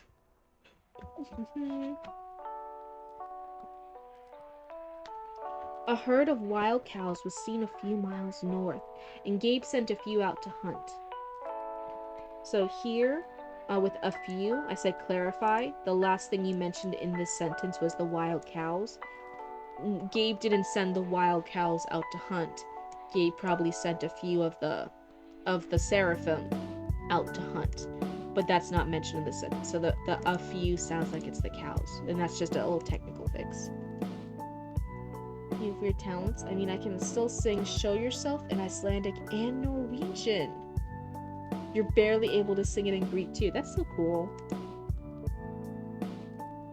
Sam had heard they were bigger once. Not the lean, brindle-coated, and aggressive bovines, but docile and fat. Not the lean, aggressive bovines.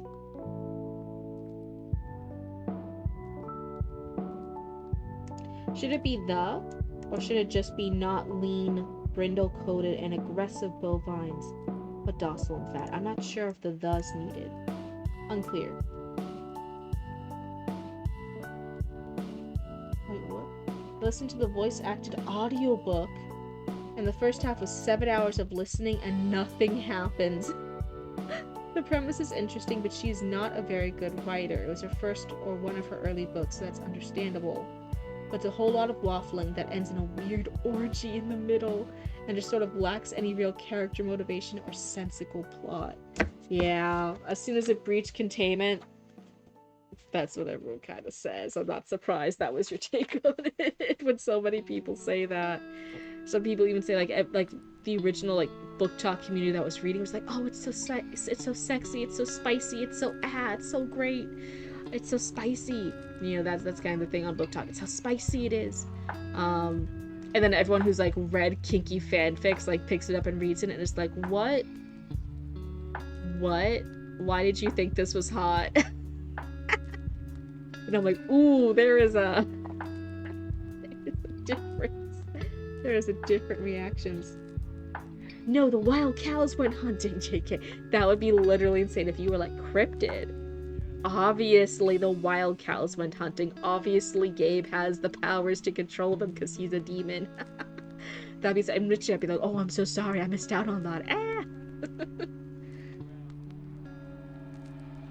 I was in full right mode and then heard orgy. What is happening? They're saying, they're giving a critique in the chat on A Court of Thorns and Roses. I was like, this vanilla trash is so scandalous. Oh, so you read it, Hide and Heart. Okay, I haven't read it yet. Again, I've been hearing things on the grapevine. I've been hearing things from different raccoons on the internet. A lot of folks say her writing gets better in like the 6th book. Oh wait, that's a long time to wait for the writing to get better. I don't have enough patience to sit through that many books, even audiobooks, to get to the first good book.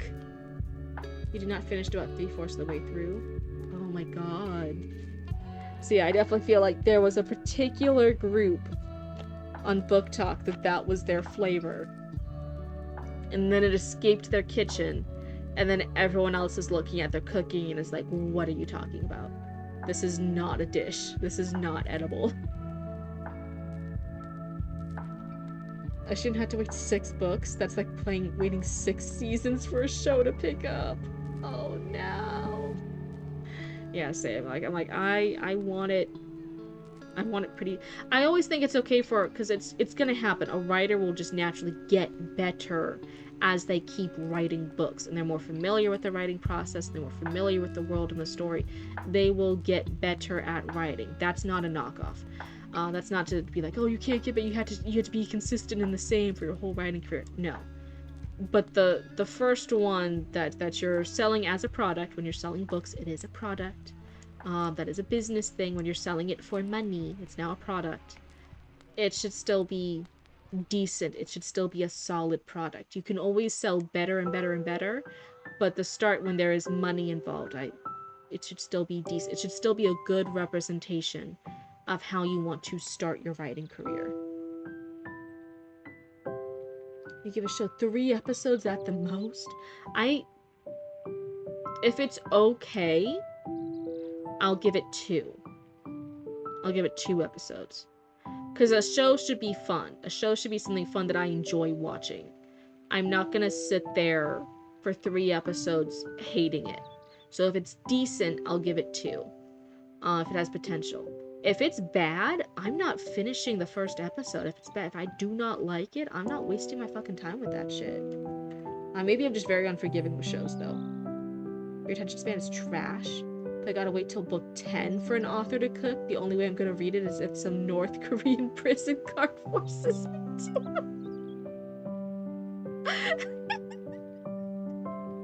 Oh no. I didn't even think it psychologically, but people right now are very averse to being lost. It's a timepiece. To have that as a plot device. Well, I'm confused, creative one. I wrote the word orgy maybe 4 to 6 times in book 2. In case you want to know, Orpheus' tragedy only happened in my story because Orpheus got the orgy invite meant for King Apollo. That's how I met Eurydice? I forget how to say your name. It's like that lady that boils chicken on TikTok and makes her husband eat and praise it, and then the husband made a video eating Taco Bell in his car saying, I just want one meal.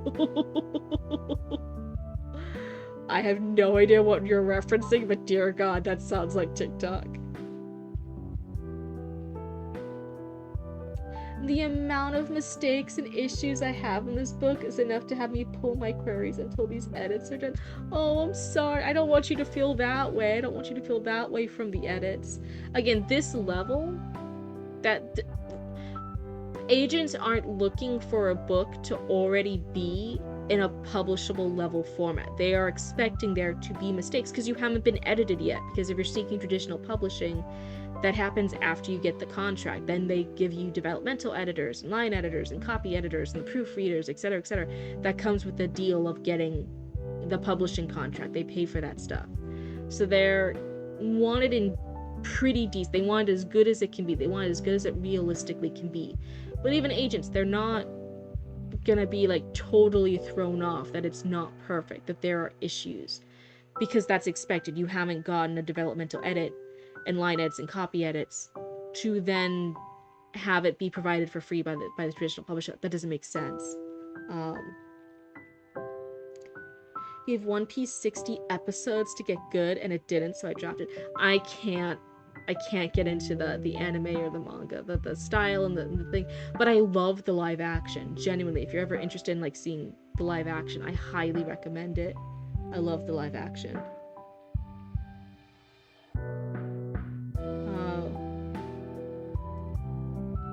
The Rings of Power because of my love for Tolkien, but the writing is so abysmal and pacing is insane. Oh no. Well, it is great. I love the characters in the story. The anime is a slog. Isn't it because they took each chapter of the manga? And chapters in mangas are fast. You can go through them pretty fast, though. It does not take you long to read a manga. They took each chapter of a manga and made it an episode. Made it a full episode. So the pacing is horrible. It's a bop. Back to your Appa moment. Oh, thank you for the lurk. What? People don't want the characters to wander and be thought-provoking in silence. Okay. Yep. Where was I? So yes, I had that as a clarify. She's seen pictures in old books, but it was hard to believe that they were once the same animal. Jason was ecstatic when they brought in a small bull.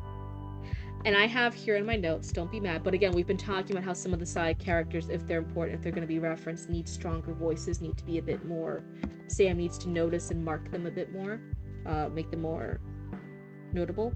I have here, I circled the name Jason. And in my reader's notes, this is my notes as a first-time reader, what am I noticing, what am I thinking about stuff? I wrote here in the side margins, I low-key forgot who Jason was for a second, LOL. I think I was halfway through going back and like searching, like, was Jason ever mentioned? No, he can't be. This is the first time I've ever seen it. Da, da, da, da. And then I was like, wait, it's the cook. And then from here on, the only reason I ever remember Jason is the cook is because I ask myself, if I read a name and I don't remember who that man is, I'm like, oh, it's the cook. So now every time I see Jason, I'm like, who is that? Oh, I'm wondering who it is. It's the cook. He's so, like, I keep forgetting he's going to be plot relevant, so I kind of wish earlier on he had some more, reference these main characters more. I think, like Zip and Moss at this stage are like pretty okay. You forgot their intros. Their intros have been cut, so we said, oh, you had to reintroduce them the first time. But otherwise, every time they're on screen, I'm like, oh yeah, I remember who these two are. They're not too bad. But Jason, I'm like, oh wait, who? And he's the cook. So I wish he had little things like this. He was ecstatic when they brought in a small bowl. He is mentioned sometimes, but it's still at a stage where the reader, as I think he's an unimportant background character, I didn't realize he was someone important enough that I would have to remember, especially by name. So if he is, I wish he had been dwelled on or described a bit more throughout it, like in that fire scene and in the campfire scene, and some other little bits that Jason, as she's noticing the crew, because I also said, like, oh, I wish Sam observed the crew, the band more. It would be a good thing for her to occasionally remark on Jason and some of the other people that she's seeing and noticing and what they're like, because she's planning her escape. She's planning to leave these fuckers behind. And say no Raccoon 6 news tonight. I'm gonna say no, and I think I was saying that from the beginning, like, no, I think I'm pretty tired. I think so I'm gonna say no Raccoon Channel 6 news tonight. But we also did it last stream. There was a little paragraph intro, and we did the new start of season 2 of Raccoon season Channel 6 news. So we had done it last stream, and I kind of said, like, oh, I'm not sure if I want it every single stream because I don't want you guys to burn out. It might be like every other stream or so. We do Raccoon Channel 6 News. That way you guys don't feel pressured to make content for every stream. Because I stream a lot. I stream every other day. I don't want you guys to feel that same time crunch. Oh, hi, Maj. It's good to see you. Hello, hello. Good noon? Is it noon where you are? It's almost 2 a.m. local cryptid time. That's crazy. One Piece has been serialized weekly for almost 20 years. That's insane to realize. It took its first ever anime and manga break a few months ago. Technically, season 1 is over 1,000 episodes because there are no production breaks in the production. That is insanity. That's insane. That's crazy. You just woke up? Good morning.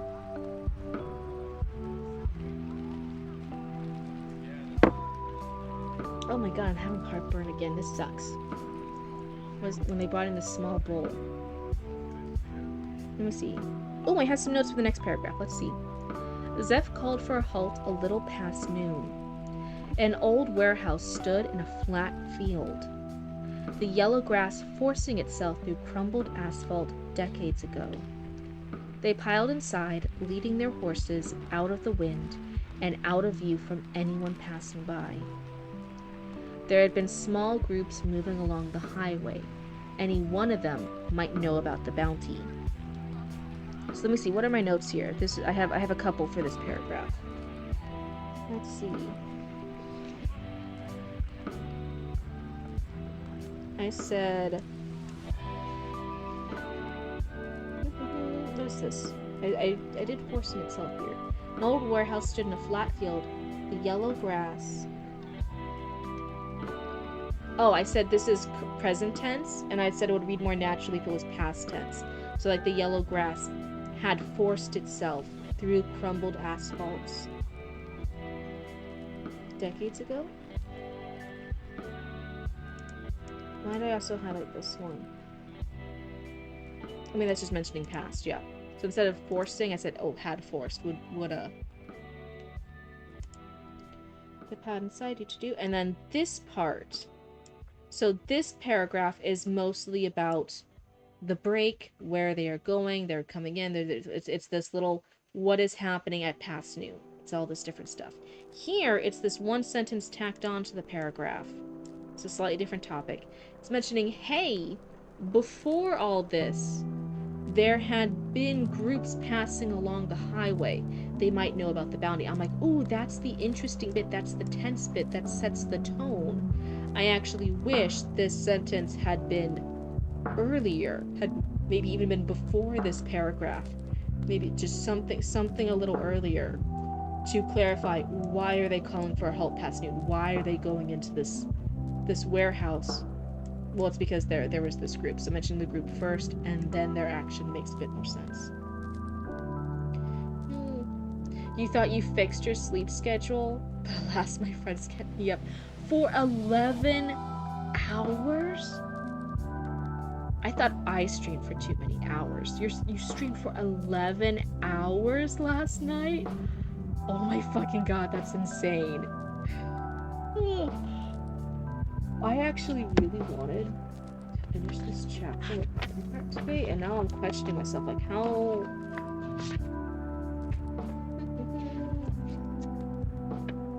much longer is this chapter? They're not super long chapters, it's just we're going through it slowly, because I'm pointing out everything that I can. So I'm wondering if this little scene here... Oh, this is a longer chapter, though. 16 pages. And we're a little over halfway. Should we call it... Is this a good place to do a little pause? This is a longer one, though. Look, when the winds kept happening and we rode the high and flew too close to the side. Oh my goodness. And then there's an instant crash after a few hours, huh? Where you're like, man, why do we keep losing? Why do I keep falling asleep mid-game? Oh. Why am I like shooting the other characters like 5 seconds after they've already left the area? And you're that tired. It's crazy. Small news note with the business updates and stuff. We finished doing all of the derpy clothes for K-pop Demon Hunter fans. We have Zoe wears a yellow hoodie with Derpy's face on it at the end of the movie of K-pop Demon Hunters, and we have those hoodies. We have a lot of the merch, and we make the derpy patches, and we put it on it so it's like a. It says hi, Un-American Cheeseburger. It's good to see you. But yeah, you're right, Hunter. I did not realize. I'm like, oh, normally they're all like kind of roughly around the same length. They're pretty quick chapters. And then I'm like, damn, why is this one feeling longer? It's because it physically is. So I think this is actually a good place to pause, because I'm just getting sleepier and sleepier, and I don't want to give you sleepy advice. That's not fair to you, especially if you're staying up listening to me yap. I want the time to be worth it for you. I don't want to be giving you crappy advice just because I'm feeling sleepy. I know this is a little bit earlier bedtime for me, but again, everything for WoW kind of throws it off. Everything with WoW is scary. But yes, World Oddities Expo is this weekend in Jacksonville, here in Florida.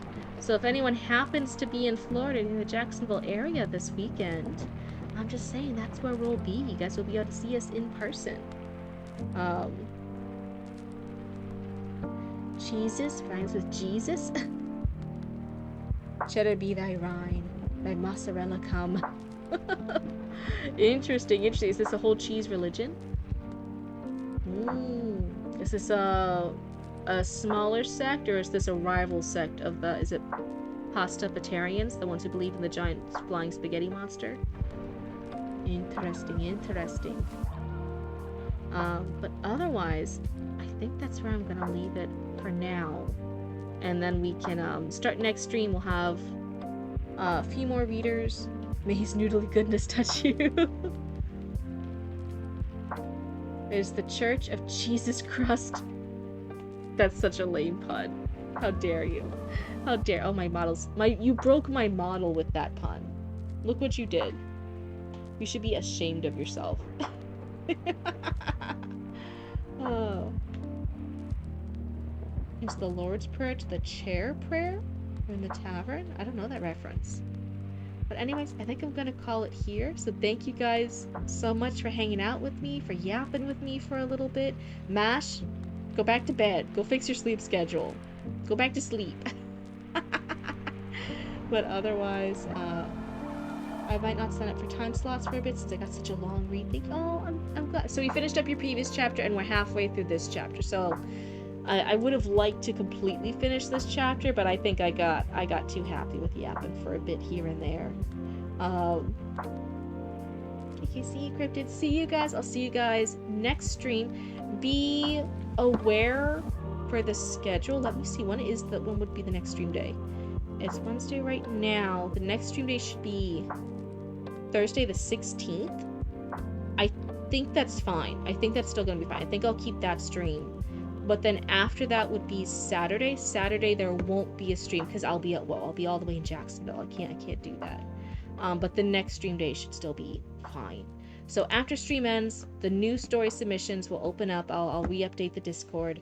So if anyone would like to claim a time slot who's in the queue pool, that's totally fine. All right. But for now, I will see you guys later. I hope you guys are comfy and cozy, and you guys have a good night.